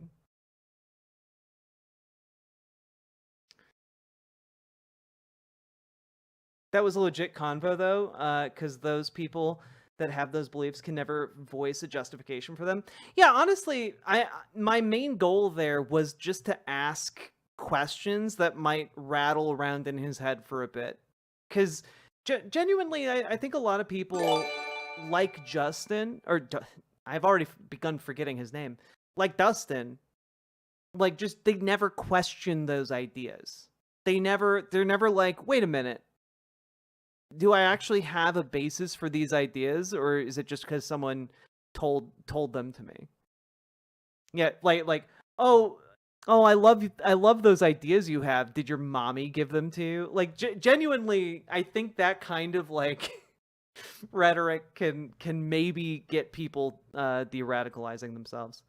I don't think it worked though. I mean, I'm not talking about it working now, because in the now, introducing those questions isn't going to be useful. The goal is going to be longer term, and hopefully Dustin will come out in 3 to 4 years and come back and share her experience with us. Late Bloomer 66, thank you for gifting a sub over on Twitch. I appreciate it.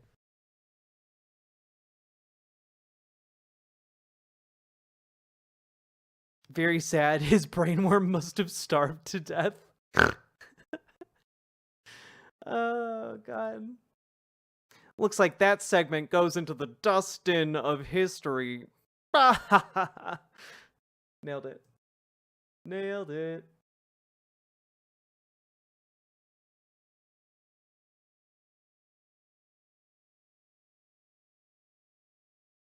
Oh, God. Okay, are you guys ready for a politics segment?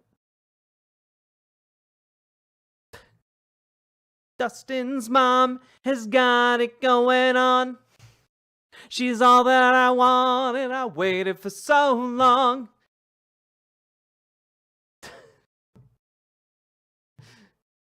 Dustin, don't you see? She's just the girl from me.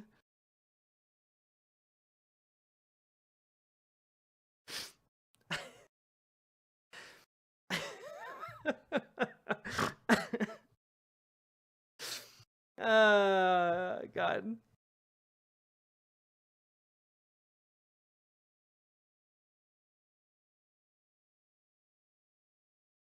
Okay, let's get to some meat and potatoes, all right? I meant the dustbin pun. Thank you. I'm glad. It's like Jesse's girl. Exactly.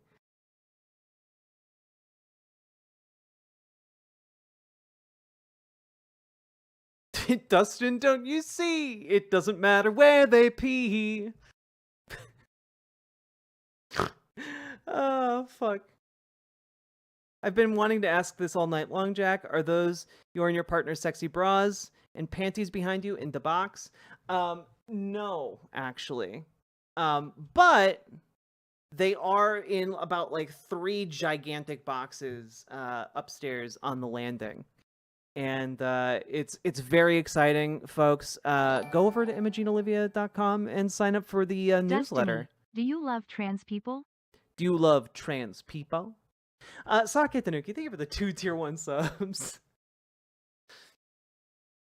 But head over to ImogeneOlivia.com and sign up for the countdown. There should be a countdown timer for when we go live tomorrow. It's very, very exciting. We're gonna have gender euphoric lingerie finally available. It's been a long road, and it's our first line. And if you're planning on purchasing, head on over there and make a purchase in the next day or so if you can. We also have functionality where you can buy gift cards for people. So if you have a trans friend or family member, you can get them a gift card as well in order to get them a set. Mr. Anderson, thank you for the 5 gifted memberships over on YouTube. I very, very, very much appreciate that. Thank you for always injecting some union strength into our streams.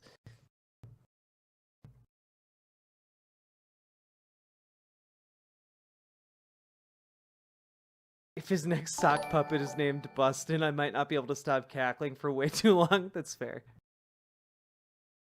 Yeah, Mr. Anderson over here doing real socialism in the YouTube chat. Appreciated.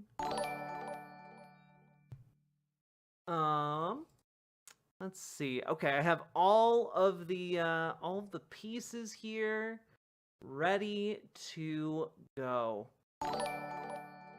Are you a union, Jack? Am I a union? Like my streaming business?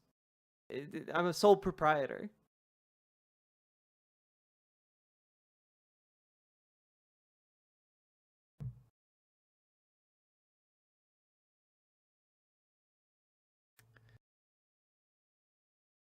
A Union Jack is a flag. Oh. Could it be that Dustin did a socialism by getting publicly owned? Yeah, he got publicly bought. A 1-person co-op, indeed. I need to unionize. I will unionize myself. After I finish moving into the new office, I would. Yeah, I have some cool plans for the summer. That I am really looking forward to trying to bring to fruition when it comes to content and stuff. We'll talk more about that later.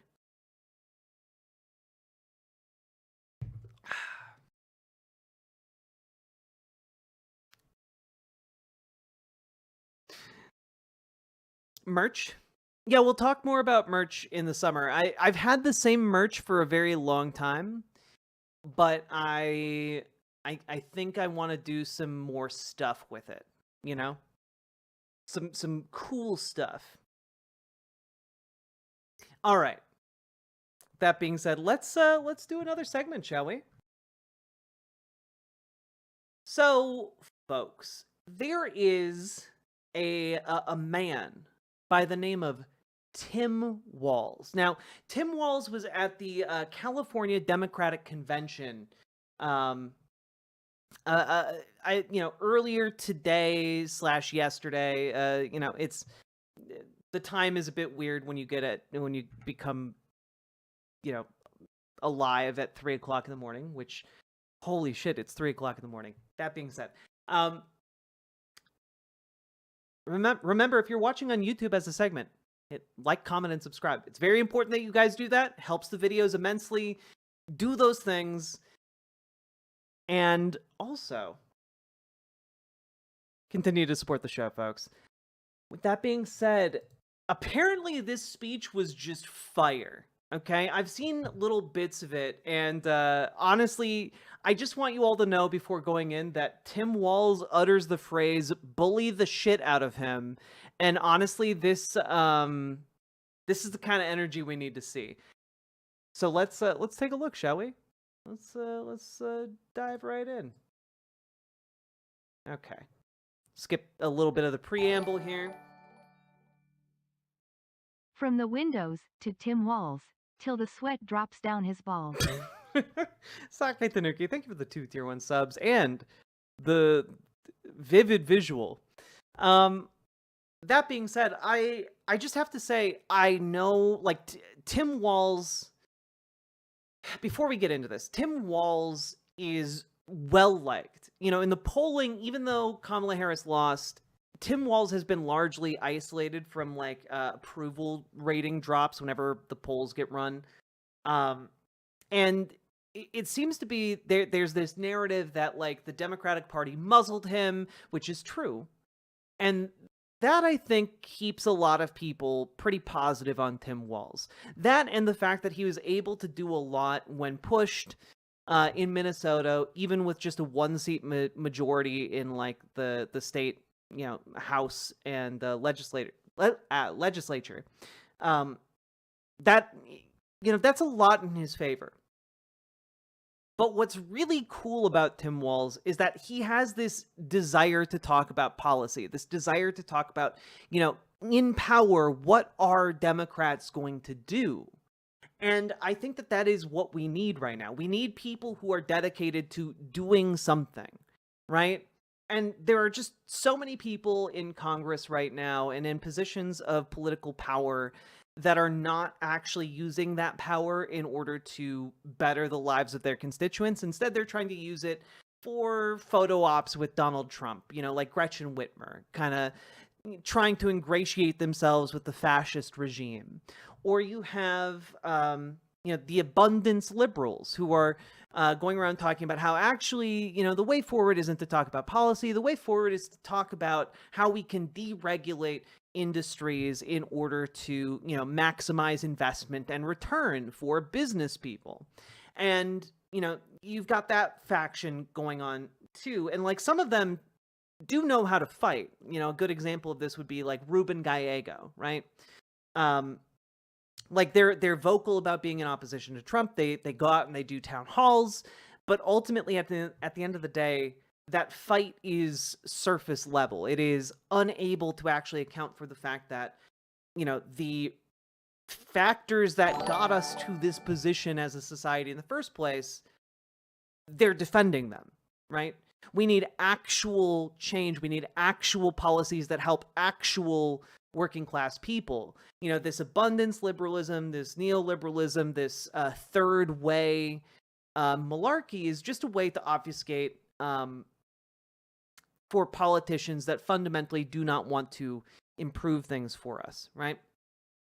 And so, all of that being said, I want to go into this knowing that I am 99% certain that Tim Walz is intending to run for president. I think that that is what he is doing here. And the only other thing that makes sense to me, looking at the field of people who are prepping to run or rumored to be prepping to run, the thing that makes sense to me here is either AOC is also gunning for the presidency, which she very well might in a primary, or AOC is angling to be a VP pick. Okay? And I just, you know, it's one of those things, and, you know, maybe it winds up they go head to head in the primary, see who wins, and whoever loses becomes the VP. You know, like it might be something like that. I don't know. But ultimately, I think these two people are going to be on the same ticket. I think it's going to be either AOC Walz or Walz AOC. I don't know. But these two people are very, very aligned, and I think they are both very active in this space along similar trajectories. You know, Tim Walz has been touring the country, talking about the need for Medicare for all, talking about, you know, the need to actually fight back against fascism, and he's been pretty vocal and punchy about it in a way that I've found pretty inspiring. And AOC has been doing a similar thing. There's been like this passing of the torch from Bernie to AOC in all of this fight oligarchy tour that's been happening. And so I think there is a compatibility there that could work out well. Okay. So we'll see what happens. And I know that people are like, oh, AOC should go to the Senate. AOC should go to, you know, to take Chuck Schumer's spot, whatever. Honestly, I think what progressives in power are currently looking at is what we can do to rapidly take advantage of the short window of opportunity that is going to exist after Donald Trump is out of power, right? There is going to be a narrow window to get things done if we are able to take Congress back and take the presidency. There's going to be a narrow window for things to happen, and there needs to be an alignment in like intention to transform the system.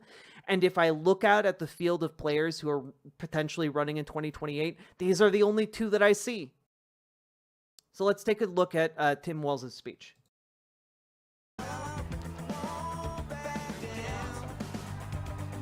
You Democrats. Okay. Chairman Hicks, thank you for the kind introduction and your fearless stewardship of this. Is this only right audio? Do we have better audio from Jess's link? Let's find out. Governor Tim Walz. Oh, no, it's the same link. Damn it.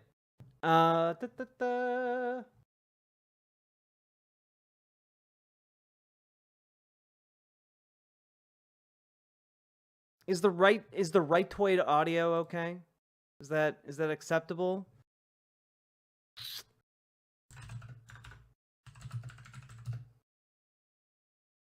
Here, let's take a look. What do normies think of AOC? I think they quite like her. Filters over 20 minutes.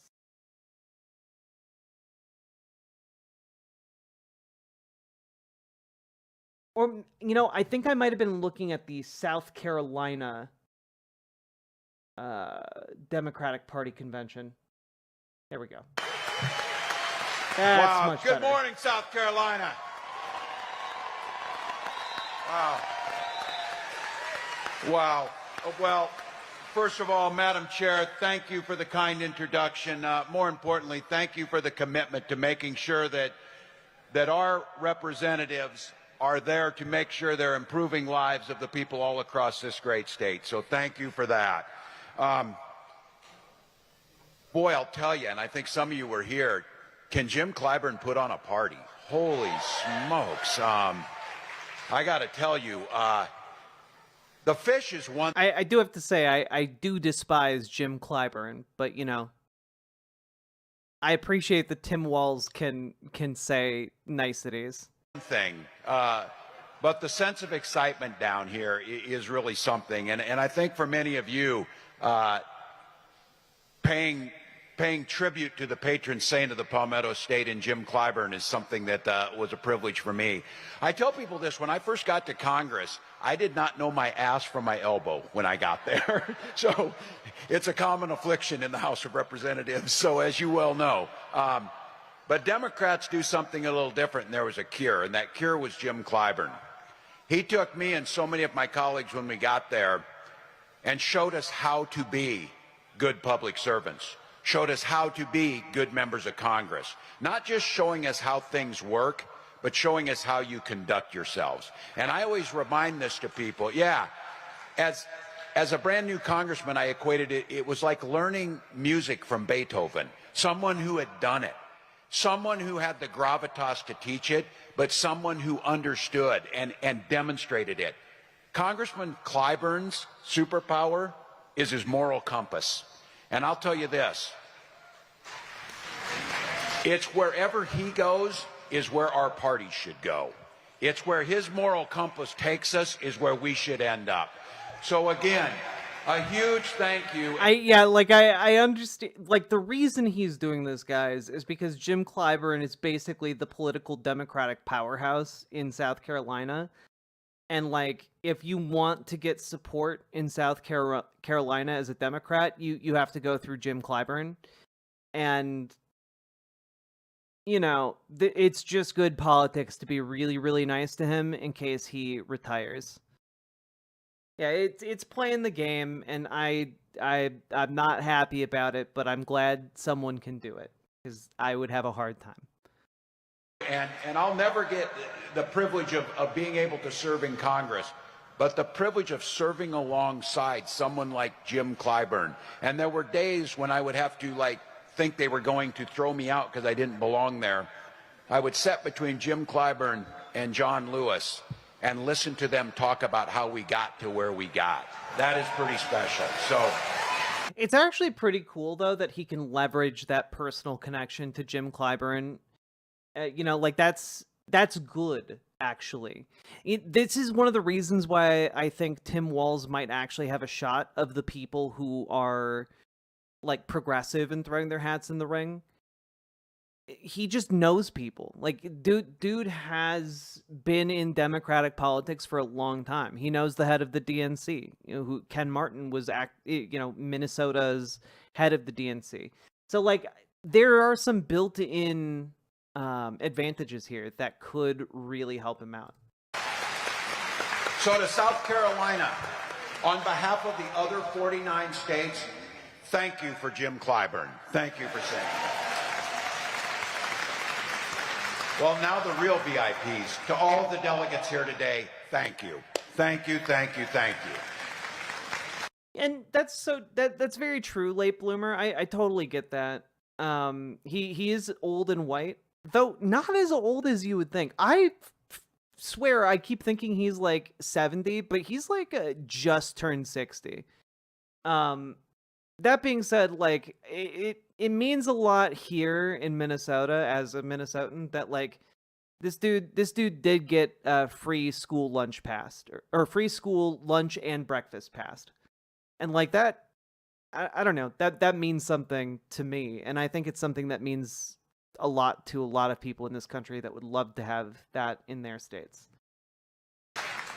Veterans in here, I saw you stand up a little more. Thank you for the service that you give to this country and continue to give. Union members, thank you for standing up for the middle class. Special shout out to my fellow public school teachers. Thank you for that. Also, I'm just gonna throw this out there. I'm a sucker for a public school teacher, and this dude was a public school teacher for 30 years. You know, like, I like that. I like it a lot. I'm a little biased, you know.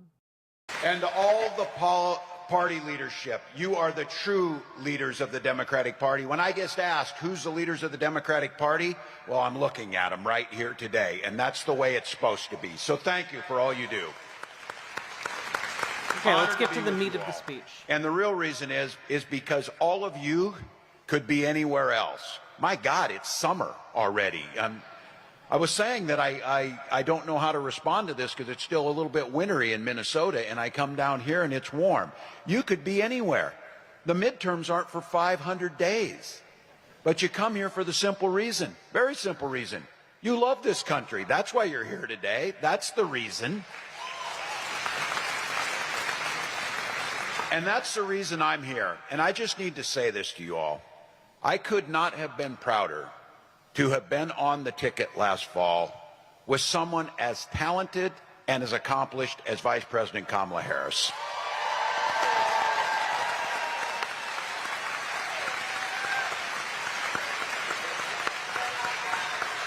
We know it, and America knows it. that we are far better off because of her grace, her courage, and her patriotic leadership. And damn it, I would love to turn on the TV and see her instead of what we see every day. Can I throw out a dream scenario? No, it's dumb. Never mind. Since that election, I've been doing a lot of thinking and a lot of traveling. I spent a lot of time on the road. I was in Wheeling, West Virginia, Omaha, Nebraska, Youngstown, Ohio, Fort Bend. Dude has been crisscrossing the country. I know we've covered like a couple of his town halls, his no-show Republican town halls, but like more so than most elected politicians, he's been actually doing something to organize local communities against like Donald Trump's fascism. And I have an immense amount of respect for that. Like, I know part of it is fueled by naked ambition, but part of it's also fueled by genuine concern. And I believe that. I believe it comes from a real place. Because like he has been going to like middle of nowhere communities in order to talk to hundreds, sometimes thousands of people, similar to AOC and Bernie. And the two efforts have largely been separate, but like I find that very interesting. You know, different tactics, different teams doing very aligned activities. In Texas, I know you're all thinking it. Wow, those are strong Democratic strongholds, each and every one of those. But I went to those places because those are places with Republican members of Congress. Am I the only one that feels betrayed by Kamala when she didn't defend us trans people? I mean, absolutely. It was emblematic of like the weakness and fecklessness of her campaign.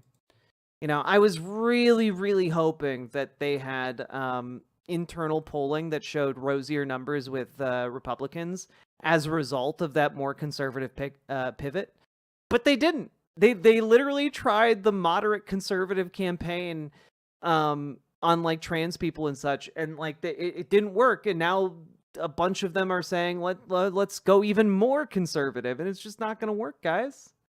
You got to stand with us or you sink with us, you know? In states that voted for Donald Trump.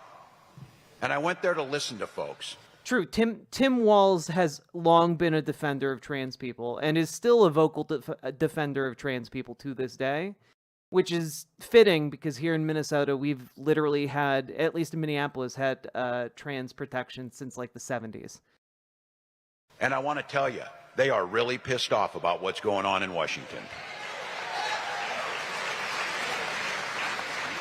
Recently, it's been the talk about the big, beautiful bill. I used to teach fourth grade, and I was going to say it sounds like a fourth grader came up with it, but that would be insulting to my fourth graders. I did not. Trump and Republicans are trying to ram this monstrosity through Congress before any of us figure out what's really in it. Well, you know what's in it. A record-setting shift of wealth to the rich from all the rest of us. If you're a young couple raising a child with a disability, getting your health care through Medicaid, you could be one of 15 million that are going to lose your health care.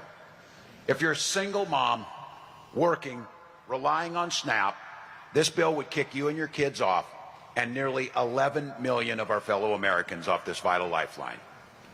If you're a young guy holding down a job making solar panels like we're doing in Minnesota, your gig could be one of the 700,000 jobs that this bill will kill alone. So while working people get the shaft, who benefits from this bill?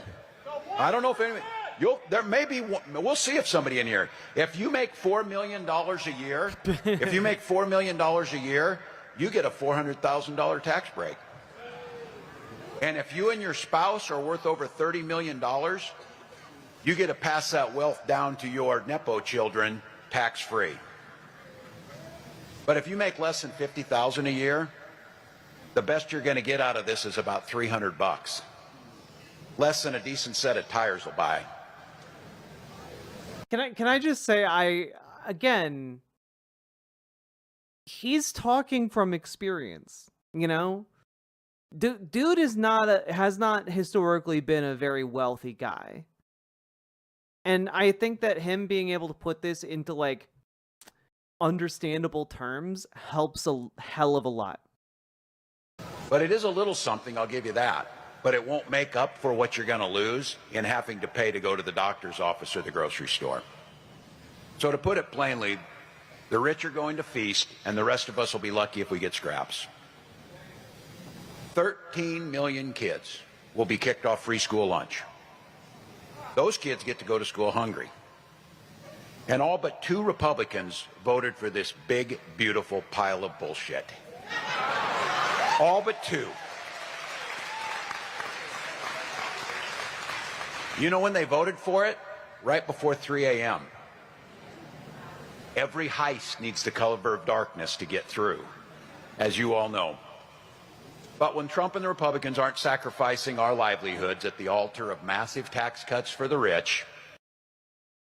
Well, so Late Bloomer, actually, again, most of Tim Walz' life, he's been a public school teacher. So, like, his net worth is actually one of the lowest in, like, major party politics.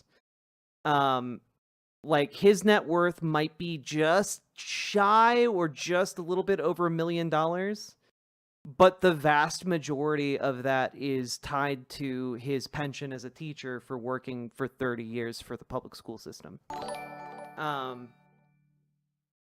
Tim Walz is winning me over. And over and over again. With his plain speech.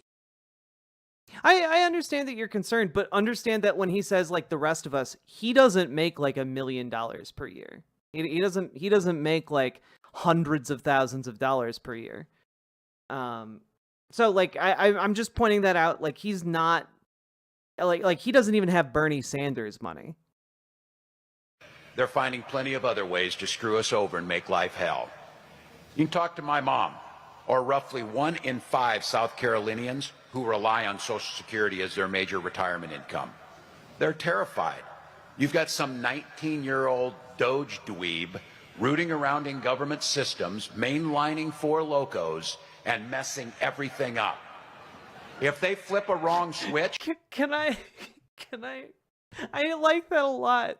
I haven't thought about 4 locos in forever, and like the idea that they're doing the Doge dweebs are doing 4 locos. I like that a lot.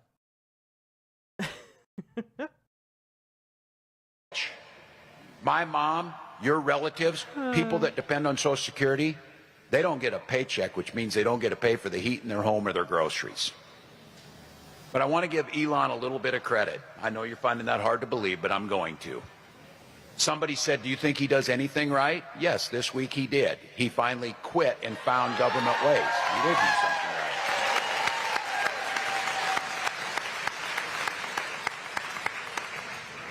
right. Isn't it funny that they want to drug test SNAP recipients, but not that dude?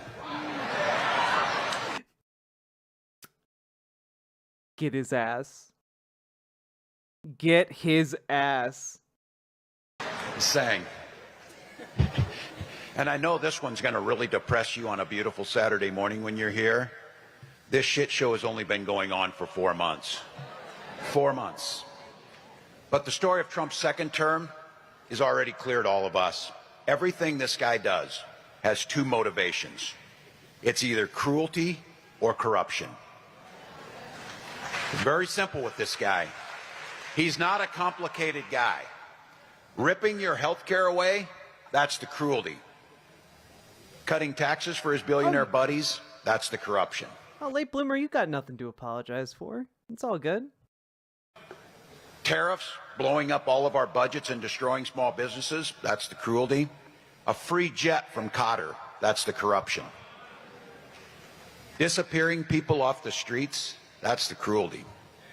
Selling White House access to crypto bros, that's the corruption. Yep. And those last I heard, like, the estimated amount of money he might have made from the crypto scam he's been running is almost like $3 billion. Like, damn, that's crazy. Like genuinely unprecedented levels of corruption in our government. And we have no idea who most of the people who were at this dinner were that bought crypto and essentially bribed the US government in order to have access to Donald Trump. Those bastards didn't even get a decent steak out of that deal either. So, look, I find my joy in small things. I find the joy in small things. You know, they were probably Trump steaks, let's be real. Let's be real. He probably gave them leftover Trump steaks that have been frozen. No los dos. In very true, Saki Tanuki. Sometimes there are shades of gray or shades of corruption and cruelty. Thank you for the 5 tier 1 subs. But don't forget for a minute, and all of you know this, he didn't do it alone. All of those Republicans in Congress are fully complicit in this. Every one of them. Yep. And by the way, we do need to, like, if anyone is still, like, making a distinction here, like, the entire Republican Party is behind all of this corruption, owns all of this corruption, and owns every single thing that Donald Trump does. And we need to make it perfectly clear when we talk about this that there's no, like, but this Republican is good. No. They have all aided and abetted the rampant looting of our country in order to kill the most vulnerable people to give the richest a tax cut.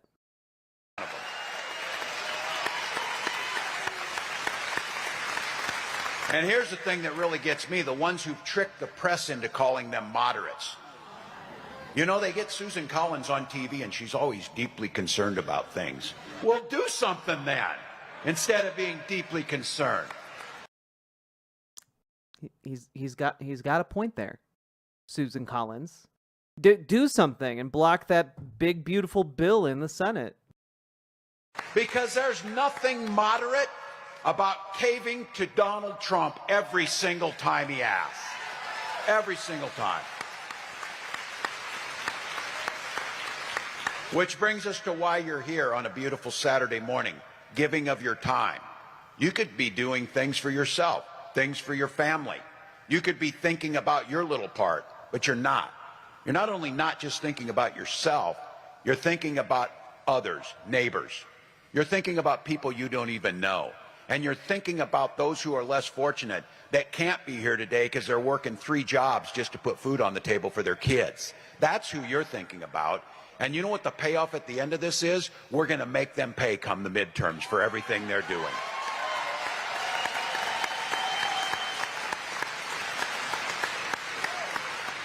Now look, this is the place where I got to say we got to be honest with ourselves. We're in this mess. We know who Trump is. He told us and he does it every day. But we're in this mess too because we lost our way. We lost our way a bit as a party. And I'll tell you, I get it, all of you sitting there is.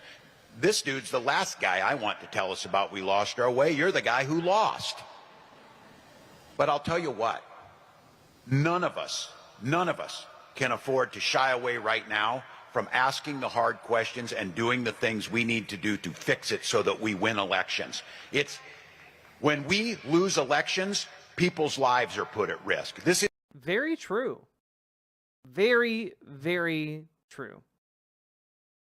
Like, it really does seem to be that, like, Democrats just need to have some fucking fight, you know? Absolutely. Let's see here. Oh, another Manticore.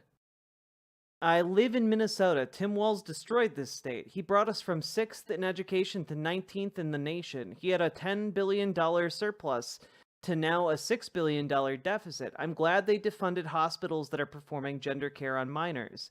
He also laughed at Tesla stock dropping after he was on the committee that decided to invest Minnesota retirement into Tesla stock.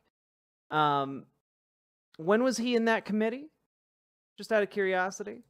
And also, yeah, fuck Tesla. It's like the company's run by a guy who fucking throws Nazi salutes. Fuck that guy. Second of all, you're glad the state defunded hospitals? Number one, I'm not sure that even happened, but number two, like, in what world are you happy that children have less health care? Like, that's again, very weird statements to make. And you're very concerned about like the dropping of like academic achievement in Minnesota, well, presumably out of a care for like the well-being of children, but you are happy that funding at hospitals got cut, specifically hospitals for children. That's really weird. Now, what's really interesting is that a lot of the data that you're talking about, because you referenced falling from 6th place in education to 19th in the nation, the data you're talking about comes from 2022. Do you have, I'm just curious, do you know what happened in 2023?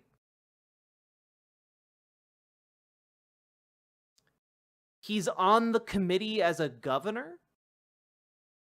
Interesting. It was an executive order from Trump. Oh, so it's better that like the federal government is blocking funds to children's hospitals? Like what? You think it's good to block funds to children's hospitals so that less children can get the care they need?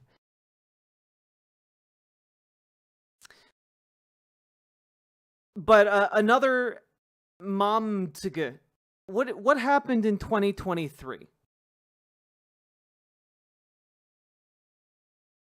Specifically the one, you know that the ones doing gender care also do all kinds of other care too, right? So you know that like the hospital still does other things. If you defund the hospital, it can't do a lot of those other things too. You get that, right? Jesus. Okay, but also, what happened in 2023? The year after the data you're talking about took effect. I don't like Trump, not my guy. I'm asking you a very simple question. I need you to answer it and engage with me as the streamer because I need to keep things going. What happened in 2023? What was true in 2022 and was no longer true in 2023? I don't know what happened in 2023. That's really interesting. Since you live in Minnesota, it's really interesting you don't know this as you live in Minnesota and pay such close attention to Minnesota politics. The DFL regained control of the state legislature in 2023. The things that happened prior to that year happened because of Republican control in the legislature. So when you're talking about the state slipping in educational attainment, you're talking about things that happened due to Republicans doing dog shit. You're also talking about what happened to educational attainment due to COVID and how that might have affected children learning from home. So, like, understand that when you're looking at this data and you're like, well, he took us from the best to the worst. Like, it's literally ignoring all of the data that took place after he was in office and the DFL actually had a majority to enact changes. You know, enact changes like ensuring that children, all children, get free school breakfast and free school lunch, ensuring that children can eat. And you're over here being like, he destroyed the state? He's literally the one feeding the children in the state. So, like, I just, if you're going to come in here with, like, an actual complaint on actual data. Like, one thing you could actually criticize Tim Walz for is flip-flopping on line 3. You could criticize him for that. But, like, come with substance to your criticism.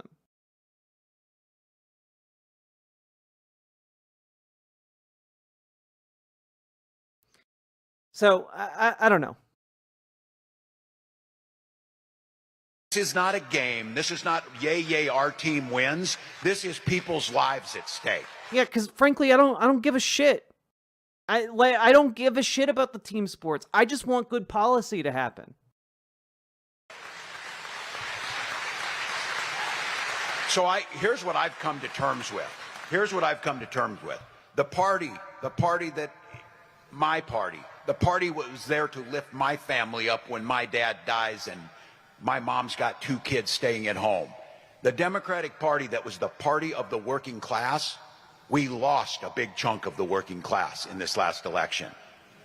And the thing that bothers me to no end and drives me to do something about it, we didn't just lose the working class. If you're very active in politics in Minnesota, you would know the very basic things I listed there, and you would understand exactly why your basic argument was flawed. We lost the working class to a billionaire who gives tax cuts to other billionaires. This last election, you could hear the primal scream of folks. Working class folks were in pain. They were yelling from the top of their lungs, do something. Do something. The system's not fair. You can't own a home. I can't get health care. I'm worried about my kids. I'm worried about gun violence. And for all of the boneheaded, self-serving, despicable crap that Donald Trump does, that guy knows how to sniff out a problem. And he puts on one hell of a show pretending that he cares about those people. Now look, I hear a version of this everywhere I go. You know this, you've heard it. Well, I don't really like Trump, and I don't know if he's right. I don't even know if he's doing's going to make a difference, but damn it, he's willing to shake things up and give it a try. You hear it. Yep. What about us then? How do they view us? Well, Democrats, we have no shortage of good ideas. We talk about it all the time. You heard some of the things we did in Minnesota, but when we get into power, we haven't been able to get the stuff done. At least not the stuff that people actually care about and feel in their lives. You know this is true. Some of you here have knocked your damn fingers until they were bloody on doors and called people. It's terrible to pick up the phone and call somebody cold and say, I'm calling from the Democratic Party. Piss off, or whatever they do. You've been there. You've done the work. Yeah.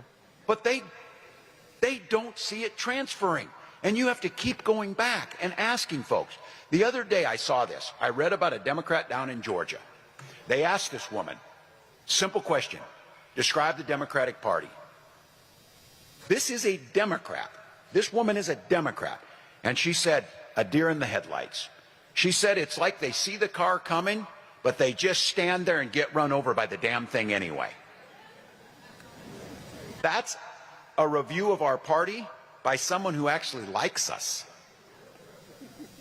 It's a damning indictment, but I think it's right on the money. The problem isn't just an existential threat politically. This isn't about winning elections. This is about what's demanded of us morally. Because we're fighting for working people. That's the DNA of the Democratic Party. Working for work. Look, if you're defensive, like I know Minnesota politics, and like the only thing you list is like abortion. Like I'm sorry, like you can quote all that at me, but it's just like I don't care. My fundamental priority is making sure that adults and children have the medical services that they need. And if your complaint is, but they'll be able to get a 12-year-old could get an abortion without parental consent. I'm kind of like, yeah, I think that's okay. I think that, yeah, they should be able to be safe and get an abortion. Yeah. It's actually less safe to force a 12-year-old to have a pregnancy. Like, do you understand, like, what pregnancy does to a body?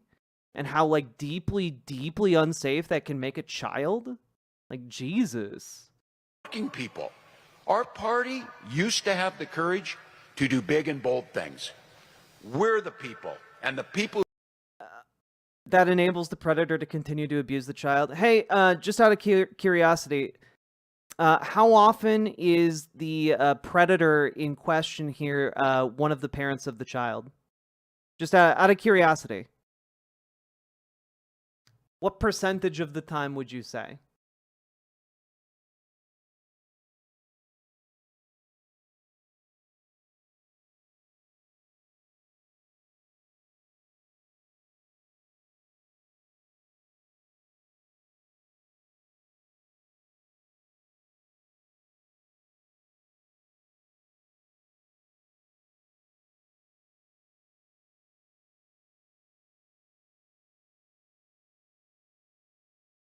Just I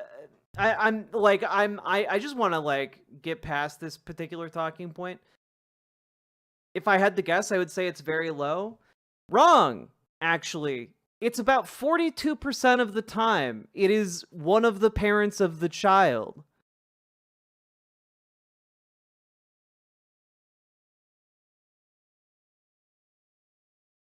He's from the University of Sydney.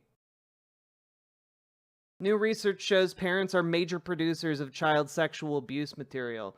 Study of child sexual abuse material survivors found 42% were abused by their father or stepfather, meaning abuse prevention and education services can't assume all parents protect children in their care.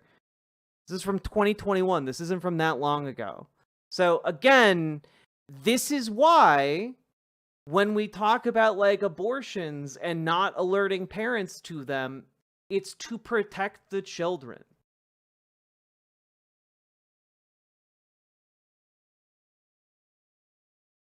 No, it just all it means is that if okay, I'm gonna do like a little thought experiment with you before this gets too far off the rails and I get too angry. Okay? In the circumstance where a child is 12 and gets pregnant and there's no abuse, why would they just go and get an abortion? Because that requires going through a lot of hoops to like get to the clinic, to like blah, blah, blah, blah, blah. That's a lot of hoops to jump through without telling their parents. Why would they do that? Why would a child not tell their parent that they need to go get an abortion? Why would that be? I can think of one very big reason why that wouldn't be. If the child is born, they can find who the predator is. Do you understand how like stupid that is, though? Do you understand how stupid that is? But that also doesn't answer my question. Why would a child not tell their parents that they're going to get an abortion?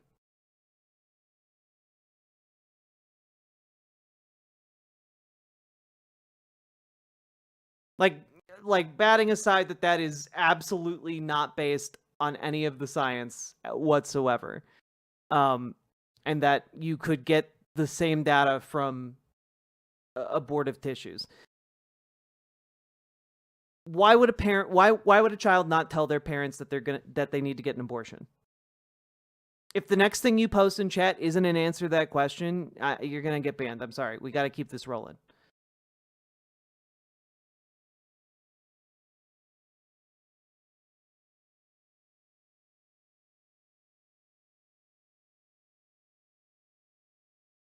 What was the question? I just said it, but I'll say it one more time.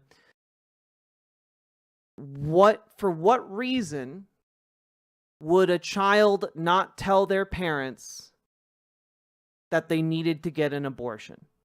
Why would a child not tell them that?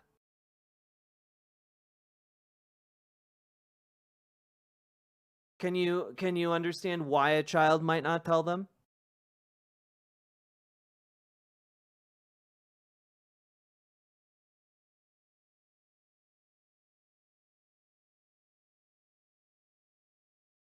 Embarrassment, disappointment.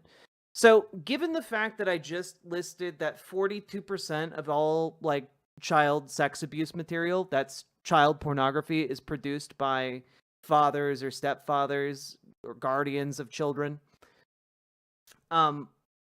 can you maybe reevaluate why most children who are 12 don't tell their parents? Because it's not out of embarrassment or disappointment.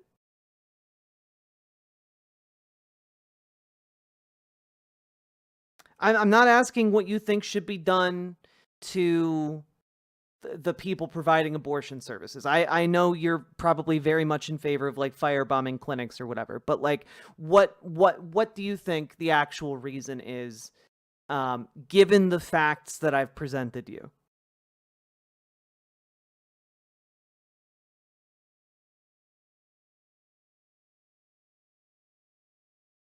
I don't think this is a particularly hard question because I'm seeing other people in other chats answer pretty readily with the most logical conclusion here. Was my answer not enough? No, it wasn't, because plenty of people are embarrassed. Like if you get I don't know, a cucumber shoved up your ass and you can't get it out, people are embarrassed. But, you know, like a kid might still go and be like, I got a cucumber up my ass, Dad. And then you take them to the hospital. You know, like that's, you know, embarrassment is not going to stop you from talking to your parents to get the medical treatment you need. What would stop you from talking to your parents to get the medical treatment you need? Like what is the actual reason children wouldn't go to their parents when they need medically necessary care?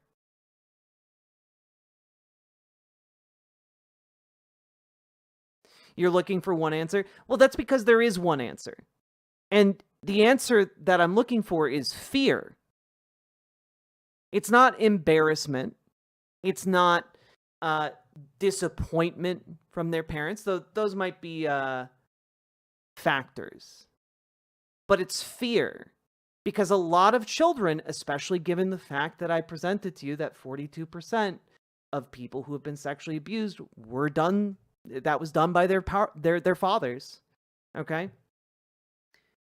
The reason is you cannot rely on parents to look out for the well-being of their children 100% of the time, especially in a case of child pregnancy. Right? Because generally what has happened in a case of child pregnancy is that that child was sexually active before they should have been. And that indicates, generally speaking, some kind of abuse. It's not generally just like some frisky behavior. It's generally sexual abuse. And so the reason there are non-reporting statutes is because, generally speaking, the people who are coming in to get abortions either have been sexually abused by their parents, or would be physically abused by their parents, or would be disowned by their parents and pushed out onto the street. This happens a lot. The vast majority of homeless youth, for example, are gay. And they were disowned by their parents and pushed out onto the street. And the vast majority of homeless youth are gay. So this is not like some abstract idea. It is a very real thing with very real consequences. And I know this because I've also been in like conservative circles, and specifically conservative evangelical circles. And there are many conservative evangelical adults who openly talk about, if my kid was gay, I would disown them. I wouldn't have anything to do with them. And they think the same thing about their children if they get pregnant before marriage. Okay?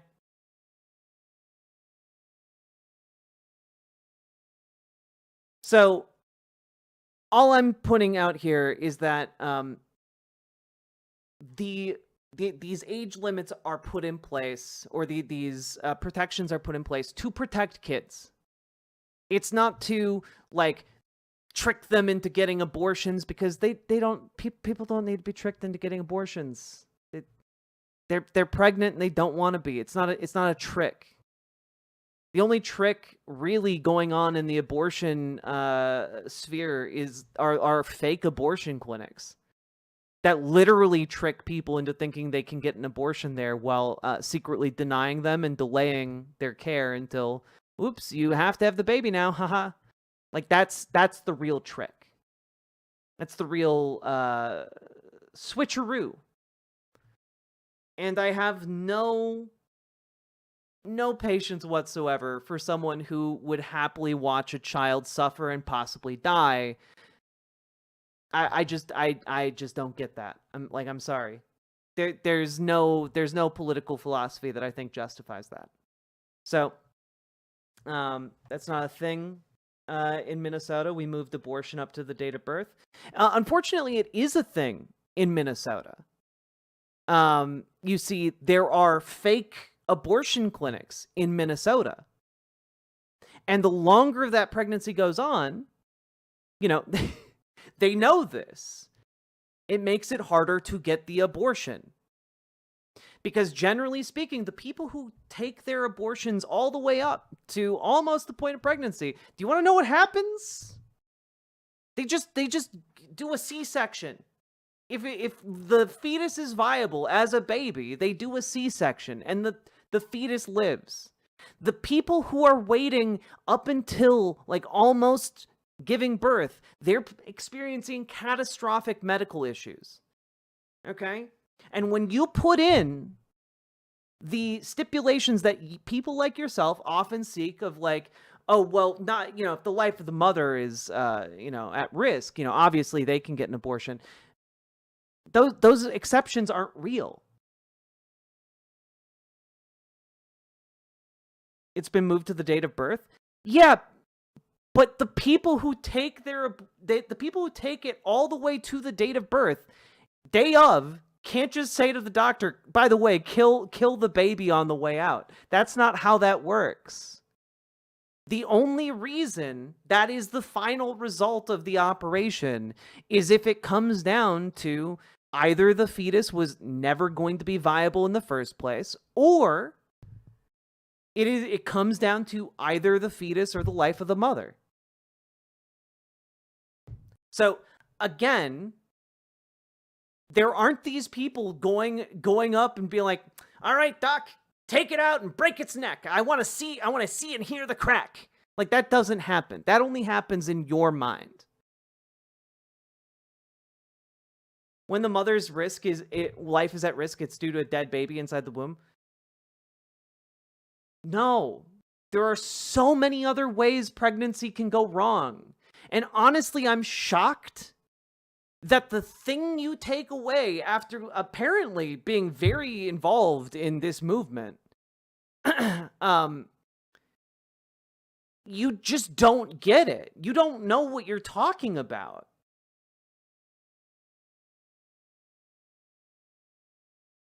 God. So, I don't know. Like, I don't believe you when you say you've been involved in Minnesota politics and you can't, and like specifically the anti-abortion movement, the forced birth movement, and you don't even know basic shit about abortion. So like, I just don't believe you.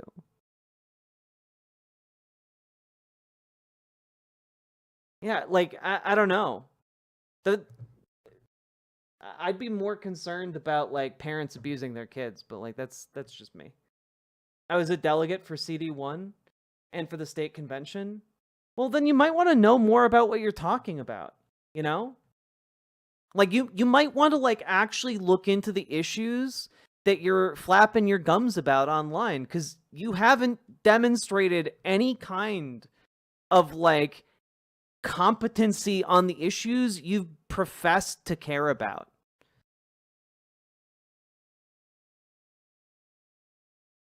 Like, genuinely, it just makes me concerned that, like, dipshits who don't know anything are going into politics, if that's true.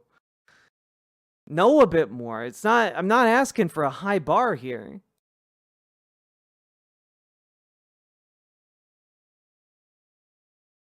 Who sat in these chairs before you who built Social Security from scratch? We're the people who... That's the district that has counties wanting to secede to Iowa. Oh, yeah, you guys are like fucking traitors to the state.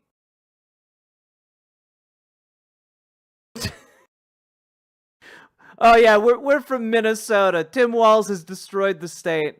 Fuck off. Move to South Dakota, you traitorous piece of shit. You secessionist trash. I won't leave. You should. The state's destroyed. It's a smoking crater. Why would you stay in such a blighted place? Oh, wait, it's one of the best places in the country to live? I will stand and fight for my family. Uh-huh. You mean fight for your right to, like, control whether or not your kids get life-saving healthcare? You will fight with every fiber in your being to deny them the right to be able to live and get the healthcare they need. I guess you're standing your ground and fighting your family? You know, bold move. I've never seen castle doctrine applied to one's own family before, but you know, maybe that's how some of these conservatives do it. Secured personal freedoms. We're the people who rescue the economy every damn time the Republicans crash it. It's like 2 or 3 times we've had to do this. And you know we're going to have to do it again. Look, we also used to have the... I don't know, just, it bothers me. If you're going to be a traitorous piece of shit, like, move to a place you actually want to be a part of. Fuck you. Competency to get the basic stuff done. Like helping you find meaningful work, living in safe, secure neighborhoods, and sending your kids to good schools. Until somehow we strayed away from that North Star. But right here, right now, while Trump and the Republicans are showing the working class what they truly look like, we've got an opportunity to be their champions again. How? And this is for me. I think it's pretty simple.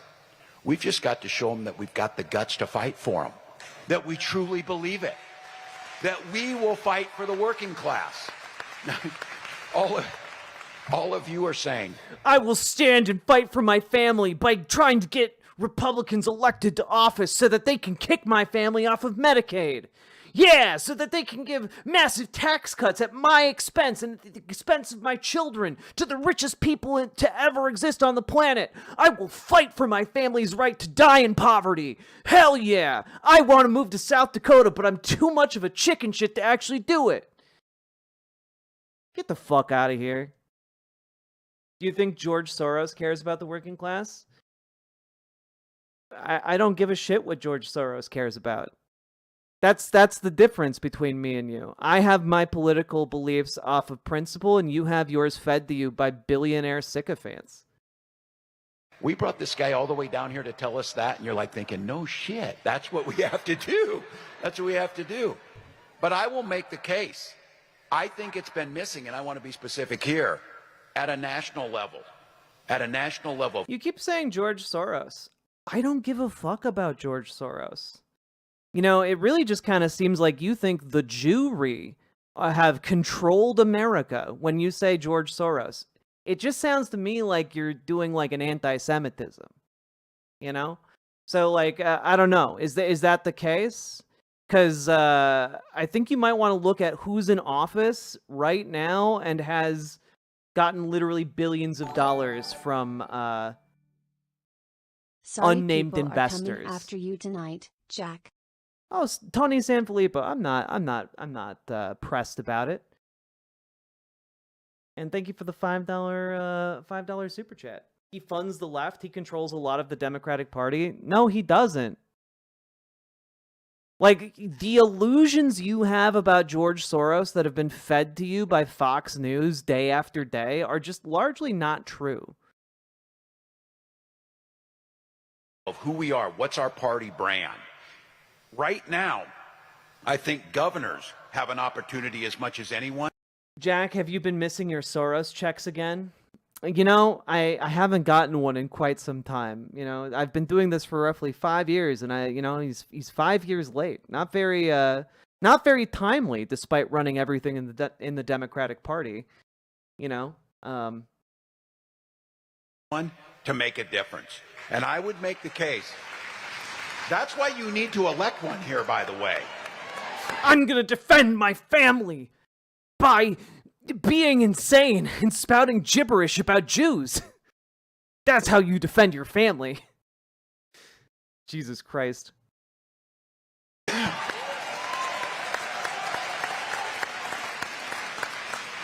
You know, there's a program with your tax dollars that you can feed hungry children in the summer with a summer nutrition program? You can. And you know what? That's pretty goddamn cool. You know, I support feeding children, unlike Donald Trump and the Republicans who enabled him, which is, by the way, all Republicans. And,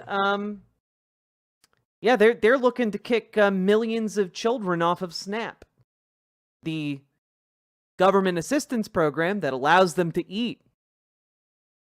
You know, because they're a drain on federal funds.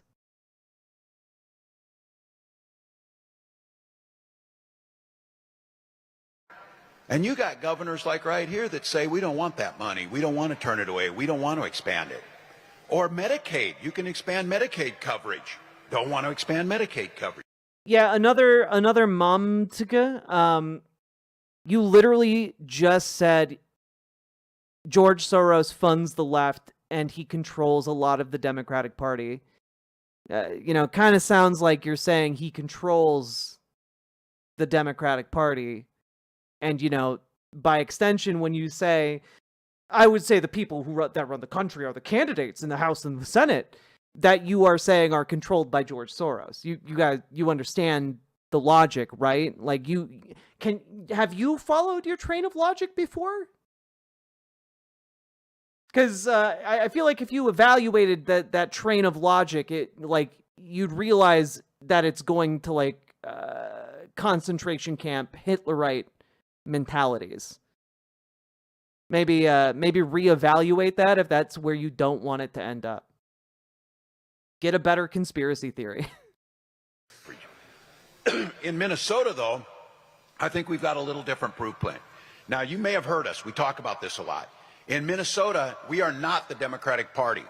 We're the Democratic Farmer Labor Party. We're True. two parties that came together. There's a reason. Honestly, it's why we have a different breed of Democrat here in the land of 10,000 lakes. For that. We know who we work for in Minnesota. And we also know that those are folks, whether it's labor or ag or middle class folks, that you need to get the job done.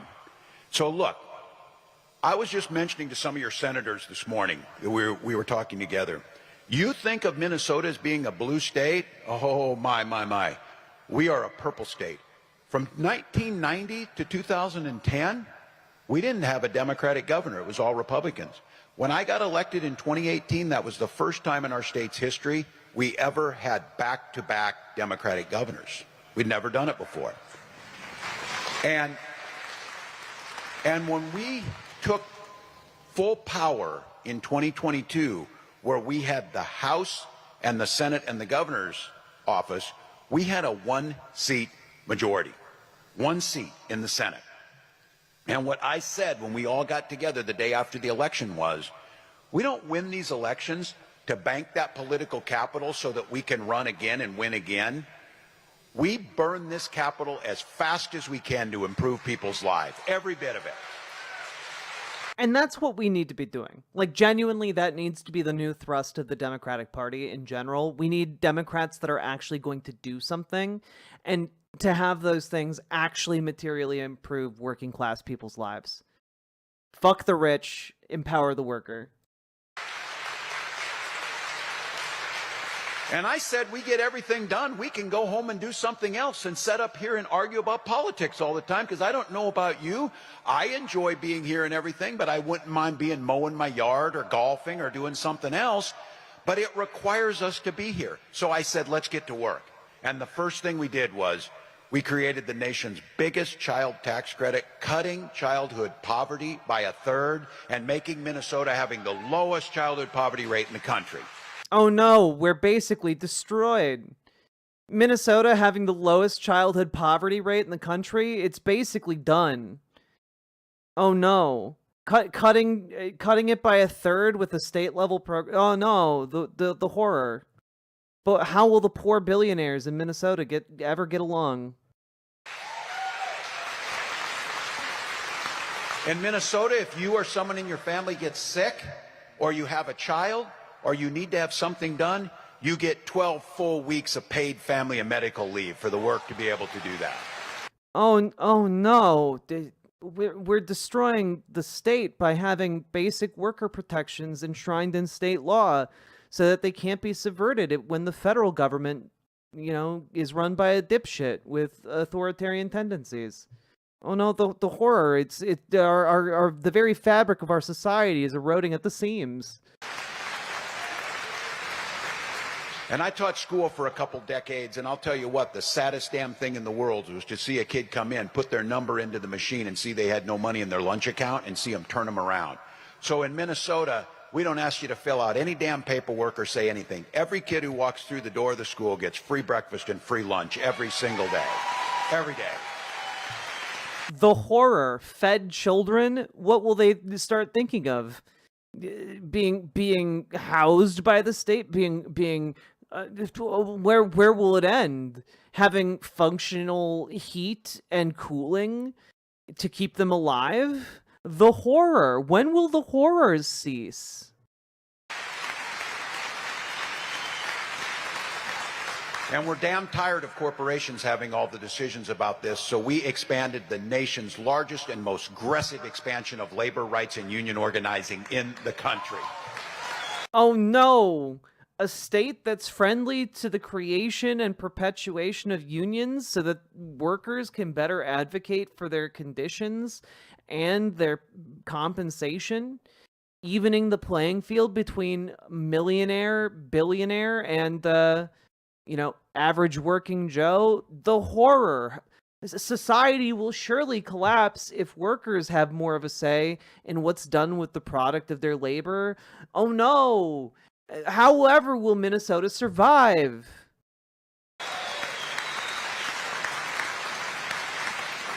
We invested in... Why won't he think of the wealthy snowmobile dealership barons?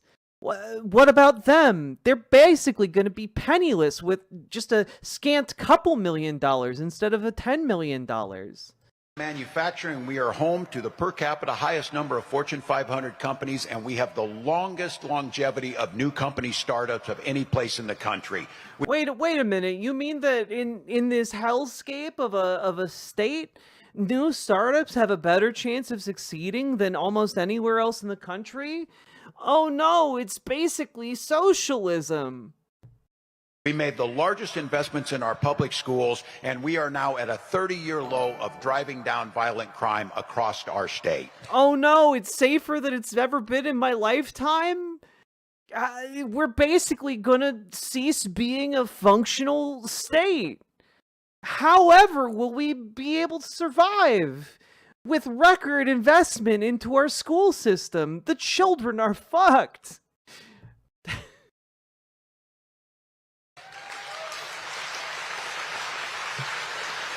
So you get a tax credit, your kids can go to school in a good school with teachers being paid a fair wage and eat a fair meal. You can get health care coverage. If you get sick, you get paid family and medical leave. Your kids don't get shot dead in the classrooms, and as they shouldn't. And all of those things happened because we went from being in the minority to being in the majority by one vote, and we had a governor who was willing to sign those things into law, and guess what happened? People saw their lives improve, more money in their pocket, the middle class being in charge, and labor unions expanded. Oh no! All of those things happened? Clearly we're just days away from the collapse. It surely appears that America will soon be down by one state as a black void slowly encompasses every surface in Minnesota, sucking us into the void dimension to be feasted upon by the void rats, the hungry, hungry void rats. Those were things that the working class cared about. And guess what? If you do those things, they'll vote for you the next time. They will come back and do the work. So every day, we're proving what's possible is instead of Trump's cruelty and okay, just I'm gonna address this additional point. They should make money follow the student and have schools compete for kids' education. Number one, schools already get funding based on the number of students they have. Number two, when you're talking about like a school voucher program, what you're talking about is funneling money into private schools that are either for-profit or non-profit schools. The non-profit schools are usually religious schools, so the state would then be subsidizing religious schools, and that doesn't seem right to me. And number two, it also doesn't seem right that student money should be used for the profit of, corporations. That also seems very not right. And the other problem is that when you get into voucher systems, what inevitably winds up happening is that those private schools start scooting off any of the students that make them look bad. So if your kid is underperforming, they can just get expelled. If your kid has special needs and might cost the school more money, they can be expelled. And what winds up happening is that all of those kids wind up going to the public schools.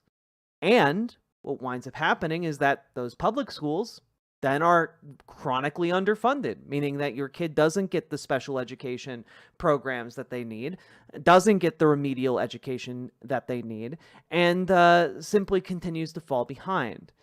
And so what you're really asking is for a backdoor way of defunding public schools. And frankly, I think that is deeply, deeply unpatriotic. Like, I find an attack on our education system to be an attack on all of us. And again, I reiterate, get out of my fucking state, you fucking snake. Traitorous piece of shit. Corruption, we focus on courage and competency. Have the courage to vote for those things. Have the courage to stand up and do what's right. Have the courage to not worry about if you get reelected as long. Have the courage to stop advocating for policies that fuck over children. Jesus. As it improves someone's life, and get the things done. Embrace the big things, sweat the little things. Hey, fun fact, why are you, again, you're making a reference to this 19th in the nation figure from 3 years ago. That didn't take into, that was like affected by the pandemic and was the product of Republican control of the state. So again, shut the fuck up and learn about what you actually are talking about. Like, I don't know. Why are you like flapping your gums when you've already established you don't know what you're talking about?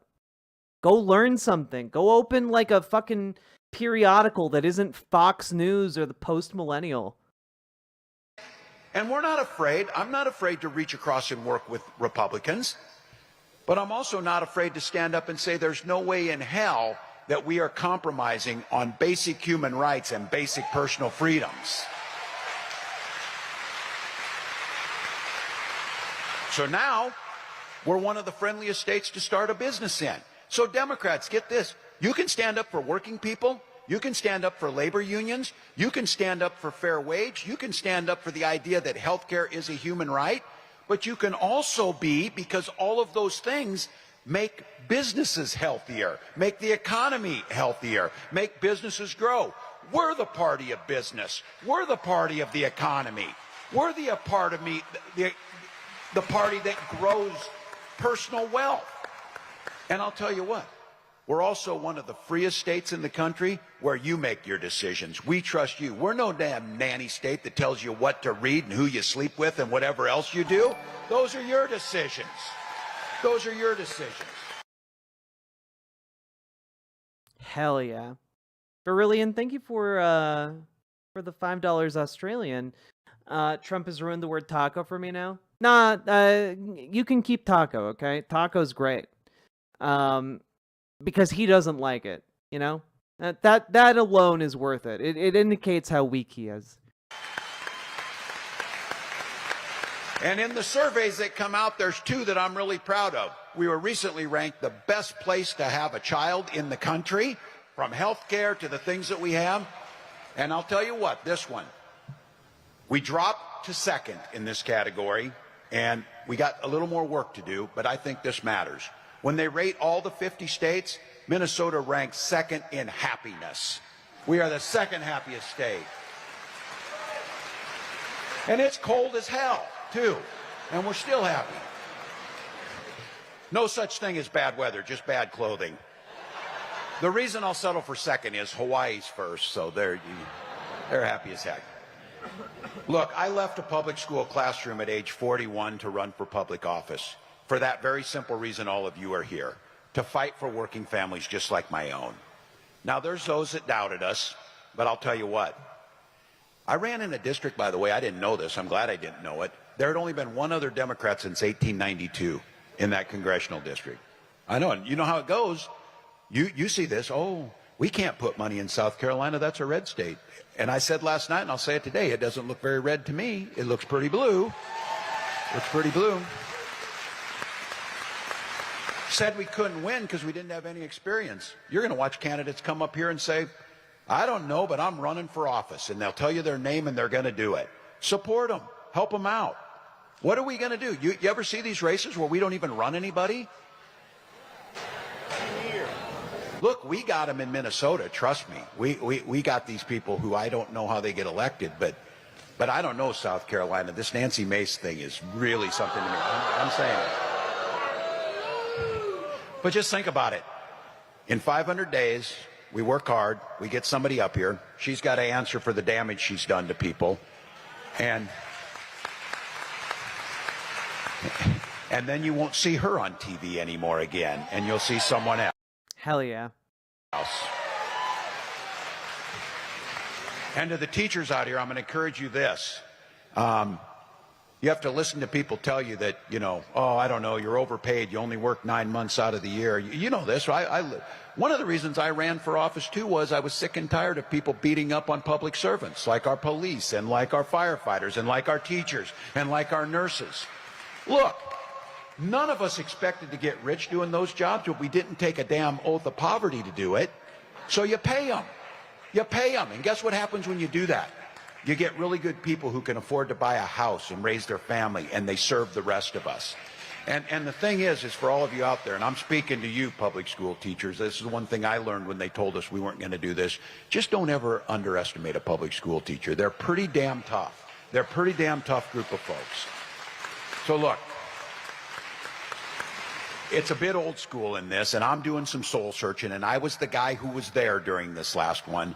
But I'm convinced there's an appetite out there for this style of governing, this idea of competency, this idea of compassion, this idea of being able to get things done. When you poll people, they love our policies, but they can't love those policies if we don't enact them. And if we don't elect Democrats, we don't get a chance to do it. So this is not a chicken and the egg type of thing.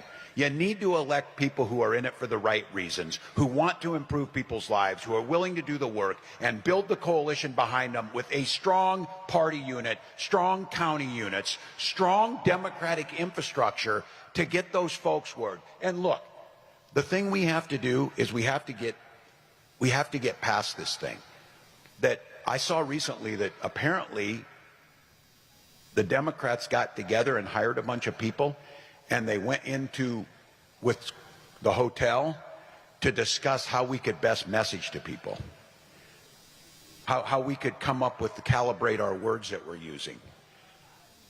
Hey, another mom to get, in what way did the state target your children? Like what, you're alleging that the state came after your kids. How did that manifest to you? How did that look to you? What happened there? Like, in your mind, what is happening that is a threat to your children? Because you're like, oh, he gave my children the right to eat during the summertime. The left, not the state? Okay. What did the left do? Like, what was the threat from the left to your children?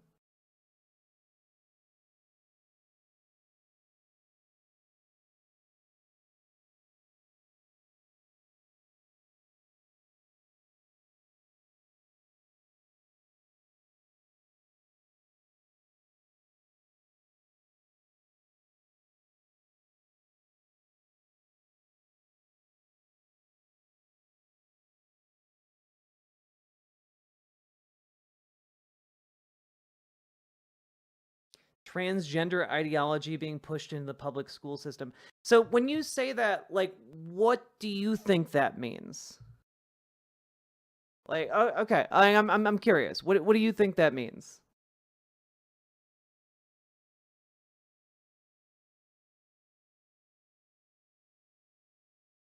Like transgender ideology being pushed in the public school system. When you say that, what does that mean? Yeah, but I don't care about most Republicans. I care about you. Why, like, how does that affect you? How does transgender ideology affect your kids in the classroom?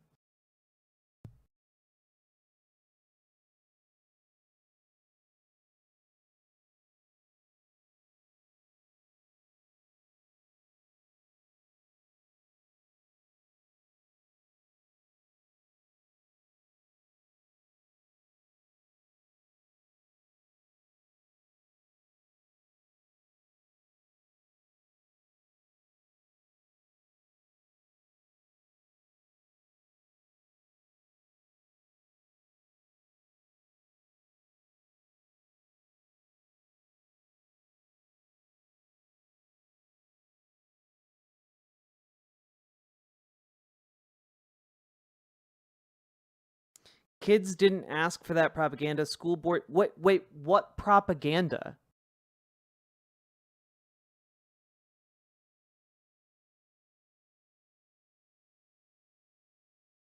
Like, what propaganda? Like, if you're saying kids didn't ask for that propaganda, school boards and the Department of Education required it. Okay, but what propaganda are you saying? Like, what meaningfully happened? Like, materially, like, you can, I know it feels very big to you. What actually happened in the school? Like, I am assuming your kids go to school in your area. What happened to them? Like, what threatened them in the school?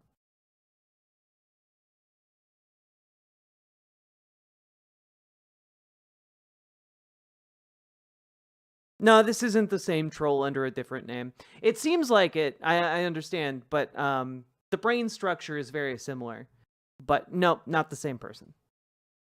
I have a 15-year-old daughter. She talks to me about the stuff they push in schools. Okay, so enlighten us. What stuff is being pushed in the school? Like, your 15-year-old daughter goes to school. How does transgender ideology manifest to meaningfully impact her day?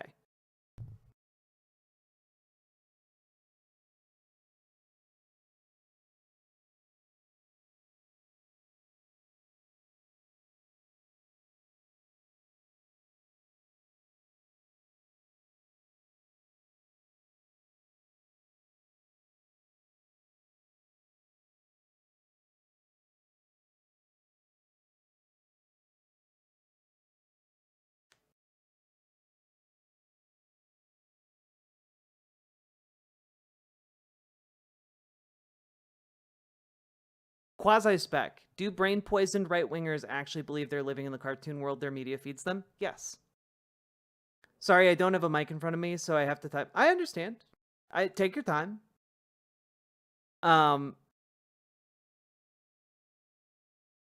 Like, I'm genuinely curious at the response, so. I was never taught transgender ideology in any of my education, not even in sex ed. Yeah, it's fair.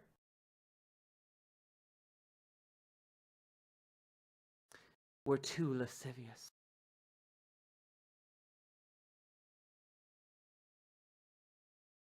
I was never taught about trans people in school. Me neither.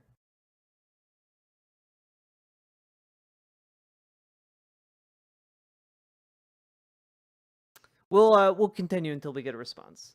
Why would they want to push this propaganda? Oh, again, what propaganda? Like, your daughter comes and tells you about her experiences at school, encountering all of this awful propaganda. Meaningfully, what does that mean?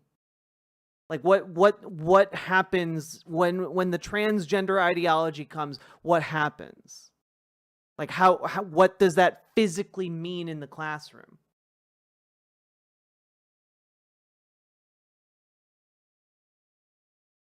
Like, what real thing happens?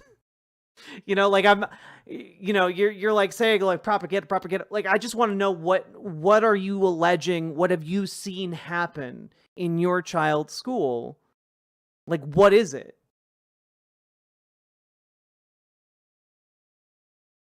That's how we got into this damn mess. Because we're really cautious. And look, I know all of you in here. We say stuff like, oh, we have, because we believe it. And we're kind people and compassionate. We have to fight food insecurity. You're right. They are subtle about it, but it's everywhere. Look at the Disney movies. Okay, but the Disney movies aren't in your child's school, I presume. They're usually not part of a syllabus. There's not like the Disney semester that your child takes, I assume. So, like, again, very simple question.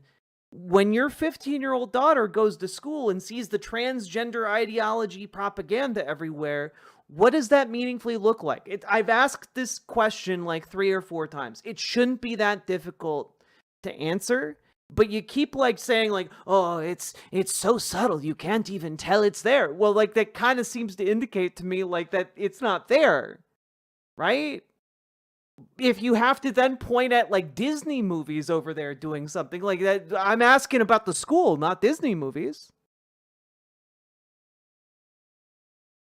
Like, clearly I'm asking about the school, so I'm a little baffled. But just say we have to fight kids going hungry in the richest country in the world. Just tell people where they're at. And don't be afraid, and stay away from the poll-tested things that are out there, because what Republicans understood is they... You're alleging... I'm sorry. I'm real fucking sorry. You think that because movies are made by unions that they're all pro-trans? Do you think that because like cars are made by unionized factories that like the union guys on the line are all pro-trans? Like, what world do you fucking live in? You make me embarrassed that I share a state with you. Like, Jesus. No wonder we're now like 14th in education. You're bringing down the average. Jesus Christ. They identified the problem with people, and they got people thinking that they were with them, like Donald Trump. What the hell does he know about somebody in South Carolina struggling to make ends meet? Almost nothing. I can't help but notice that you're circling back around to the film industry in order to avoid answering the very simple question that I asked you. And I'm just gonna point out there that, again, you're kind of going to the anti-Semitic, like there's a secret nebulous force that controls all the media and all of the politicians, and I'm kind of noticing a pattern here. But I'm just gonna like try and refocus you a little bit, because you seem to be incredibly distracted by movies. If the next thing you post in chat isn't an explanation of how transgender ideology manifests in your child's school, you're gonna get banned, because I can't just keep having this conversation in circles forever. You've got to move it forward. And I understand it might take some time to type, but I'm very patient. I'm a very patient streamer. And I want to know what your argument is, because the most you've told us is that it's very subtle, and then you immediately deflected to Disney movies. So I just want to know what the indoctrination you said is rampant and everywhere and worth fighting against the tyranny of the state about. And it seems to me like if it was really that big of a deal, you'd be able to talk about that instead of constantly running away from a very simple question. So Next thing you post in the chat should be an answer to that question. Otherwise, you can be banned by mods. I don't give a shit anymore. But people believe that. Because what I have to think about is, we've got to have people know that we're actually listening to them, that we're actually hearing what they're saying. And then I'm just going to say this because it seems so simple, and I don't see it. We've got to show the guts that we're willing to. I feel like there's folks that aren't willing to say the things necessary because they might be worried they might not get reelected if they say that. I'm not. Hey, call out those weak-spined Dems, the no-spiners, the do-nothings. I'm going to say that, and I don't think any of us can. I'm getting called out on this because I called Donald Trump a wannabe dictator. It's because he is. It's because he is. Hell yeah. And I inject this into my veins. I need so many more politicians doing this shit. Oh. The governor's being mean, and the governor's speaking out on that. Well, maybe it's time for us to be a little meaner. Maybe it's time for us to be a little more fierce. Hell yeah. Because we have to ferociously push back on this. And again, I'll speak. Wait.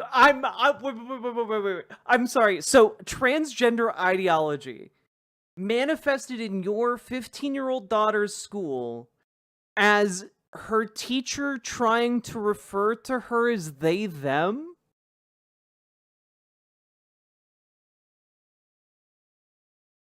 I'm real sorry, but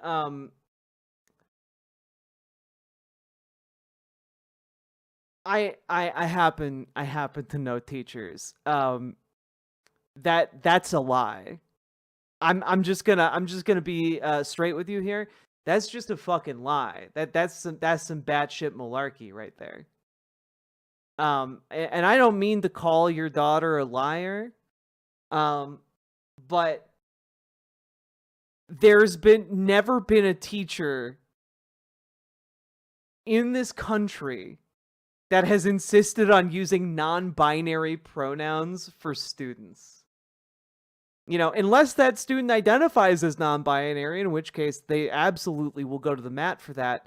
I don't believe that in rural podunk nowhere Minnesota that you're finding teachers so wildly left they're insisting that like every student be referred to as they them. And I think that if that was the case, you would be able to get like basically infinite Republican money funneled into a lawsuit against the school district, and you'd be able to point us to news articles about that. You understand like why that comes across as a colossal lie. So, unless you're ready to back that up with some court records and local news pieces, I'm gonna have to ask you for another example. Speak to my teacher colleagues in here.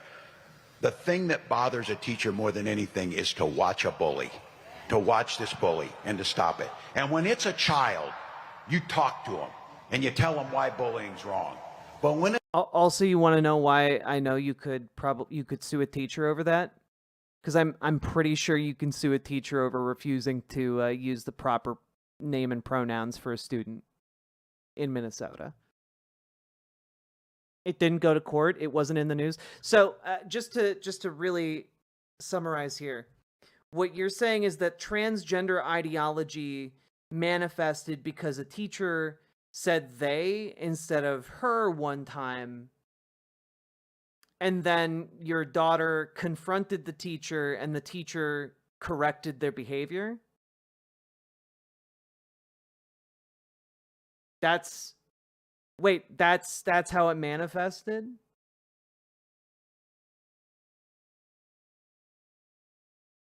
So the real issue the real issue in your daughter's case is that the teacher was actually misgendering her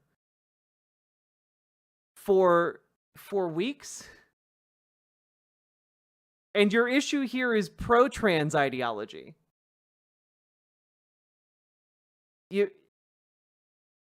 you not understand the colossal irony? Is that lost on you? That's just one example. I would love another example.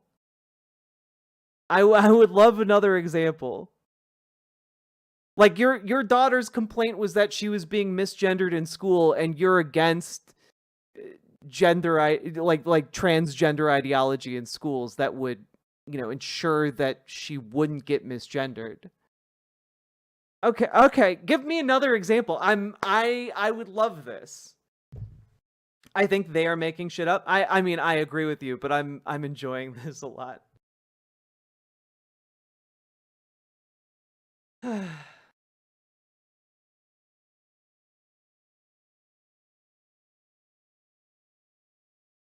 When it's adult like Donald Trump, you bully the shit out of him back. You push back. It's true. It's okay. It's okay to bully Donald Trump. 100%. Wrong. But when it's adult like Donald Trump, you bully the shit out of him back. You push back. You make sure they know it's not there.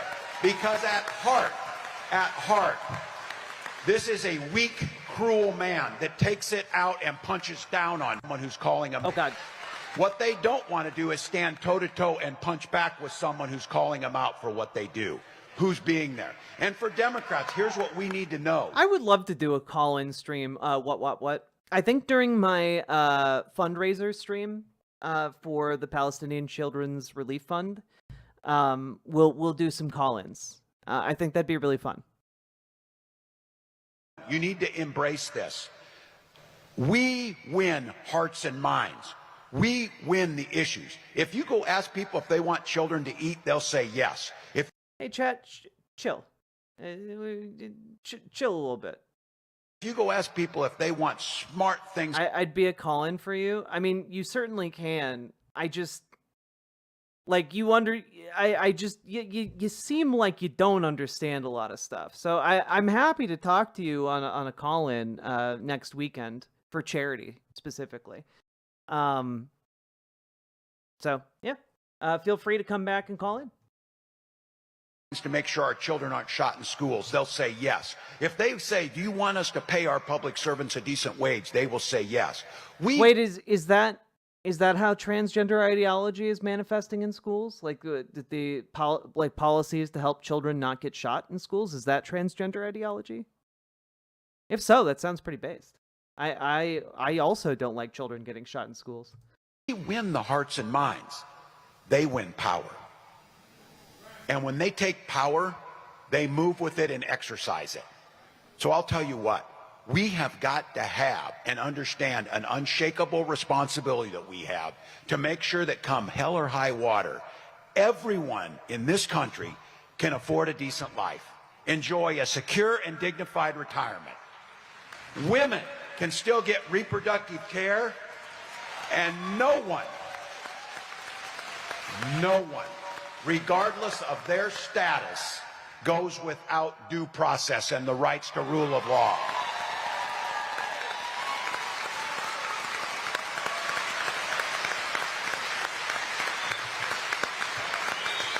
For those who tell us we get distracted with these issues, I've seen politicians, Democratic politicians, say, well, we can't get distracted with this issue of them scooping folks up and sending them to El Salvador because we got to talk about the economy. Can we not do two things at once? Arm the prey and they're no longer the prey? So true. Every child who goes to school should have a gun for self-defense. Nothing could possibly go wrong. Can we not stand on basic rule of law and human dignity and the foundations of this country and also say tariffs are stupid as hell and they're hurting us? They're hurting us. We can do that. We can educate our children and invest in good schools and also talk about they shouldn't be being shot dead with weapons in those schools. It shouldn't be there.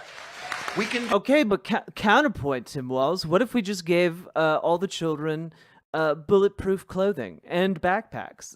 Problem solved. Hell, they could all bring guns to school and it'd be totally fine. Do that. And I don't care if you're in South Carolina or New York City. You can't be supportive of kids being shot dead in schools.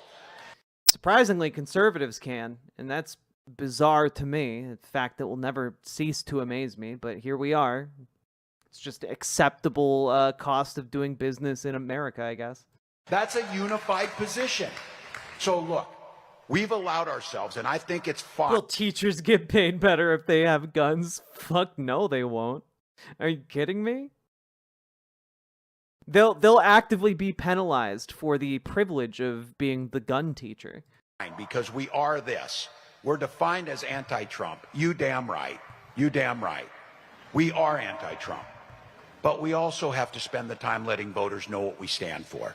Also, like, Tim Walz is... I know we've been distracted at various points throughout this, but Tim Walz is actually killing it in this speech. I'm not gonna lie. I need more people openly calling for folks to be mean and to ridicule Donald Trump. We need so much more of that. And once we stand for those things, if you truly stand for them, then you actually have to get it done. You've got to build government with a... All they have to do is bring the gun to salary negotiations. Just slowly puts the gun on the table, pointing to the corporate negotiator. Now let's get this over with real quick. I see a number I like. You get to leave. Bold vision that's actually delivering on those policies. Because I'm guessing in here, it would be pretty popular if you said, and if you put it to the ballot and asked South Carolinians, do you think we should have paid family medical leave in South Carolina? I think they would say yes. I think they would say yes. You know when they would really say yes? When someone in their family got... You know, have any of you guys ever seen the movie Guns Akimbo with Daniel Radcliffe? He wakes up one day and he just has guns bolted to his hands. Or it's arms akimbo. What I forget whatever it's called. But what if we did that to teachers? What if we just gave teachers gun hands? Problem solved, everybody. Just why has no one ever thought of it before? A brilliant solution. Cancer, and they were able to care for them and get them through that. Then they would say yes. When they don't have to choose between taking care of a sick child and losing their job or losing the pay that keeps the roof over their heads. Those are basic things.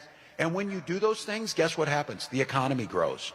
And people find themselves more secure in life. And we have a better, more equal, more just country. And then the side effect of that is people no longer wonder what the Democratic Party stands for. The Democratic Party stands for taking care of my family. The Democratic Party stands for doing things that improve people's lives. And so now all of a sudden, and I'll say this too, you got a whole bunch of young people, and my son is one of them. By the way, I'm really proud of this. This feels like my greatest accomplishment. My son Gus is graduating on Tuesday, so that is my proudest moment. But Gus tells me a lot of young men, you might have seen this, a lot of young white men did not vote for this ticket. And they're wondering what we're doing with them. My son says, Dad, most of them don't know about the policies and stuff, and if they do, they probably agree with you. They just think the other side, it's cooler to belong to this. They just think it sounds tough to belong to this. Or they feel like you're at least going to them and talking to them instead of having people they don't know up there with you. And so this idea, and I've said this a lot of times, people want to belong to something. They want to be with other people. Most of us, sometimes other people bug us and we want to be alone. We know that. But I know this as a teacher. I was involved, coaching sports, but I was also involved with helping with the musicals. And I was also involved helping with the speech program and also that. And I did those things that I liked them. But providing a place for a young person to feel like they're part of is really important. And I would argue that's true. In a society where we have become more divided, less personal, where people look down at their phones and text, and I'm not dogging on technology, but I'm saying I think it's made us more isolated. I think it's made people lonelier. I think that's especially true with a lot of men. They want to belong to something. Donald Trump knows that. It may not be a football team, but he provides them a uniform, that damn red cap. He provides them a common language that they talk about. He provides them something that they belong.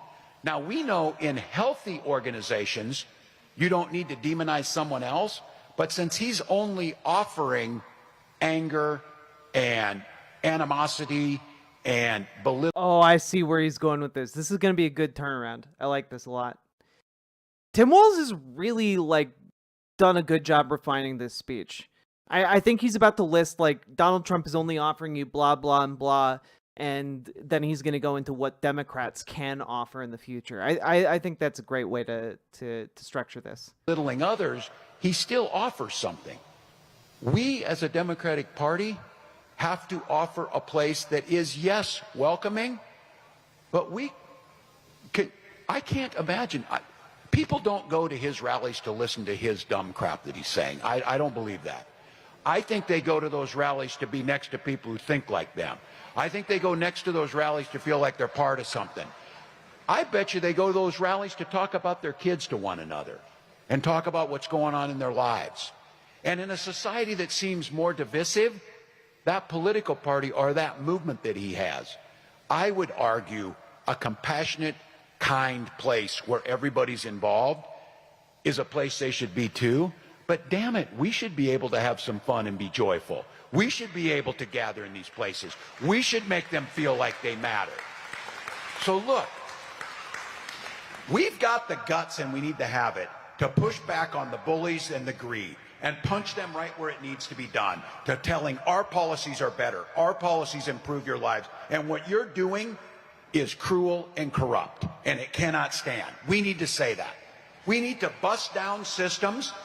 And again, this is my take on this. What Donald Trump has taught me is, I've been in this now elected office for 20 years, and there's issues that I have worked on for 20 years.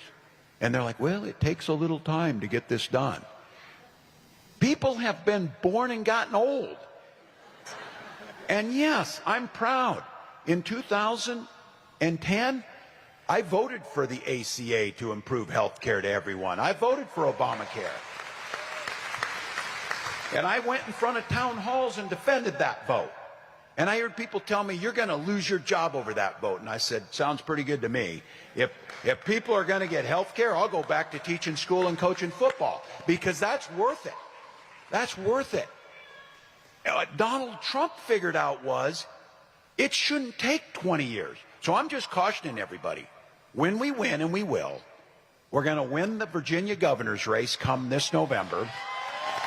We're going to win New Jersey. That's true. This November, I'm real excited to see what's going to go down in Virginia, because I'm thinking it's going to scare a lot of Republicans. Like, that's one of the big reasons they are trying to get this budget bill done as much as possible, so that the government doesn't shut down and they don't have to watch what happens in Virginia. It's going to be really interesting. I'm very hopeful about the outcome. We're going to take back the House of Representatives. But I'll tell you what, and the people in this room are probably the most impatient.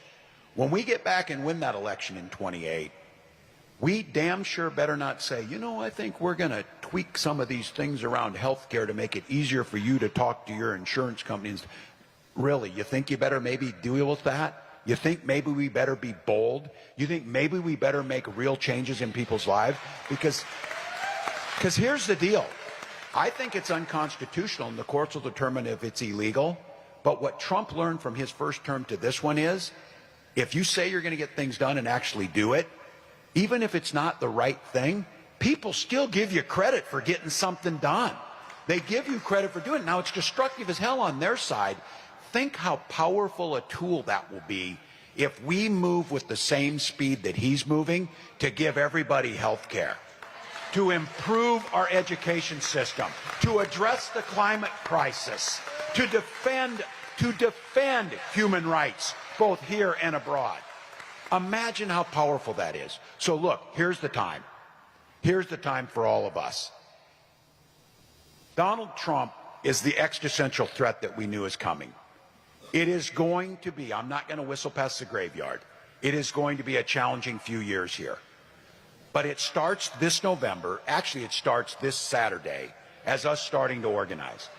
Donald Trump ran for president for 4 years after he got beat in 2020. The Republican Party ran for 4 years. Their school board members ran for 4 years. All of those things were happening. And what I know about our party is we know how to work. We're people with grit and resilience. We know how to get things done. We're used to getting the shaft. We're used to being on the short end of things. It's who we are. But when we do that, and when we know what we have, this is a moment. This is a moment not just to win an election. This is a moment to transform back to the Democratic Party. When I was growing up, many of you, if you're my gray hairs in here, know this. Now, Decipher, normally I'd agree that Tim Walz doesn't have a shot. However, the current head of the DNC is a close friend and ally of Tim Walz named Ken Martin, who previously ran the DNC in Minnesota.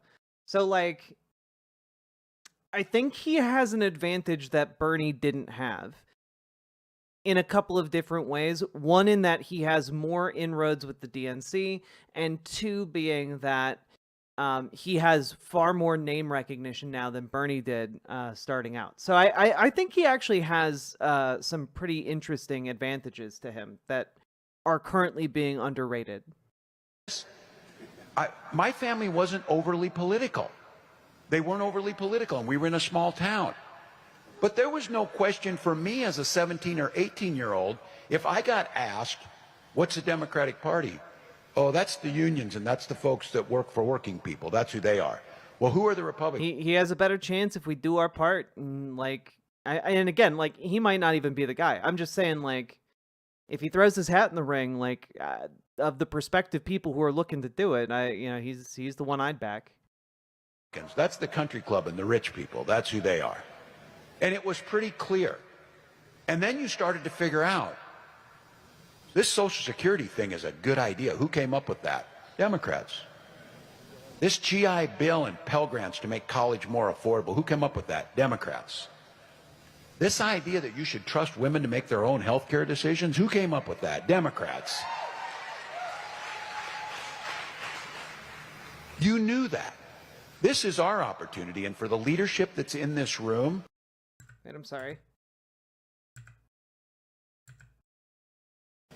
This GI Bill and Pell Grants to make college more affordable. Who came up with that? Democrats. This idea that you should trust women to make their own health care decisions. Who came up with that? Democrats. You knew that. This is our opportunity, and for the leadership that's in this room, let's define who we are.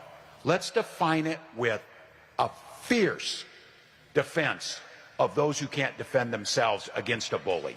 Let's fiercely push back everywhere we can. That's right. Let's bully him. Let's do it. And then let's decide. We're not retreating from that fight. We won't retreat from that fight, but we can simultaneously decide to let people know the issues we were told not to touch because they're too big and they're too bold. It was those big, bold things that solidified Democratic control for decades. It was those big, bold ideas that let us win elections. But that was the means to the end. It was those big, bold ideas that were enacted by the Democratic Party that improved the lives of millions of Americans. It was those big, bold ideas that gained our reputation around the world that the United States was the good guys who stood with people who were less fortunate. It was the United States who stood up to places like Russia, like North Korea, instead of voting with them. That's our opportunity. This is an opportunity to do the things that we need to do. Now, look, some of you are saying, oh my God, we've been through this, we ran elections. Look, losing an election is an opportunity to reflect. It is an opportunity to reflect, but it damn sure better be an opportunity to fight a little harder coming back the next time. That's all I would say. So, I'll cop to this. I am an eternal optimist, but I came about it legitimately. I supervised the lunchroom for almost 2 decades. You don't survive that gig if you're not an optimist. You do not survive it. But I know, and I think it's just perfect as I see this. Some of you heard me talk about this a lot. I think the most powerful word, my wife says this, most powerful word in the universe is hope, is the hope for it. And the motto of this great state, while I breathe, I hope. While I breathe, I hope. I'll take that one step further. Hope is the energy that gets us believing in a better tomorrow. But as my wife Gwen says, though, she says, but hope is not a damn plan. We can't hope that Donald Trump quits acting like he is. We can't hope that we win an election. We can't hope that these people aren't as cruel as we think they are. We can't hope that people get the health care that they so desperately need. We have to plan for it. And that's what brings you here today. You're giving of your time, your treasure, your talent to build what's necessary. And I'll tell you this, those things we accomplished in Minnesota wouldn't have happened without restructuring our entire Democratic Party, putting the power back in the county units, putting the power back in the state units. And it wouldn't have happened without some soul searching, because I'll end with this. I don't want you to believe, oh my God, everything is like heaven in Minnesota, No, because last weekend was the 5-year anniversary of the murder of... No, I'm sorry. Abortion is not anywhere even close to like one of the moneymaker surgeries.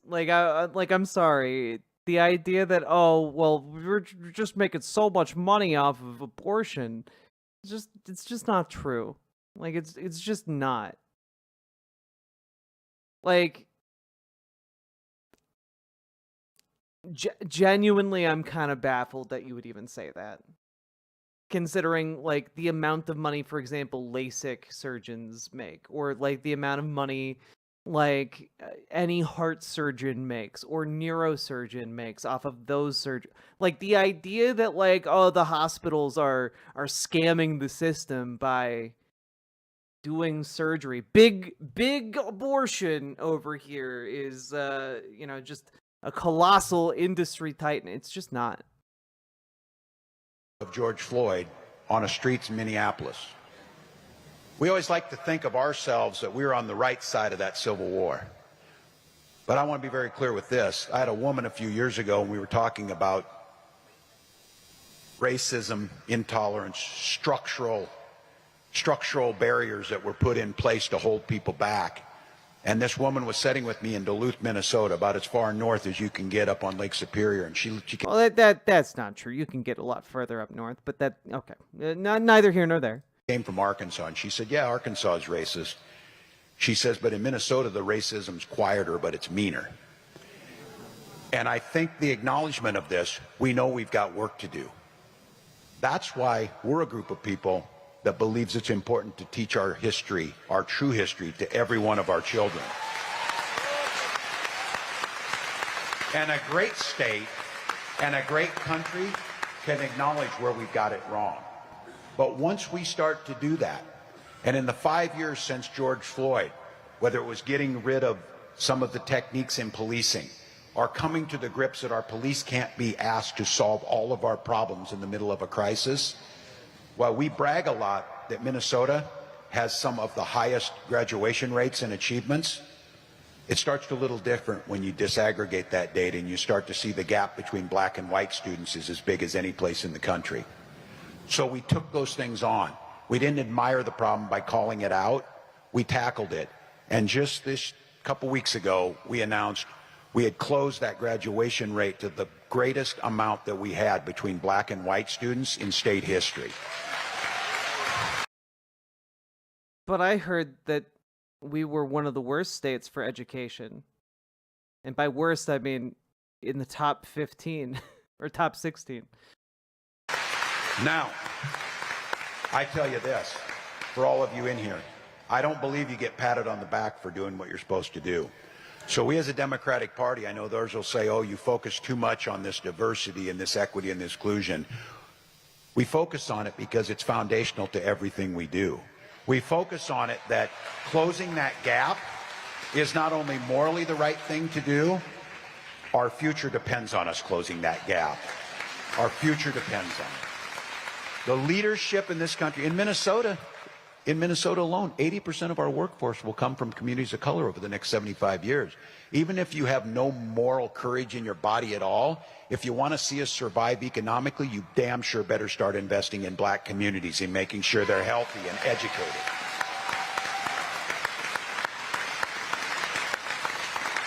So to all of you, the work's in front of us. It's not going to be easy. We're facing a pretty unprecedented time in our history, but what comes with that is the privilege. We get to be part of that fight. When the story is written of what happened during this time period, they will scarcely believe that this country chose Donald Trump over Kamala Harris. But they did. But the real story that will be written is, how did we respond after that election? How did we respond to the challenges? And it starts with an individual, and it gets bigger and bigger. So here we are in one of the reddest states, according to that stupid map that you'll find, with a room full of people who care about their neighbors, a room full of people who's willing to take the good, the bad, the ugly, the warts, and the highest achievements we've had as a country and recognize that this towards a more perfect union is still going on. We're not there. But each and every one of us get the chance to do something about it. So on behalf of my family and my children and my future grandchildren, let's hope, thank you all. Thank you for caring enough about this country. Thank you for taking time out of your lives. Thank you for showing this. And I will leave you with this, that in states that are either purple or blue, nothing inspires us more than to see progressive Democrats fighting in the reddest counties, in the places that are most red. Let's go! Because that takes courage. That's where change happens, and that's where South Carolina will make a difference. Thank you all for having me. Keep up the fight. We'll see you soon.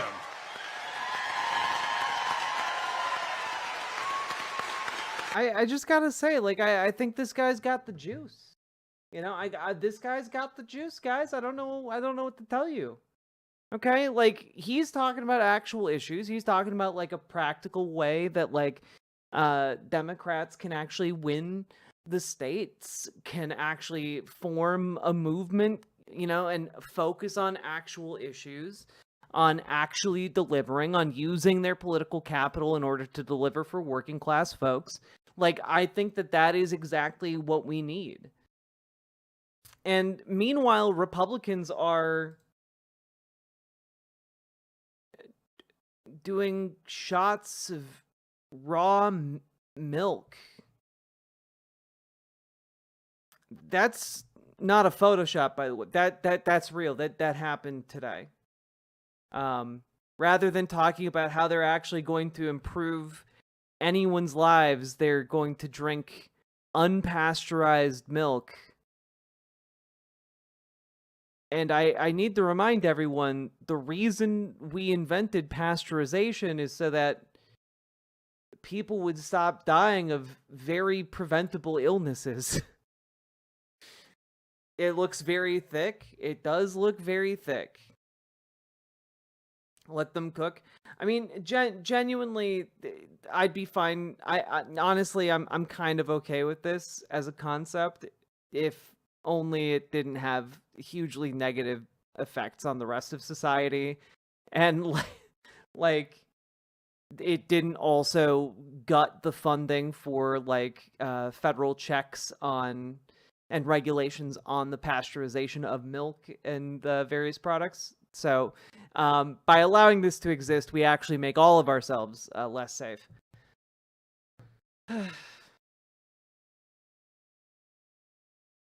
God. But rather than talk about anything actually substantial, it's mostly just random shit like, I don't know, Tom Emmer, okay?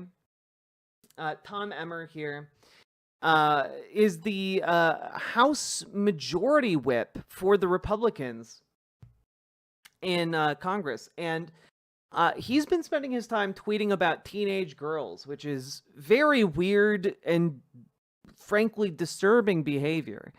But he types up, last night, a team of hardworking female athletes in Minnesota were denied a state title because our state's leaders refused to stand up for reality, safety, and fairness. This insanity must end. And he's quote tweeting Riley Gaines, a woman famous for losing at sports,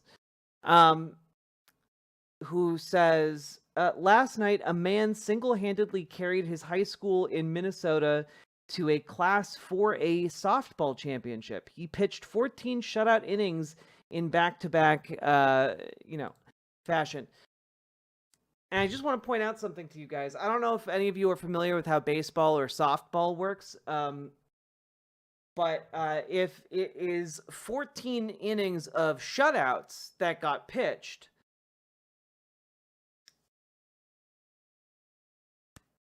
how many innings do you think were shutouts for the other team?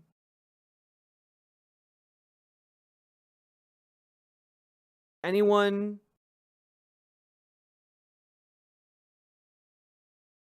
Anyone want to take a guess at that one? Also 14. Yep. 13 or 14 innings. Yep. At least 13, exactly. So I just want to point out that, like, trying to frame this as like it's a superhuman feat. The other team also pitched 13 or 14 innings of shutouts. Okay, like there are only supposed to be 9 innings. Exactly, Matatiahu. It's No high school girl could have done this. It must have only been the work of a man. It's just like, literally the other team also did the same thing. Like, I don't know, like trying to frame this as like, this was clearly a superhuman unfair feat. Like, I mean, it's a really impressive feat for both teams. I don't know. But Riley Gaines also in this post, and I cut it out when I posted this myself, but like below this is a video, right, with Riley Gaines' post, that actually writes out this teen's full name. Riley Gaines here misgenders her, and like the fact that the House Majority Whip of congressional Republicans is spending his time tweeting and naming teenage girls to be targeted in his state. That's really weird. That's really weird and gross. Like,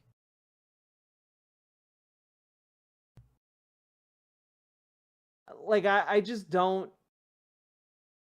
understand, right?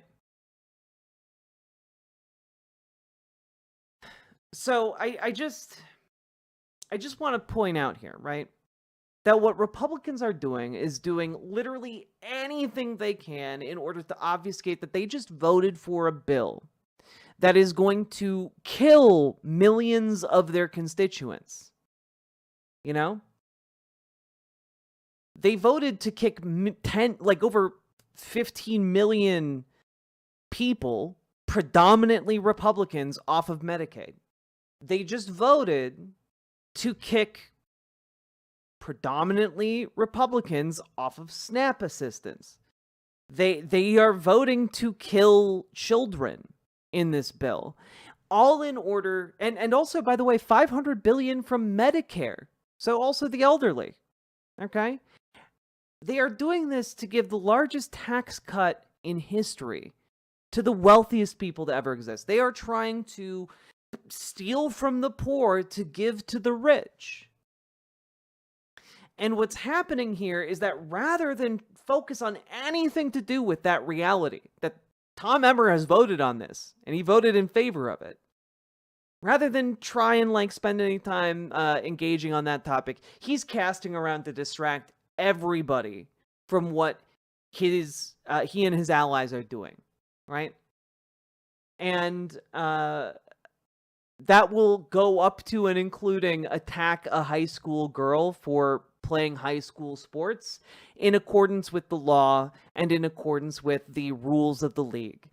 Like, this is no different from when, racist Americans, depending on when the Southern switch happened, you can either say Republicans or Democrats, when they were claiming like it was unfair to have white women and black women competing against each other because black women had the strength of men. It's no different. It genuinely no different. I've gone into the science. I've looked at the studies, and I've looked at study after study. I've looked at the metadata. I've looked at the meta studies. There is no real difference. And if you're talking about people who've already gone through puberty, there's no real difference after 1 to 2 years on HRT between a trans woman and a cis woman, or a trans man and a cis man. There's no real performative difference when it comes to sports after 1 to 2 years on HRT. But guess what? When we're talking about high school kids, you need way less time because they've been through less puberty, and some of them no puberty at all. So genuinely, this entire question is ridiculous, even on the merits of the science itself. Okay?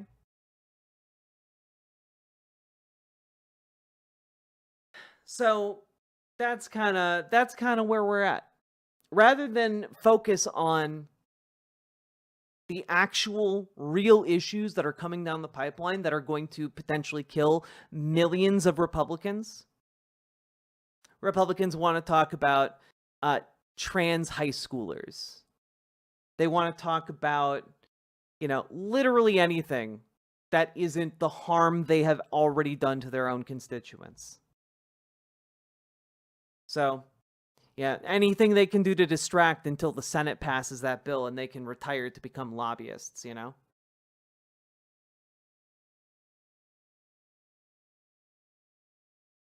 What we need is more people like Tim Walz who are willing to actually go forth and do.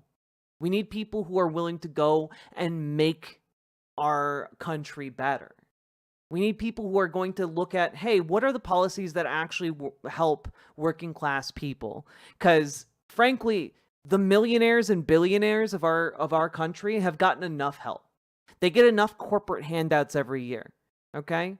It's time to end the socialization of losses for corporations and the wealthiest people in society, and to start helping the working guy.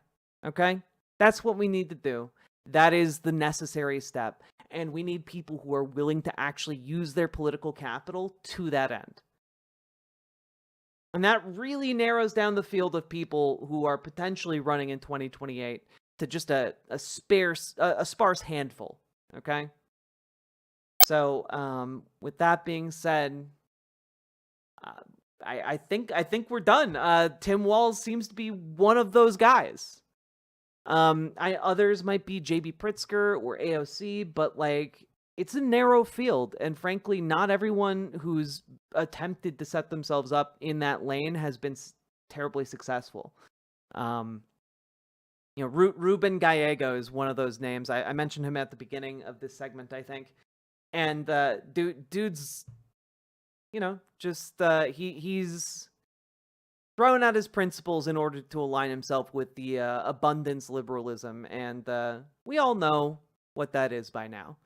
And it's shockingly unpopular when polled. So I think Democrats are going to probably begin moving away with that from that as the midterms get closer. But we'll see. We'll see. With that being said, segment done. We did it, everybody.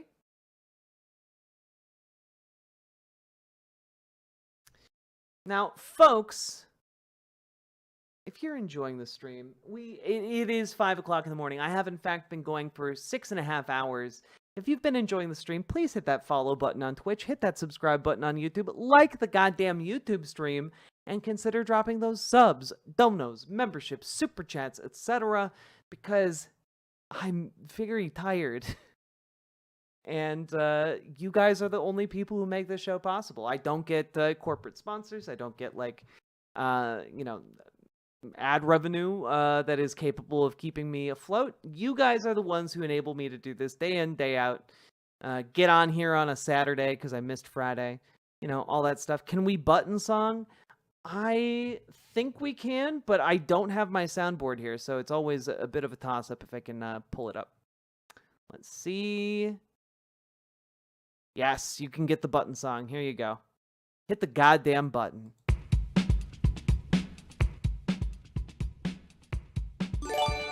Late Bloomer, thank you for the 5 tier 1 subs. Click the button. Click the goddamn button. Click the button. Click the button. Click the button. Click the goddamn button. Click the button. Click the button.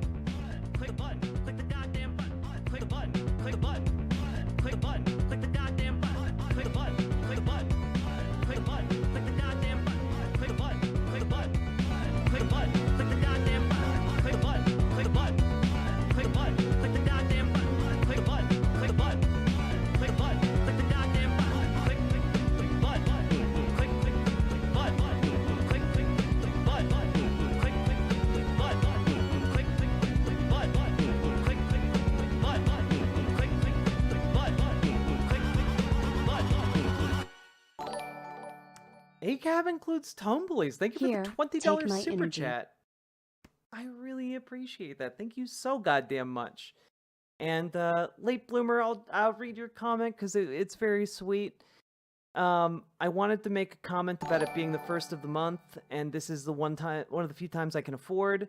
And then I wanted to say that I don't know what I would do without your stream. I appreciate you. I appreciate you. I'm glad my stream helps you out.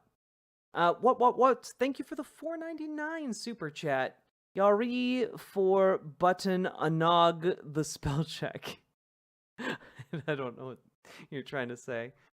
ACAB includes Stone Police. Again, thank you for the $20 super chat. Really fucking appreciate you guys. I came in too hard, Saz. I don't... you... Okay. No worries.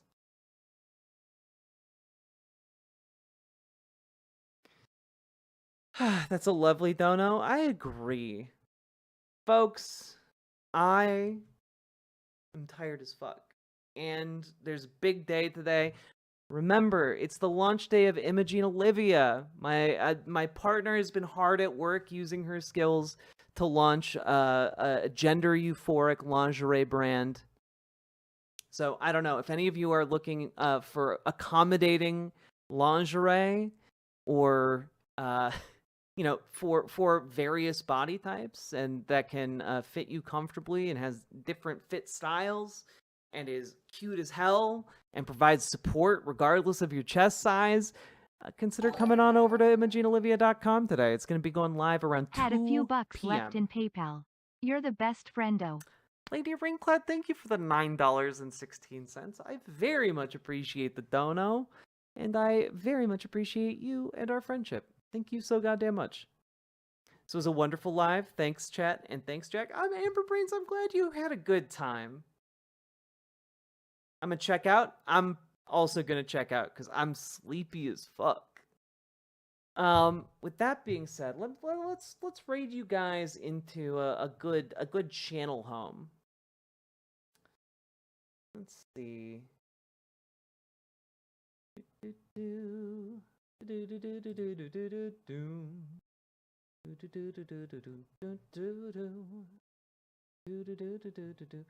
Let's raid back into Bill Boneless because Bill raided into us earlier today. So you know what? Let's do that. Let's keep the goodwill going. What goes around comes around. You know what I'm saying? And I will be back on Monday. And when I come back, again, ImogeneOlivia.com, everyone, go check it out. I'll be tweeting about it, and it'll be a thing. My partner, I think, will be on Monday in order for us to chat about, what we've been doing, what we've been cooking. And I hope you all have a wonderful, wonderful night. Bye.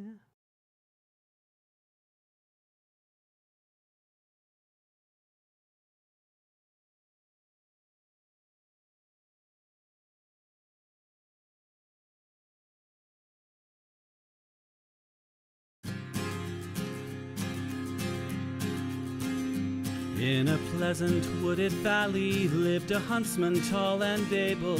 He relied on skill and cunning for the food upon his table. He would walk the forest shadows with his little son in tow, teaching him the archer's art and all that he should know. Keep your eye clear and keen like a falcon on the wing. Keep your heart strong and steady like your hand upon the string. Never bow to a tyrant while your people are laid low, for the highest head may fall to the man who wields a bow.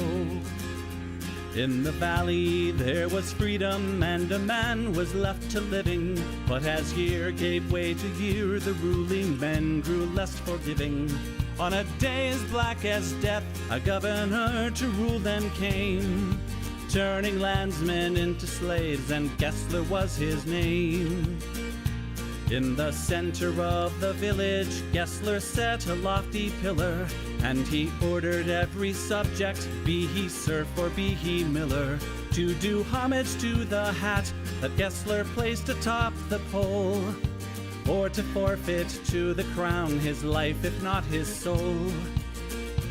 But the huntsman William Tell came into town the morning after. William heard of Gessler's order and could only roar with laughter. Honest men should hold a rank above a petty autocrat.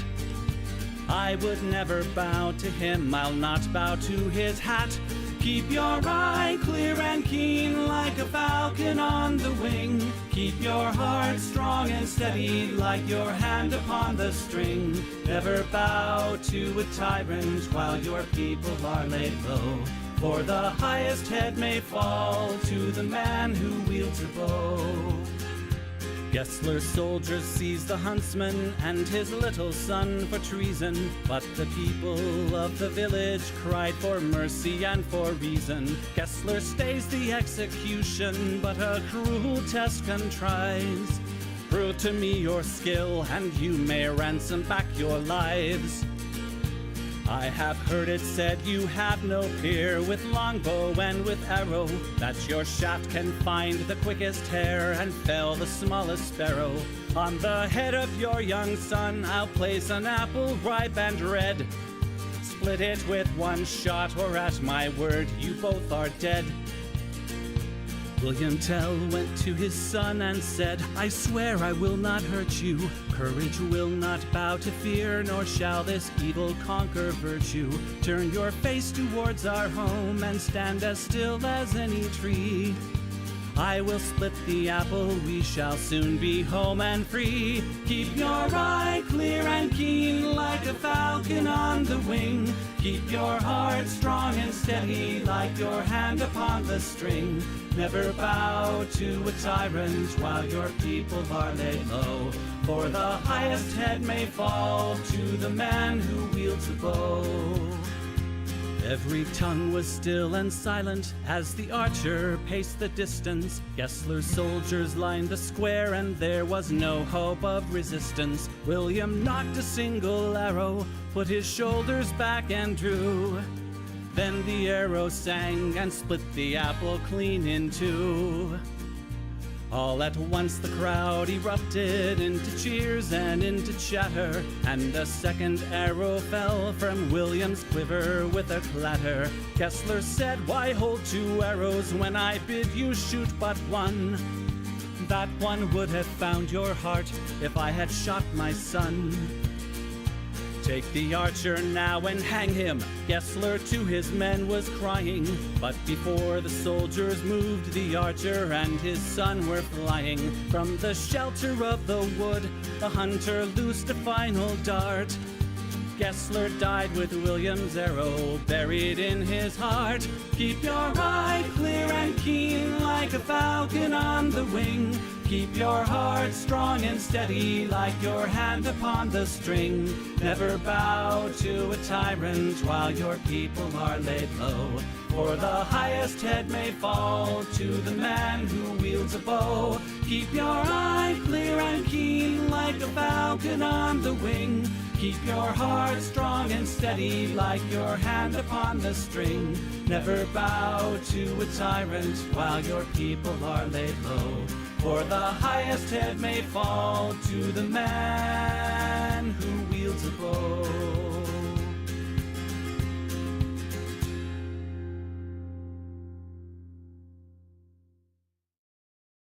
Those who make peaceful revolution impossible will make violent revolution inevitable.